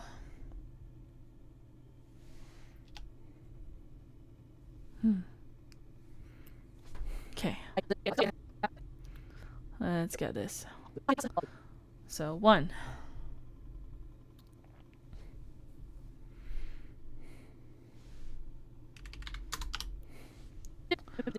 Do I want to change the dimensions? I don't know. Copy. So just paste the attributes and then see what happens. Do I need them to look weird? I know, things they look weird. I think it looks good. I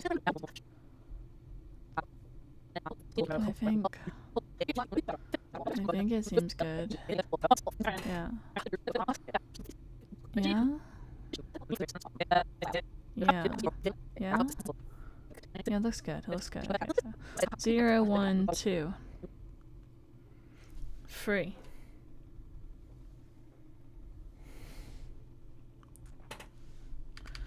Free. 4.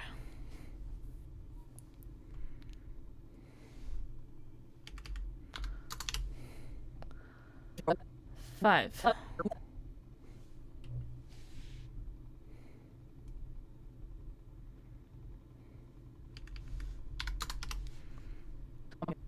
6.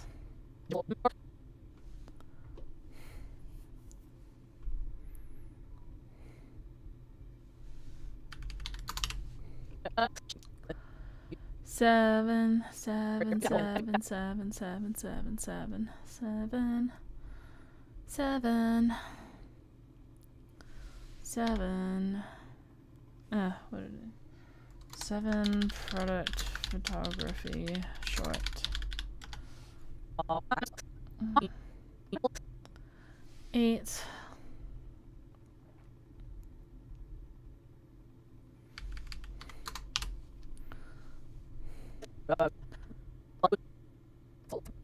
9.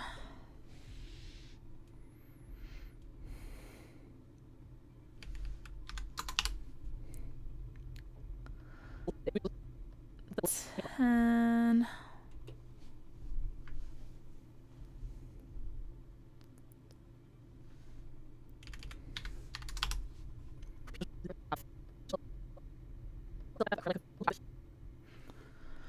11.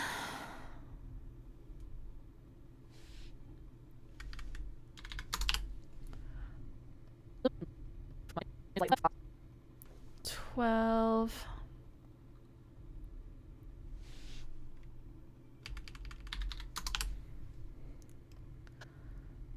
13.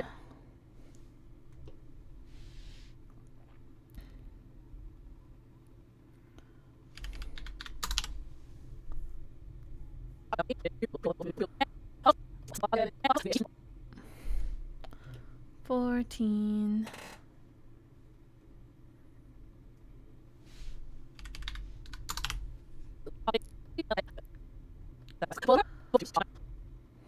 15.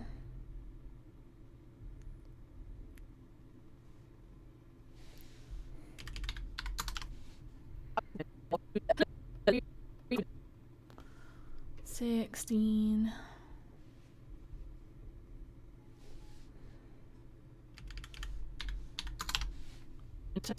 And then copy paste the last one. And 17, 17, go. 17, go, go, go. Let's do it, 17, da, da, da.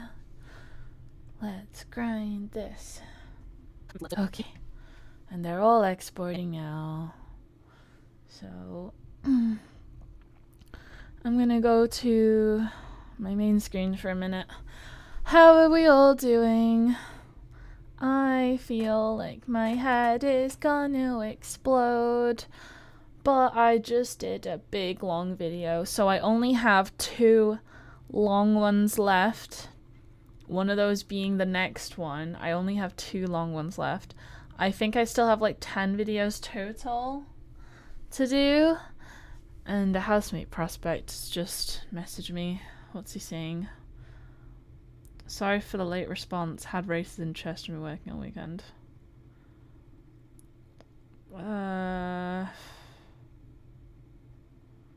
And I bet he's bailing on me. Everyone's always bailing on me. Who wants to live with me? No one.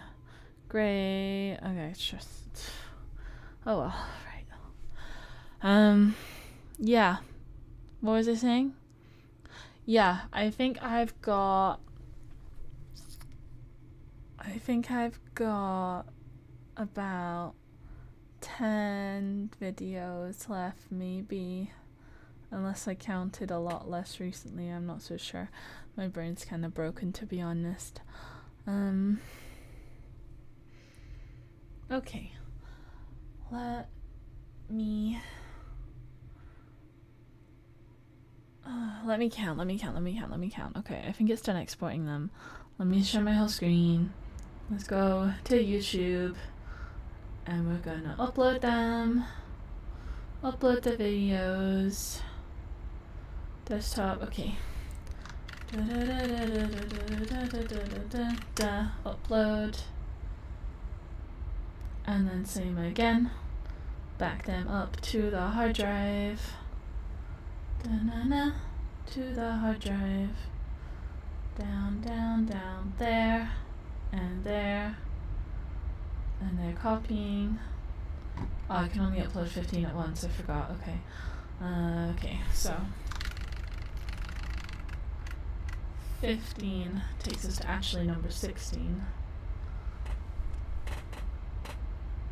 And then we'll get those again in a minute. Okay, so I need to do 1, 2, 3, 4, 5, 6, 7, 8, 9, 10, 11, 12, 13, 14. I have to do 14 more. Oh, I have to do 14 more. 14 more. Only 2 of them are long. But I know I can do this today and I want to do this today, but I feel like my head's going to explode and I can't look at my face much longer. I just want someone to come and talk to me on Discord or something while I do this, and it'll be so much easier. I won't want to throw myself off a ledge as much.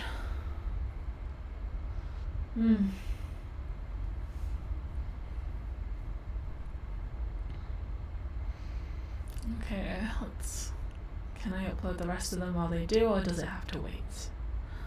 Probably has to wait, but let's see. Okay, so it was, 1, 2, it was 16, it was up to 16, wasn't it? No? Wait, yeah, 16. Oh, it's only 2, so I can upload 2 more, right? Yeah? Not gonna make me wait, even though you're doing 2 more? Yeah? Okay, great.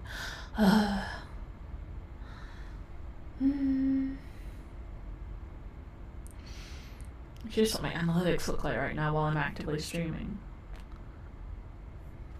It's updated my new subscriber, that's nice, yay. What do I look like while I'm doing this? Is it feeding people through to the live stream itself? Do you know what I just find interesting about live stream analytics is it shows you, oh wait, I can't change. It shows you the live feed, like while you're doing it, but then the second that video finishes and you stop being live and it becomes a VOD, then those analytics are kind of lost forever. They're kind of like, in some ways they're amalgamated, like into the overall reach of the video, they're amalgamated, but you can't actually see the progression of them over time. You just see like the total number, and then you can like mentally minus what was like substituted. So, it's different, it's interesting. Let me get these uploads finished, and then I'm going to actually click through and see what I'm looking at. As a little treat, I'm going to look at my analytics while I'm still doing the video. As a little treat. That would be nice. Because I got to do 14 more videos. With at least 2 more long ones. One of those is the next one. So my head's gonna explode. How short's the one after the next long one? 10 minutes, 5 minutes, 3 minutes, and then the next long one. Oh, come on. A lot of these are really short. Most of them are under 5 minutes after I get past the long one. We can do this. We're gonna make this a long stream. Because the longer the stream, the more the stream gets pushed out to people, and the longer the channel gets shown. So if I break it up, it's of no one's benefit. It's only to my detriment. But I would really like if someone came on Discord with me. Because I am working hard and it would be a nice reward.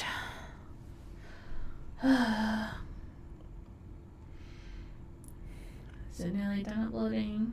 One more. One more.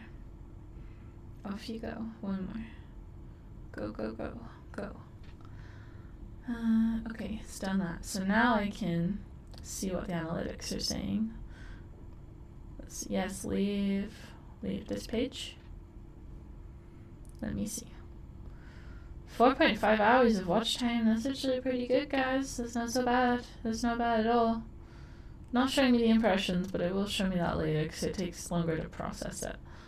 Oh well, that's not so bad. That's not so bad. Oh, why did that one? Resume upload. I did not interrupt the upload. It said it was done. Wait, which one was it? Just the normal one. Resume upload. Okay. Go. Da-da-da.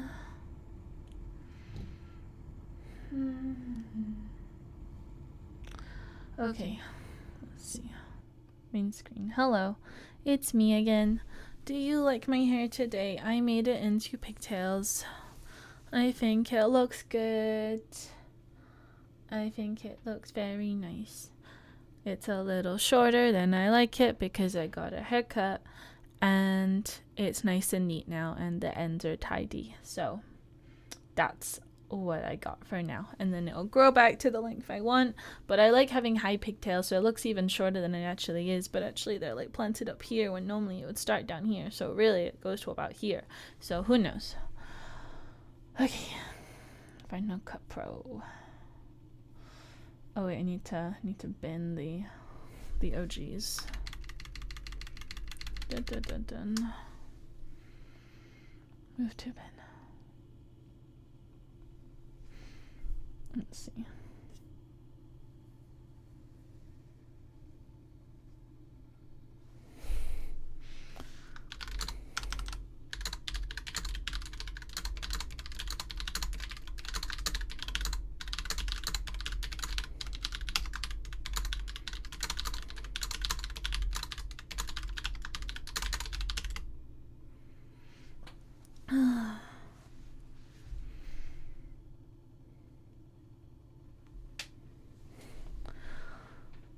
Da da da da dun dun dun dun da dun dun dun dun dun dun.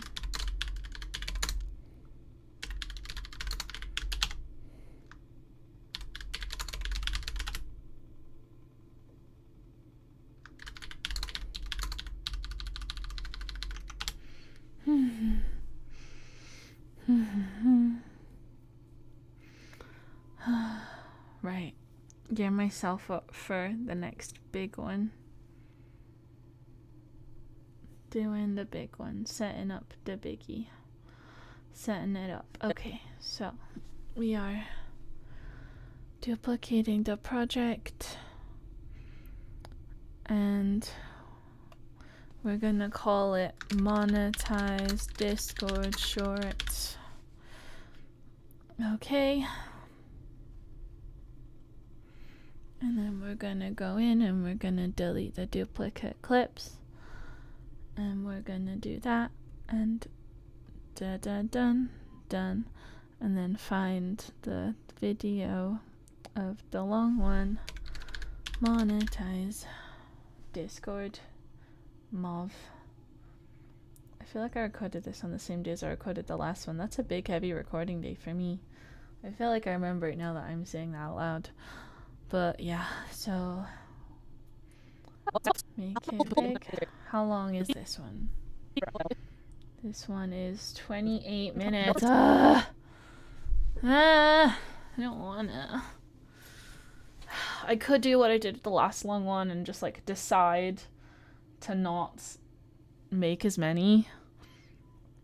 But I feel like this is a good video, but also like a lot of it is just entering text field data, which isn't exactly entertaining for people, I guess. So we'll see what can be made into a short, and if it feels like I'm slogging through it and there's nothing to yield from it, then I will just start skimming through and looking for changes on the screen for interesting bits.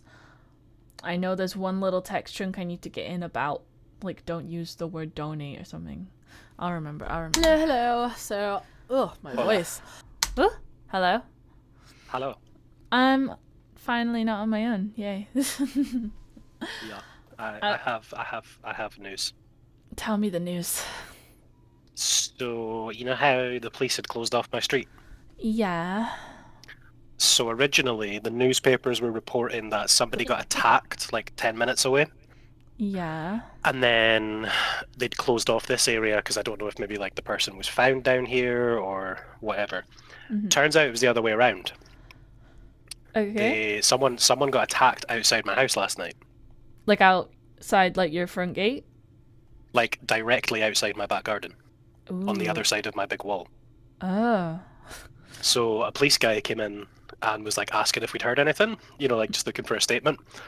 Mm-hmm. So we were like, no, you know, didn't hear anything, didn't hear any noises or that, because like I've usually got headphones in or like, yeah, or whatever. And you also weren't staying in your bedroom last night, so yeah. So it's like, fucking, he's asking questions and stuff, and I'm like, yeah, no, blah, normal. And then I'm sort of like asking him questions back. I'm like trying to fish. I'm like, is it bad? Like, is the guy okay? Like, what's happening? He's like, obviously we can't say much, but like he's in hospital right now and stuff like that. He's like, it was a serious assault. And I was like, was it like a weapon or something like that? And the cop was like, well, again, I can't say that it was, you know, like, I can't say either way. He's like, but the streets are closed off and you can see us out there searching for something. I called it. When you said that they were just sat there looking like in their car, I was like, I bet they're looking for a weapon.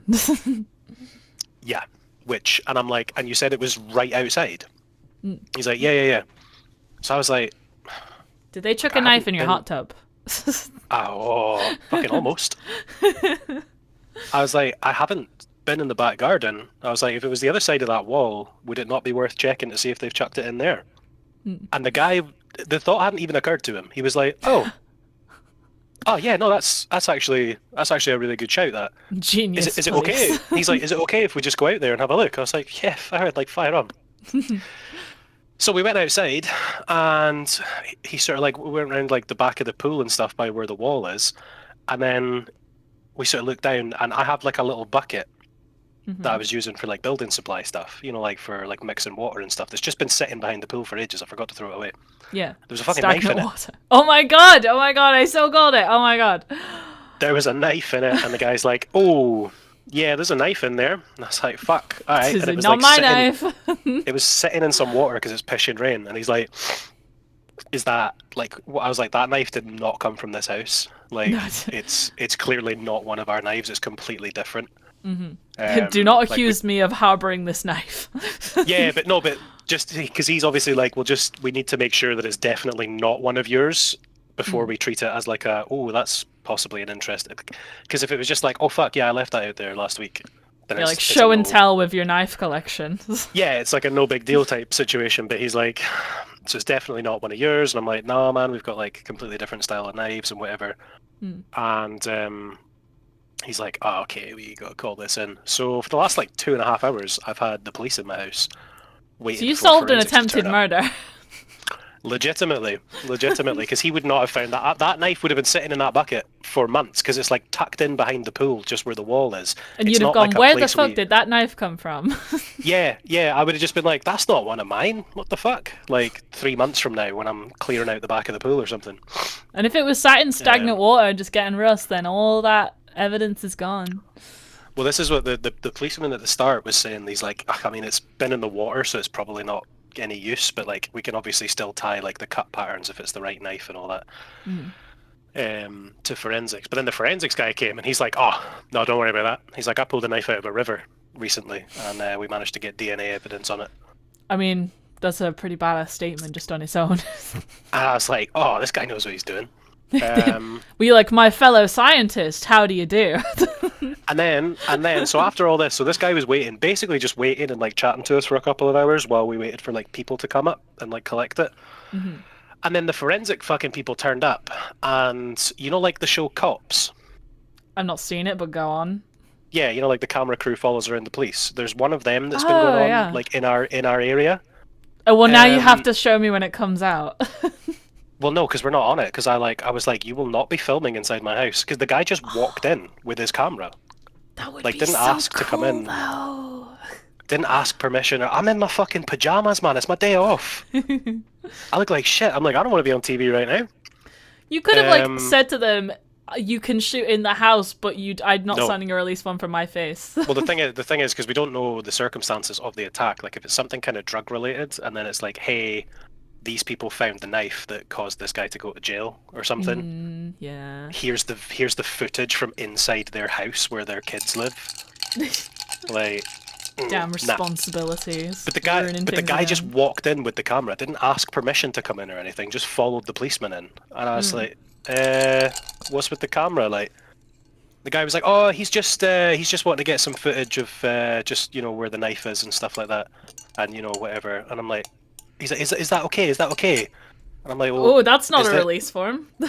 I was like, are you asking for your forensic record? Like, is this like you documenting your forensics, or is this for like a TV show type thing? And he's like, well, it's just, you know, so that we just want a couple of sort of snaps of it and that, you know, it's not a big deal. It's not. Don't worry about it.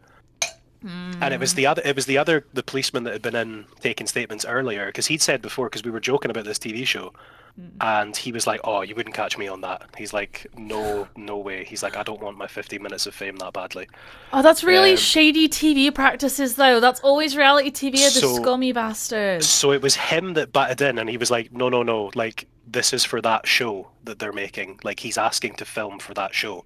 And I was like, absolutely not, get out of my house. No. Like, look, that's just so rude. If, like, literally, even, like, standard documentarians, they will send a runner ahead to be like, hey, we're following this person, they want to come into your store, can we shoot in your store just while they're here and it's about them? Most people will say yes, because you're nice enough to ask. But reality TV are just like, oh, it's nothing, it's fine, it's okay, right? Again, didn't even do, like, he literally just followed the police into the house as if he had, like, implied access to be in my house. Well, that's the thing, right? Because, like, in like, I love TV shows like this. Not necessarily following the police, but, like, following ambulance people, you know, like 999, what's your emergency or something. I love those shows. But most of the people you see on those shows are not the brightest people. And it's because they don't think to ask. Or, like, when they do ask, they're like, fuck yeah! I'll get on telly. They don't know about any consequences that could happen. I made it perfectly. He's like, in the end, he was like, oh, listen, can I just get like a zoomed in picture of the knife in the bucket? And I was like, yeah, you can take that one shot of the knife in the bucket. That's all you See, get. I feel for this guy, because that would be me doing his job.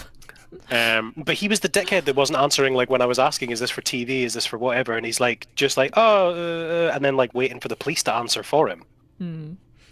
If I was with the police, I would want the police to handle it, but... Nah, he was a bit of a dick. Like, he was almost like it was beneath him to speak to you type vibe.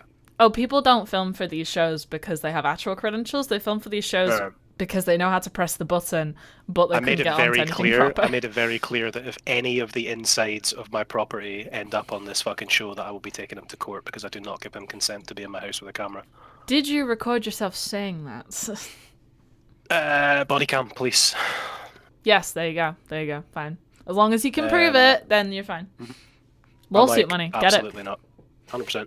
Now you're going to have to watch that show for the next year just to see if you pop up. Yeah, to be fair, the policeman that was in beforehand, because we were talking about this show, because it was a bit of a local phenomenon for a wee while, and he was like, yeah, he's like, actually, the funny thing is, he's like, the amount of stuff, like, the stuff that you see on that show is like 20% of the stuff that they film, but like, there's so much of it that they just can't, like, they can't put on because people haven't given permission, or it's been like part of like an active investigation, and like they can't disclose information, and blah blah blah blah blah blah blah. And I was like, fuck you, fucking cameraman, get in my house.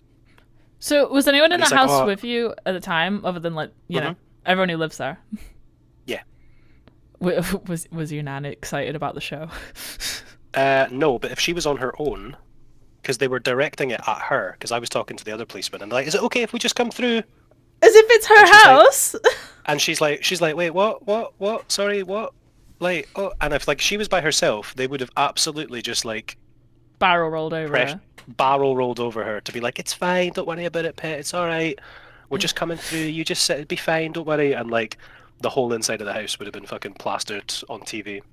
Yeah, no, that's kind of... Like, it's gross production practices that I do not support. This is why people shade reality telly. 100%. And I will absolutely destroy this human if my house ends up on fucking some trashy cop show. Destroy them. I mean, you're not threatening the police in that instance. You're threatening the person who literally did the illegal thing. So I mean, not threatening. I just will make his career promising. I will seek legal action because that is bullshit. Could you use the same lawyer you used for the last time you needed a lawyer? No, retired. Shame. Sounds like they did a reasonable job. Yeah, they were pretty cool. But yeah, I was just like, I'm not okay with my information being broadcast on fucking TV. Thank you very much. I mean, that's definitely a more eventful day than you had thought you were gonna have. I just wanted to chill out, man. It's my day off. I'm out here fucking Scooby-Doo and the gang solving mysteries. If only you had the dog round. Oh, it would have been a nightmare. The dog would have been going bananas. Dog probably would have found the knife. Yeah, well, I was in a bucket. He doesn't like getting wet and shit, so he wouldn't have gone in the bucket. He doesn't rummage in stagnant water, thank God for that. Yeah. Fucking wild noise, man. Mm-hmm. Have you had your food then? No, not yet. What are you making? I cooked food. It was a bit too hot. I made some pasta. I made some tortellini. Tortellini. So I'm gonna jump off, dip that. I think my mum's coming down because they want to fucking be like, "What happened?" Ooh. Having a nosy. I mean, to be fair, I would also be coming round if it was physically possible. It's like, I want to see the active crime scene. And the thing is, like, some of the police had said to us that like we couldn't leave, and then the guy that came in for the statement, he's like, "No, they just meant like they didn't want you just like if you were leaving to be like, right, this is part of the crime scene. Can you just go that way, please? Thank you." Well, they can't physically entrap you in your home. That's not an option. Yeah. I mean, they did once before when somebody kicked off nearby and the armed response unit came. Okay. I mean, if they're about to do a raid, then I could understand. But, like, otherwise, no. It's going to be in the news tomorrow. You'll have to tell me if the person actually dies. It's going to be in the news tonight. Probably in the news right now. Although, how quick's your local news? Pretty quick. I mean, the local news has been. I'm getting a bit of a kick because I obviously now have kind of like somewhat inside information. Yeah. Because obviously the police have kind of like somewhat disclosed that like no, it happened here, and then obviously like the incident moved to the place where you said it was. Because I was like, oh yeah, the local paper said that someone was attacked outside like this place, and he's like, no, it was the other way around. He was attacked here. So you got to be hush hush. So like the newspaper are all reporting that somebody was attacked like up on the other street, like way up the road. Oh, imagine if I could be like breaking news right now. Yeah, you could be Nepal guy for a local fucking stabbing. Yeah, I feel like a small town in Scotland is somehow not going to be as interesting as the overhaul of a nation, but I mean, it's going to be pretty interesting for the people here. Like, it's not that exciting up here. I mean, no, exactly. It's like this is the most engaging thing. You've got visitors coming around. There was, there was a stabbing recently, but that was like, I don't think that was like it wasn't like an aggressive thing. It was like someone had a mental break. A friendly stabbing. No, it was like some kid had gone into like psychosis and like snapped and like attacked his parents. Oh, that's not good. And they found him covered in blood like 3 or 4 streets over, like chanting weird shit, and he was like fully like having a moment, you know what I mean? Given the amount of mental health crises I've seen emergency responders responding to just from my window, I'm surprised I've never seen someone just covered in blood on the street. I've seen a lot of corpses just on the road unattended, but active bleeding tends to get sorted really fast. Where you live as well, that's quite surprising. I mean, like, there's just... I was like, oh, interesting, there's an active crime going on in your area. There's probably active crime going on right now in several directions 5 minutes from me. But, like, I don't see that. It blends in. I mean, like, you've seen my back garden, right? Like, my window looks directly over where this must have happened. Imagine if you had like been in your room and like seen it happen. I mean, I would have liked to think I would have intervened. I mean, you wait for your moment. You're literally one of those like, try me, invade my home, fucking dare ya. Yeah, but like if somebody was getting stabbed outside my house, like I'd run out and be like, "What the fuck? Get out! Phone an ambulance! Fuck you!" I mean, you should probably phone the general phoning of things first, and then intervene. Yeah, but like time is of the essence for these things. Well, I don't know. In the time it takes you to get downstairs, shout the address and go stabbing happening right now. I don't know. Would that get a response? Just run outside and make lots of noise for the neighbours. Just be like, attacking! There is an attacking! There is an attacking right now. Have you ever been like on the phone to emergency services for like an active thing? Because the rare times I have had to call for an ambulance or for police, I've never had to call for a fire. But they always ask you to repeat the same thing about 20 times. And I'm like, look, I gave you the information. I know you're trying to find inconsistencies in what I'm saying or any sort of changes that may have happened. I understand, but I've told you it and I'm currently in crisis. Yeah, I've had to do the ambulance a couple of times, like. Mm-hmm. It's like they're always like, oh yeah, we're coming as soon as possible. And it's like, bro, I don't care if you can't give me an exact time. I know that you're not giving me a time because I can't hold you to that time. But give me an estimate. Are we talking minutes or hours? You said you'd be here in half an hour and it's been 4. It's like, oh well, sorry. Other problems happened. And it's like, I get it. I understand. But why are you treating me like I'm a moron? Because, yeah, that's the average kind of people that they deal with, I guess. The general public can tend to be a bit moronic. Yeah. Okay, what am I gonna have for tea? I haven't really thought of it. I feel like it's gonna be a girl dinner. It's kind of like what I did. I had like the tortellini stuff in the fridge, so I just made that and then bashed a fucking sauce into it. Is that considered autism dinner? What are the rules for autism dinner? No, autism dinner is basically just sandwiches. Is my autism dinner, or sandwiches or cereal, stuff that requires like very little prep. I had cereal for breakfast and I've had a coffee and I've literally had nothing else, and like I am confident that I came on here at like pretty early. Like I woke up at 9. Where did the day go? I woke up at 9. I stayed in bed doing analytical things until like 10. Your chat thing says 4 hours 21 minutes. So I've been on here for about 4.5 hours. I've been editing the whole time I've been on here. Let me do a little tally now while I'm here. So for 4.5 hours, it has taken. I have managed to do 1, 2, 3, 4, 5, 6, 7, 8, 9. I'm on my 10th video, and at least 2 of the ones I've done and my current one are massive. So I've done about 10 videos. And after I do this long one, there's only one more long one. And the rest of them are like under 15 minutes. A lot of them are under 10 minutes. So I know I can do this today. But I feel like I'm going to have a meltdown.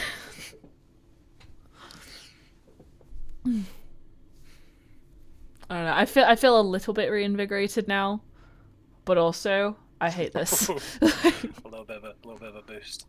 Yeah, like, did you see any of the stream in, like, the past half hour at all? Like, before you came on? No, because I have been accompanied by Her Majesty's Finest. I was just there, like, yeah, 1, 2, 1, 2, 1. The brain shut down. I'm looking at my own face. I can't, like, I already watched these videos a million times while producing the videos. And now I have to look at them a year later, not knowing exactly what I'm going to say, so I can't know which bits to skip to, but knowing I've heard all of this before. It's bad. Do I look nice today, at least? And I like, the stream where I literally streamed purely to document the nice outfit, that's had the least views since, like, this week. But, like, I got nice hair today, but I'm pretty much dressed boring. But I hope the audience are enjoying. I got a new subscriber today. Nice. I did. And I don't think it was because of this stream. I think they were watching my other videos because they didn't acknowledge it when I thanked them. And I was like, okay, whatever. Whatever you want, chief. But yeah. Do you want to go have your pasta? Yes. I need to go... I had a bit of a stutter there. Yeah, I need to go update the fam on what's happening because they've all been texting, being like, "What's happening? What's happening? Why is your street closed off?" And I'm like, "Oh, wait till you find out." Well, tell me how they react. Yeah, well, I mean, I was sort of texting my brother, and he told me because he was like, "That area's getting worse. You just like you have to sell your house. Like you should move. It's getting worse every fucking year." And I'm like, yeah, I guess. You're already planning on getting a farm. Just wait. It'll be fine. Well, the thing is, I'm waiting because where I live is so close to the town centre, and like so many of the outskirts of the town centre have become really gentrified with obviously tourism and Airbnbs and all this sort of stuff. So I'm like, this is just like, it's not like a rough area, but it's not like a nice suburby type area. Like there's a lot of people and stuff, but it's so close to the town. I'm like, that gentrification just has to come like another 300-400 yards down the river. So I'm kind of hanging on for like to see if that tourist boom keeps going, because then it'll like heavy inflate the property price. I mean, definitely true, and also might make living there a bit more palatable. Yeah, I mean it's fine. Like this is not like a common. I mean, there's like fucking dodgy shit that goes on everywhere in cities, right? But like somebody getting stabbed outside your house is not exactly a common occurrence. It's well, no, it's like, newsworthy. Oh, no. It's newsworthy, but. So I've got to go update the fam, have my dinner, and sort myself out for work tomorrow, which I'm not impressed about because I've wasted my whole day off. Oh no. Devastating. Right, it's not. But I will catch you on the flip side. Okay, bye. Bye.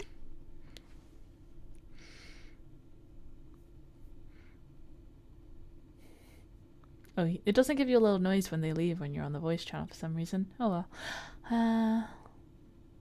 Okay. Oh god, people are talking to one of my servers when I really wasn't doing. Let's see.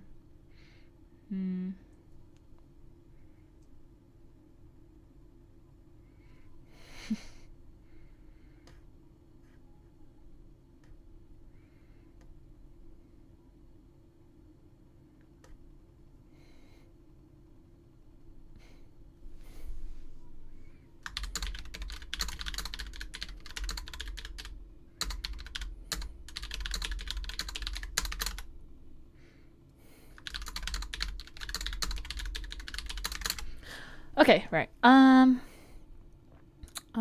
am going back to Final Cut Pro. And I'm gonna do the long video. Gonna do it. We're gonna do it. We're gonna get this. We're gonna do it. We're gonna find the clips now. Hello. So, my voice. Hello. I'm hoping that my light in the background doesn't go out, but if it does, then I'll just replace it with another one of the charged ones, because it is not. I do feel like that intro was funny, but it probably killed off a lot of people just like making them bounce away. So I made a video a little while ago where I talked about how to build a community with Discord, and in it I mentioned about the only way you can actually monetize Discord legitimately, if you are based in America. And I mentioned that it's supposedly down to Discord, and in it I mentioned outlet, it is battery powered, and I have 4 of them, so we'll see if I notice that halfway through. So I made a video a little while ago where I talked about how to build a community with Discord, and in it I mentioned about the only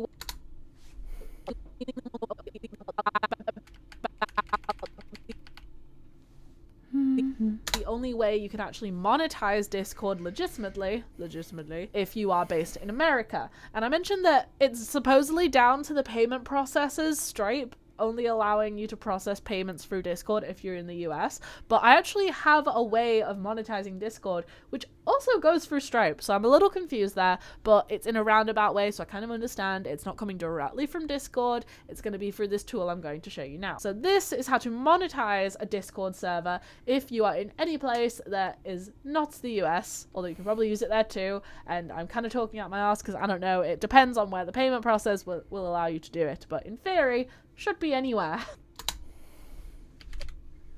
Now I've used this on 2 different servers I have been taking payments on memberships regularly on one of them, and I recently set it up so DibDab Digital has its own storefront to process Discord memberships and donations. I do need to add it as an affiliate product onto my WooCommerce store, but technically my WooCommerce store doesn't have functionality to take products where you set your own price for it, and it's like a donation system. Like, I feel like there is a way to do that, but when I set it up at the time, it definitely wasn't an option for the version of WooCommerce I have, and you can get like loads of WooCommerce extensions, but I don't need to pay for this option, so why would I do that? And the version for WooCommerce doesn't allow me to do Discord upgrades like I'm going to show you now. So the hint is in the name a little bit. It's called Upgrade Chat, and it's a bot that you can use on Discord. If you know what Discord is, which I hope you do, otherwise watch my other Discord video, then you can have bots that have a whole bunch of different functions, basically whatever a developer can code it to do.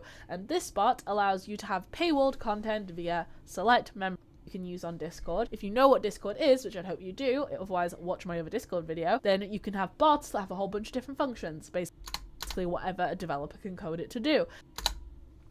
And this bot allows you to have paywall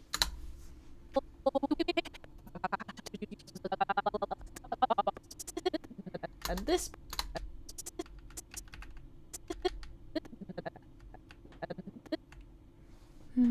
This bot allows you to have paywalled content via select membership roles. It also can connect to stuff like Telegram and MailChimp to allow content on those platforms, but I don't use MailChimp, I use MailerLite for my email marketing. Hopefully I can get them to do that in the future, because I'd love to be able to dual purpose this thing. But otherwise, I don't use Telegram for marketing, so that's a platform I'm probably not going to go to anytime soon. But it works with Discord is the important part.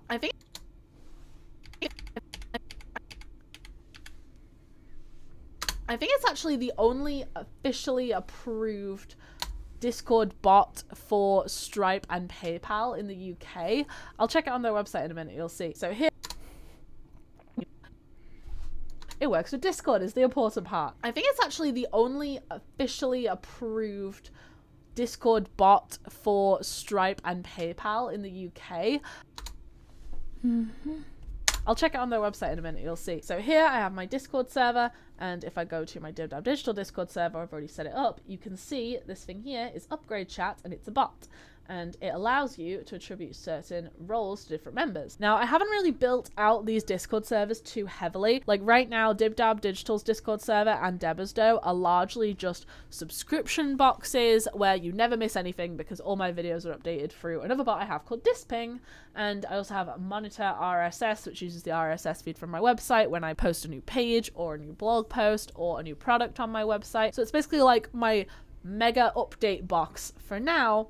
But I do also have different functions for them, which I intend to build out more in the future. So I recommend you join the Discord server if you would like to be able to get exclusive access to content that I'm going to be posting there. And mainly for now, I have it so people who hire me for 10 sessions of my all access hour for any sort of digital marketing or content, I'll check it on their website in a minute, you'll see. So here I have my Discord server, and if I go to my DibDab Digital Discord server, I've already set it up, you can see this thing here is Upgrade Chat. I also have different functions to access a specific chat, respond when it's convenient for me, and access our sessions for me, episodes, which is my interview series, which may have been DibDab Digital server so far, and we're anywhere. I've only had a few episodes released so far, but this is where I have it, and this is where I'm going to show you how to use Upgrade Chat, the bot. So here's my profile. It's connected to DibDab Digital server. I've only had a few episodes released so far, but this is where I have it, and this is where I'm going to show you how to use Upgrade Chat, the bot.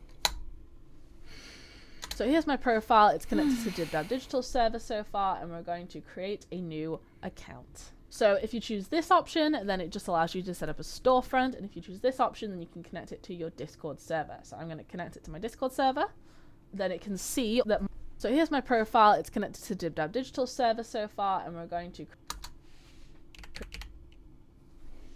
create a new account. So if you choose this option, then it just allows you to set up a storefront, and if you choose this option, then you can connect it to your Discord server. So I'm going to connect it to my Discord server.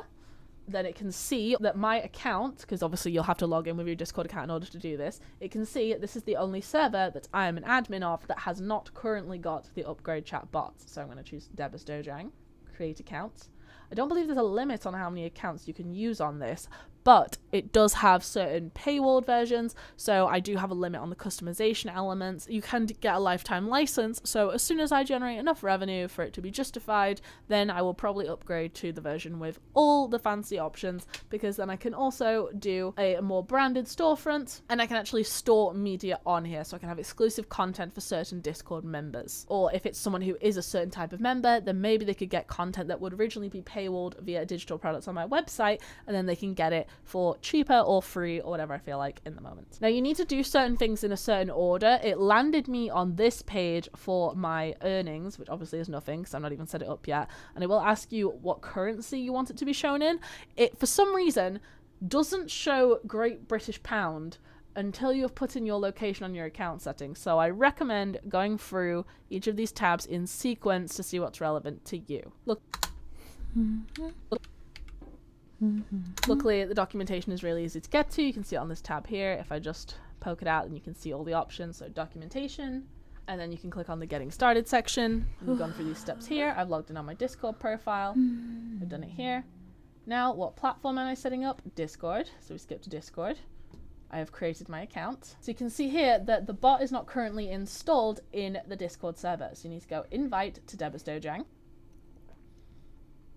And you need to give it all the permissions it asks for, or else it breaks. Don't ever remove any of these permissions, or it breaks. And I advise you not do that because you might not get your money. You might lose members. Continue. Allow it to be an admin. And now if I go into Discord, hello, thank you for installing Upgrade Chat. This is the PayPal and Stripe verified partner bot for Discord. This means that we have our code reviewed and meets the highest quality standard to support your server and grow your business. Now,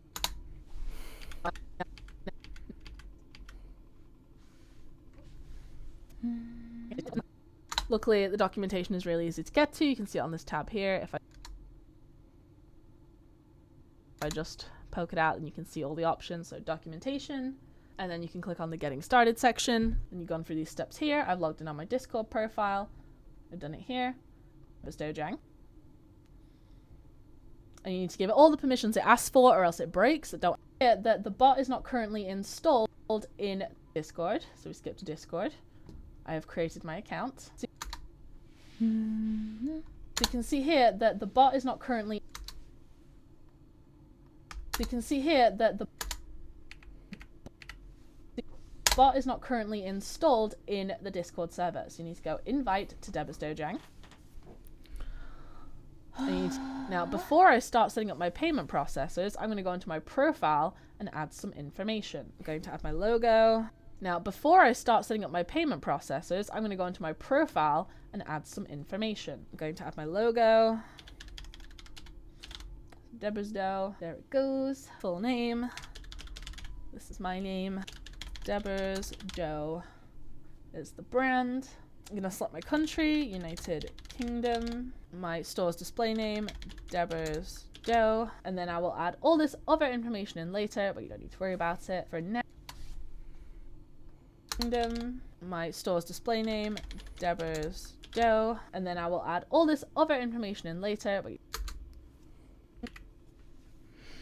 don't need to worry about it for now. And you can actually, because it's first, I've never even heard, you have to actually save it. We're going to go through here and we're going to add a payment processor. Now you can choose PayPal or you can choose Stripe. You can connect both of them, so feed in automatically through other things. There's a whole bunch of options. But for right now, I've just put in my country. And you have to make sure you come down to the very bottom and save it, because I kept getting confused why it didn't save, and you have to actually save it. We're going to go through here and we're going to add a payment processor. Now you can choose PayPal or you can choose Stripe. You can. My eyes are starting to hurt from the lighting panel. I hope that doesn't hurt for too long. Make both of them simultaneously and allow for your user to pick which one they want, but I have just been doing it through Stripe because I like Stripe. You can also set up coupons for discount codes, and you can set it to be available to certain members or people who just have the code, and you can put usage limitations on them, and it's great. I'm going to connect with Stripe because this is one of the most important parts. Now I do have a Stripe account, so I'm going to make sure that I connect it to that one. This is going to confuse me a bit because I have two separate accounts, but I'm going to make sure that they are separate. So this one is DibDab Digital, which I already created it to connect my WooCommerce store via Stripe. And then I also have one here, Upgrade Chat, which was the first time I set up Upgrade Chat for my other brand, which is an anonymous brand, so I'm not going to tell you what it is. But if I'm going to create a new one, because it's a separate brand and I want the payments separate so my accountant can deal with them separately and we don't have to go into every single individual payment to work out which brand it was supposed to be going to, even though I have separate business bank accounts for all these brands as well.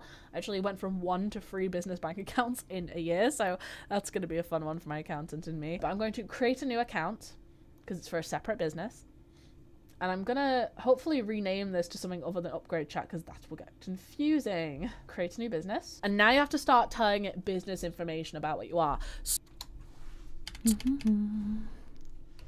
Okay. Charity. So I had to prove that I wasn't a charity. I'm not a company on the product, and the word so this is risky because you have to be approved by your payment processor in certain ways. If you're a charity, they will ask for verification to prove that you're a charity, and I almost broke one of my stores one. So this is risky because you have to be approved by your payment processor in certain ways. If you're a charity, so this is risky because you have to be approved by your payment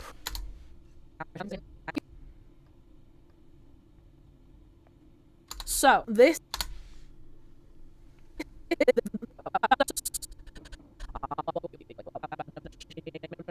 information about what you are. So this is risky because you have to be approved. I can't tell where I'm at. So this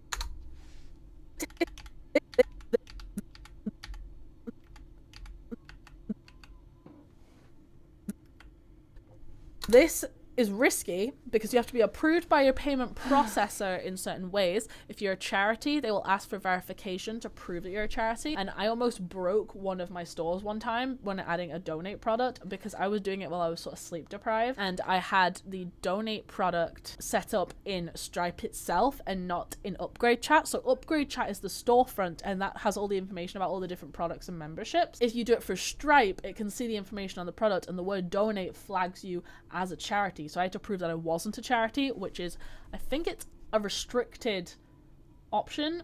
No, it might not be a restricted one.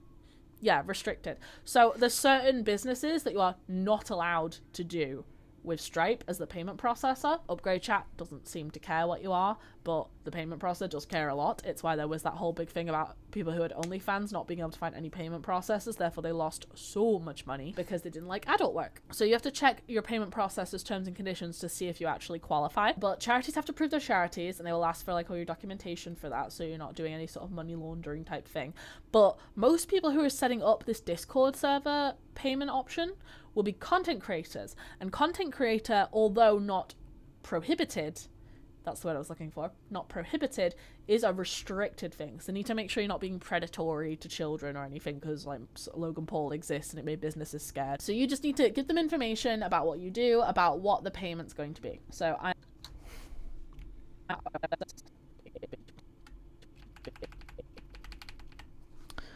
okay. But need your legal name. I would like to joke. Maybe let me see. They obviously prefer if you have a proper website, like my dibdabdigital.com web, community-based web.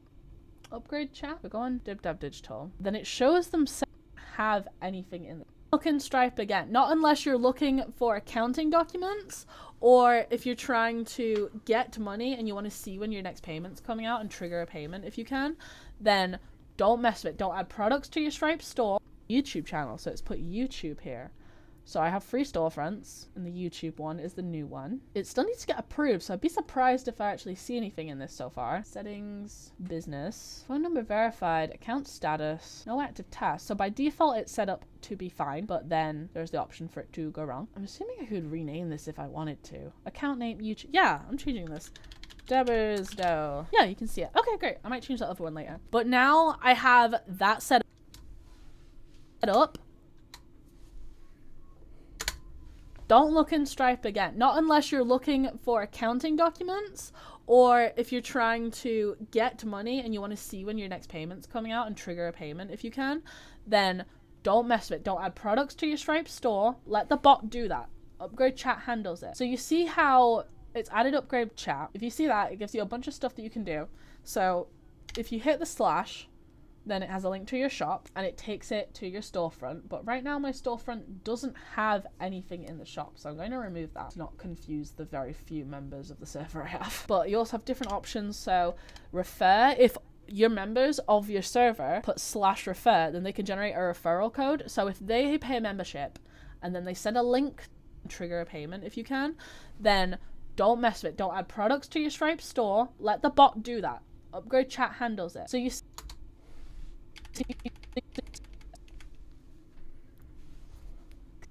the very few members of the server I have. But you also have different options. So refer, if your members of your server put /refer, then they can generate a referral code. So if they pay a membership and then they send a link to someone with their referral code and then they join as a membership, then they get a percentage of the amount that second person pays in membership, and they get it as credit on your Upgrade Chat storefront, so they can use that for their next membership payment. So it's a bit pyramid schemey, but all referral programs are really. Upgrade allows you to upgrade a certain user to another role. I'm going to walk you through making through one upgrade product. You have shop products, a membership of the amount that second person pays in membership, and they get it as credit on your Upgrade Chat storefront, so they can use that for their next membership payment. So it's a bit pyramid schemey, but all referral programs are really.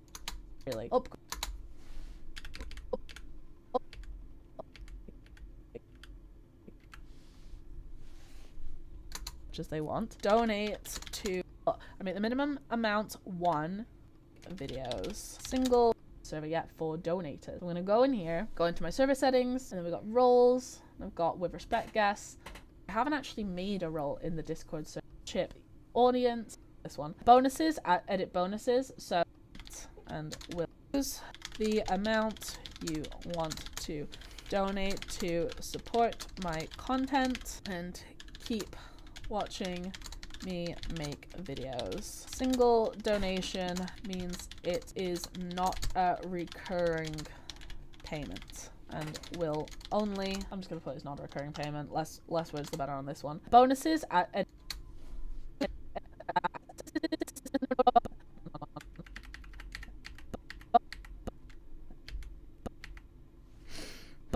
bonuses, edit bonuses, so you can attribute a Discord role like I said, or you can add them to a MailChimp audience for user segmentation, or add them to a Telegram chat. Right now I only have Discord roles, but I haven't actually made a role in the Discord server yet for donators. I'm going to go in here, go into my server settings, and then we've got roles, I've got with respect guests, and then here is my 2 bots. They make their own role for themselves. I'm going to create a role, I'm going to give it a random color. Donator. You'll call it a donator. When I build this out, I'm going to have subscription options for people who want to support a certain thing that they're funding for me. So I've got the one-off donation, which is this, for just support my content if you want to support my content. And then I'm going to have recurring payments for like the amount that it costs for me to pay for my regular training fee, or the amount it normally costs me to travel to squad training, or how much a squad session costs, or the estimate amount it normally costs to enter a competition. I'm going to have all these different values set out so people feel like they're actually contributing to a specific thing in my training. So am I going to call them sponsors, patrons, donators? I feel like I'm going to call them patrons, and then that leaves me the option for if someone wants to do like a brand deal, then those are the people who are sponsors, and then I can allow them access to the Discord server and they can like promote as a sponsor or something. So I'm going to call these patrons because people know that term from Patreon as well. And then I can go and add different options to allow them to do different things, allow them access to special channels where I put special amounts of content, but I haven't got any of this set up and ready yet, so I'm just creating the role. If I go into here, then I can go add Discord role, and it updates. So what role is it going to have?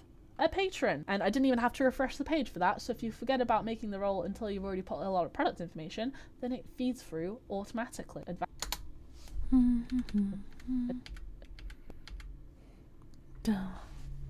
Then when I've already banned and they made a new account, it gives them the payment option. That is everything. It allows you to create a donation product and choose pay what you want. Discount code, don't have a discount code for the minimum amount, that would be unwise. And then it gives them the payment option. That is everything I wanted to show you on how to set it up. Obviously the documentation exists and is available there if you want to feel like it's definitely worth it to get the lifetime like fees.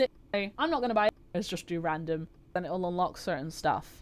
Pages, okay. In your you can either go to my store where you can book the only way you can actually. There's only one super long one left. But for now, we're just gonna.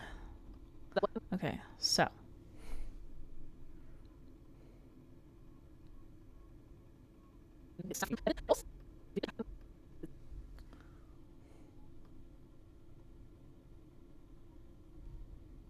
Okay.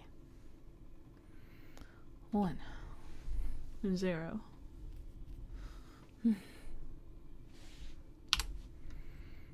Okay, done. 1.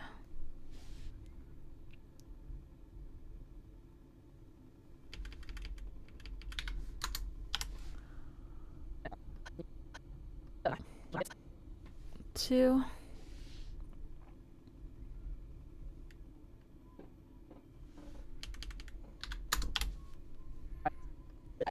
Hmm?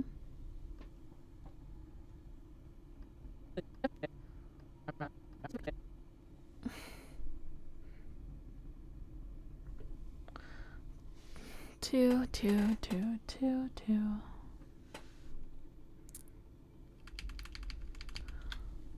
2. Free.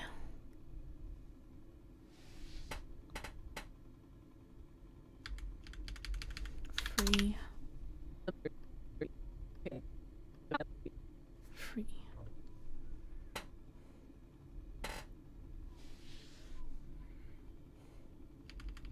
3. 4. 5.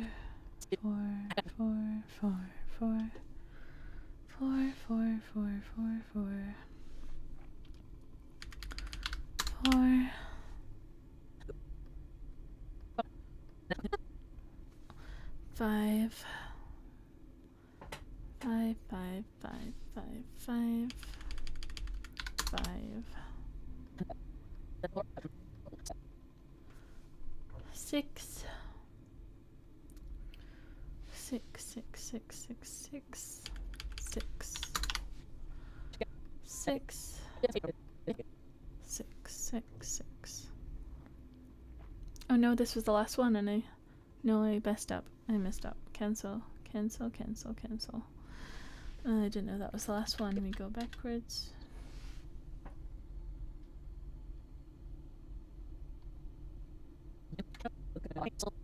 Okay, copy, paste, do it again.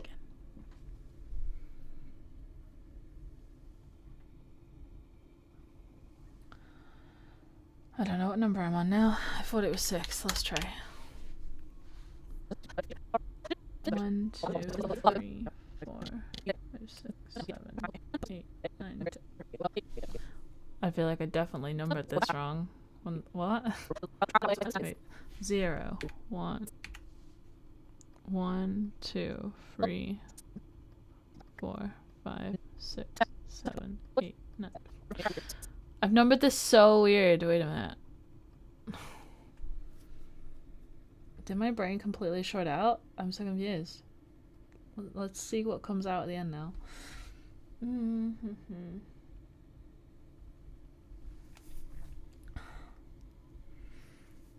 Let's see.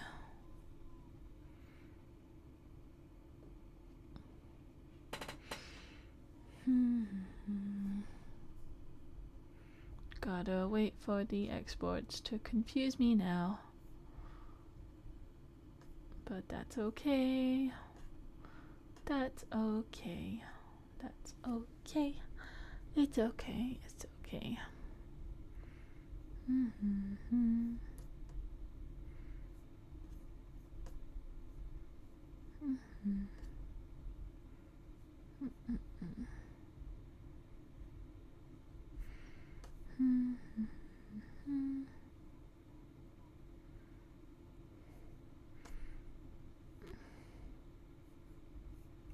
Where'd Duck Finder go?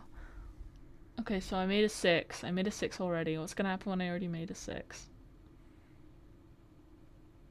You asked me to do it.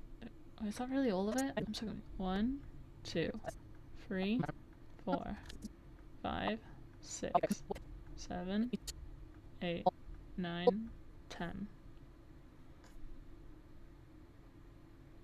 This doesn't feel right at all then.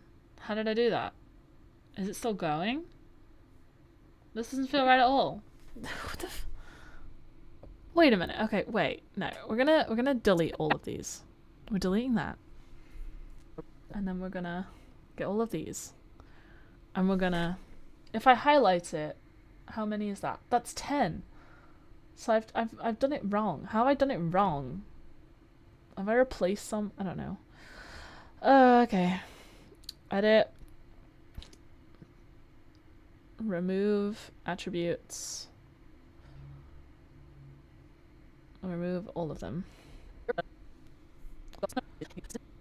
Okay. I'm gonna do this all again. We're gonna see what's gonna happen. Okay. So I want to rescale this one for start. That was the one. Okay, right. We're doing this again.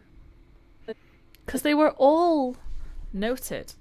I don't understand. Okay, 1. Well, 0. Oh wait, cancel.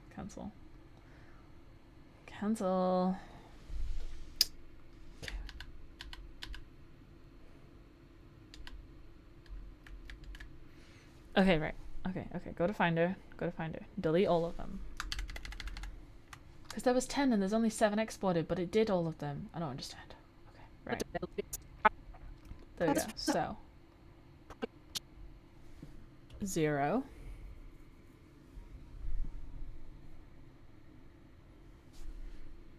Okay. 1.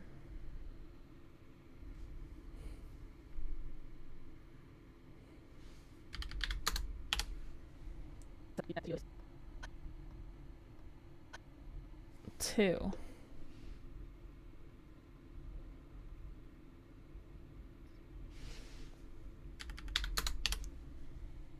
3.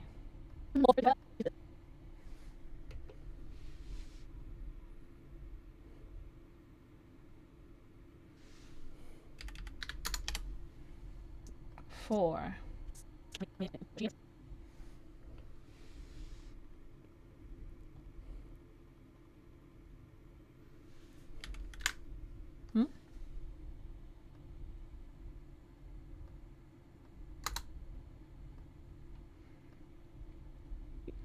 5.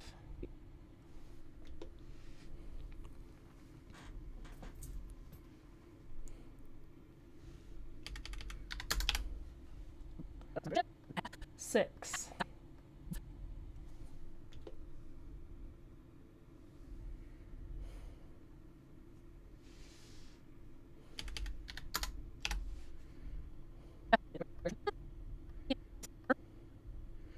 7.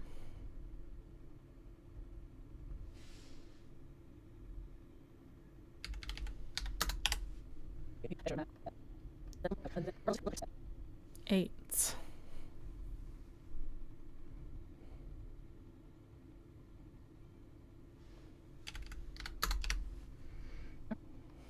9.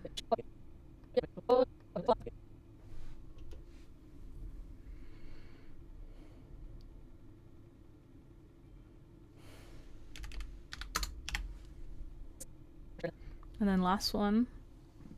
That was already copy pasted, wasn't it? That was already copy pasted. Okay, so that's 10 clips. I don't understand how I went weird that time. I really don't. I actually don't understand how I got so off. Like, maybe I got one of them wrong and went back like multiple times, but like, I don't know, Chief. That's a bit weird. Okay. So we're going to share my whole screen for this last batch. And I say last batch because apparently my brain is breaking too much and also my eyes hurt from the LED panel. So I feel like it's time I wrap this up for now and get something to eat. I want to get this done tonight. If I get it done tonight, it'll probably be done off camera.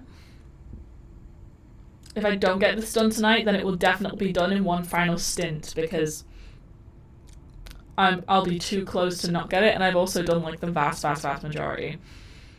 But I want to get this done tonight. I just need to do it in less presenter mode, I feel. or something like that. Like, it's like, oh, my body is giving up on me. But yeah, let me get this.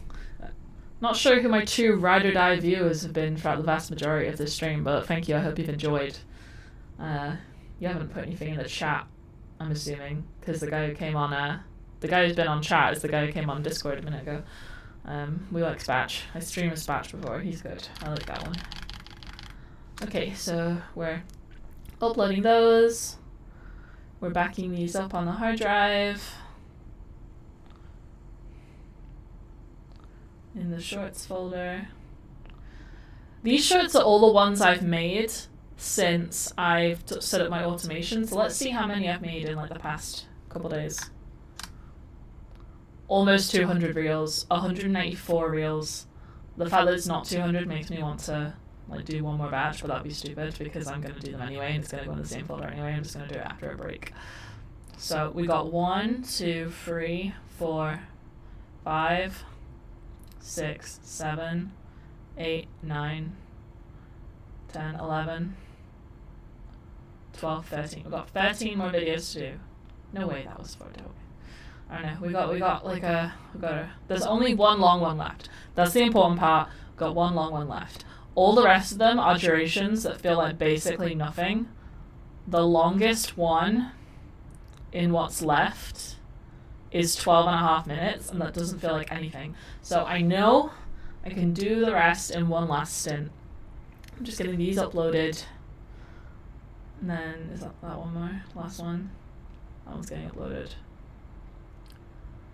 And they're going to process through in a minute, and then that's getting uploaded. Okay, right. So they're uploaded, so we're going to delete the ones on my desktop.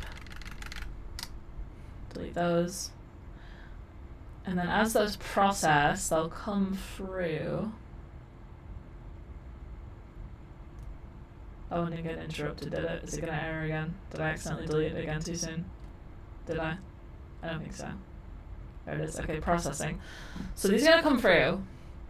Let me just like click through this, because if it's almost 200 shorts I've made in like a couple days, that is like a considerable amount.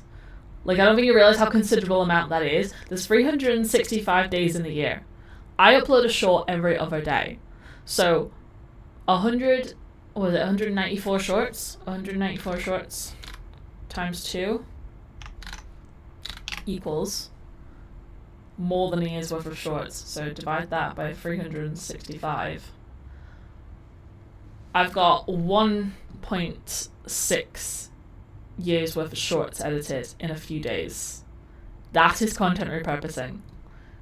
And I'm going to still be going. I'm going to keep going. I will predict right now. Let me switch to the big screen. Main screen.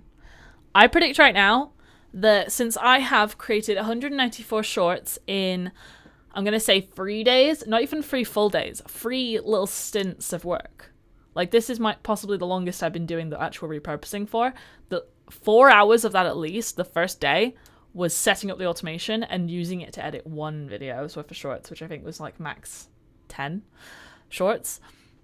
So the fact that I've done that in like a couple days, I predict that by the time I have caught myself up on my backlog, which hopefully is tonight, hopefully it's tonight, maybe not, maybe tomorrow, then I predict that I'm going to have at least 400 shorts done. Given the duration of them, maybe not 400, at least another 100. At least another 100, maybe more, but like at least another 100. And that is crazy. And we're not going to think about the fact I still have to do my second channel for all this. We're just focusing on Digital for now. Once I've edited all the shorts, I'm going to go and get my automations up to date. The fact that I've done almost 200 shorts, I already have enough that I know I'm going to need 3 auto lists for my RSS feed auto lists. I'm going to need at least 3 of them for the amount of shorts that I have prepared, but they're only going to become needed once they're public and not now that they're in my drafts, so that's different. But like I'm probably going to fill up at least 1 more very soon. So I'm excited. I'm happy about this. This is a really good achievement. I hope you guys are going to keep watching as I stream these, because I'm sort of like, I seem to have a mental block in my head about making normal videos until I'm at least done with this shorts editing. I hope it goes away for the automations, because I want to upload every week normally, but like, YouTube seems to like these for my algorithm, at least. I've had a new subscriber every day for like the past 4 days, so yay. Which is like a decent trend for me. But yes, thank you very much. I'm gonna go eat some food. You might see more of me later today. If not, you'll see me tomorrow. That's at least the plan. So thank you very much. Have a good day. Subscribe. Goodbye.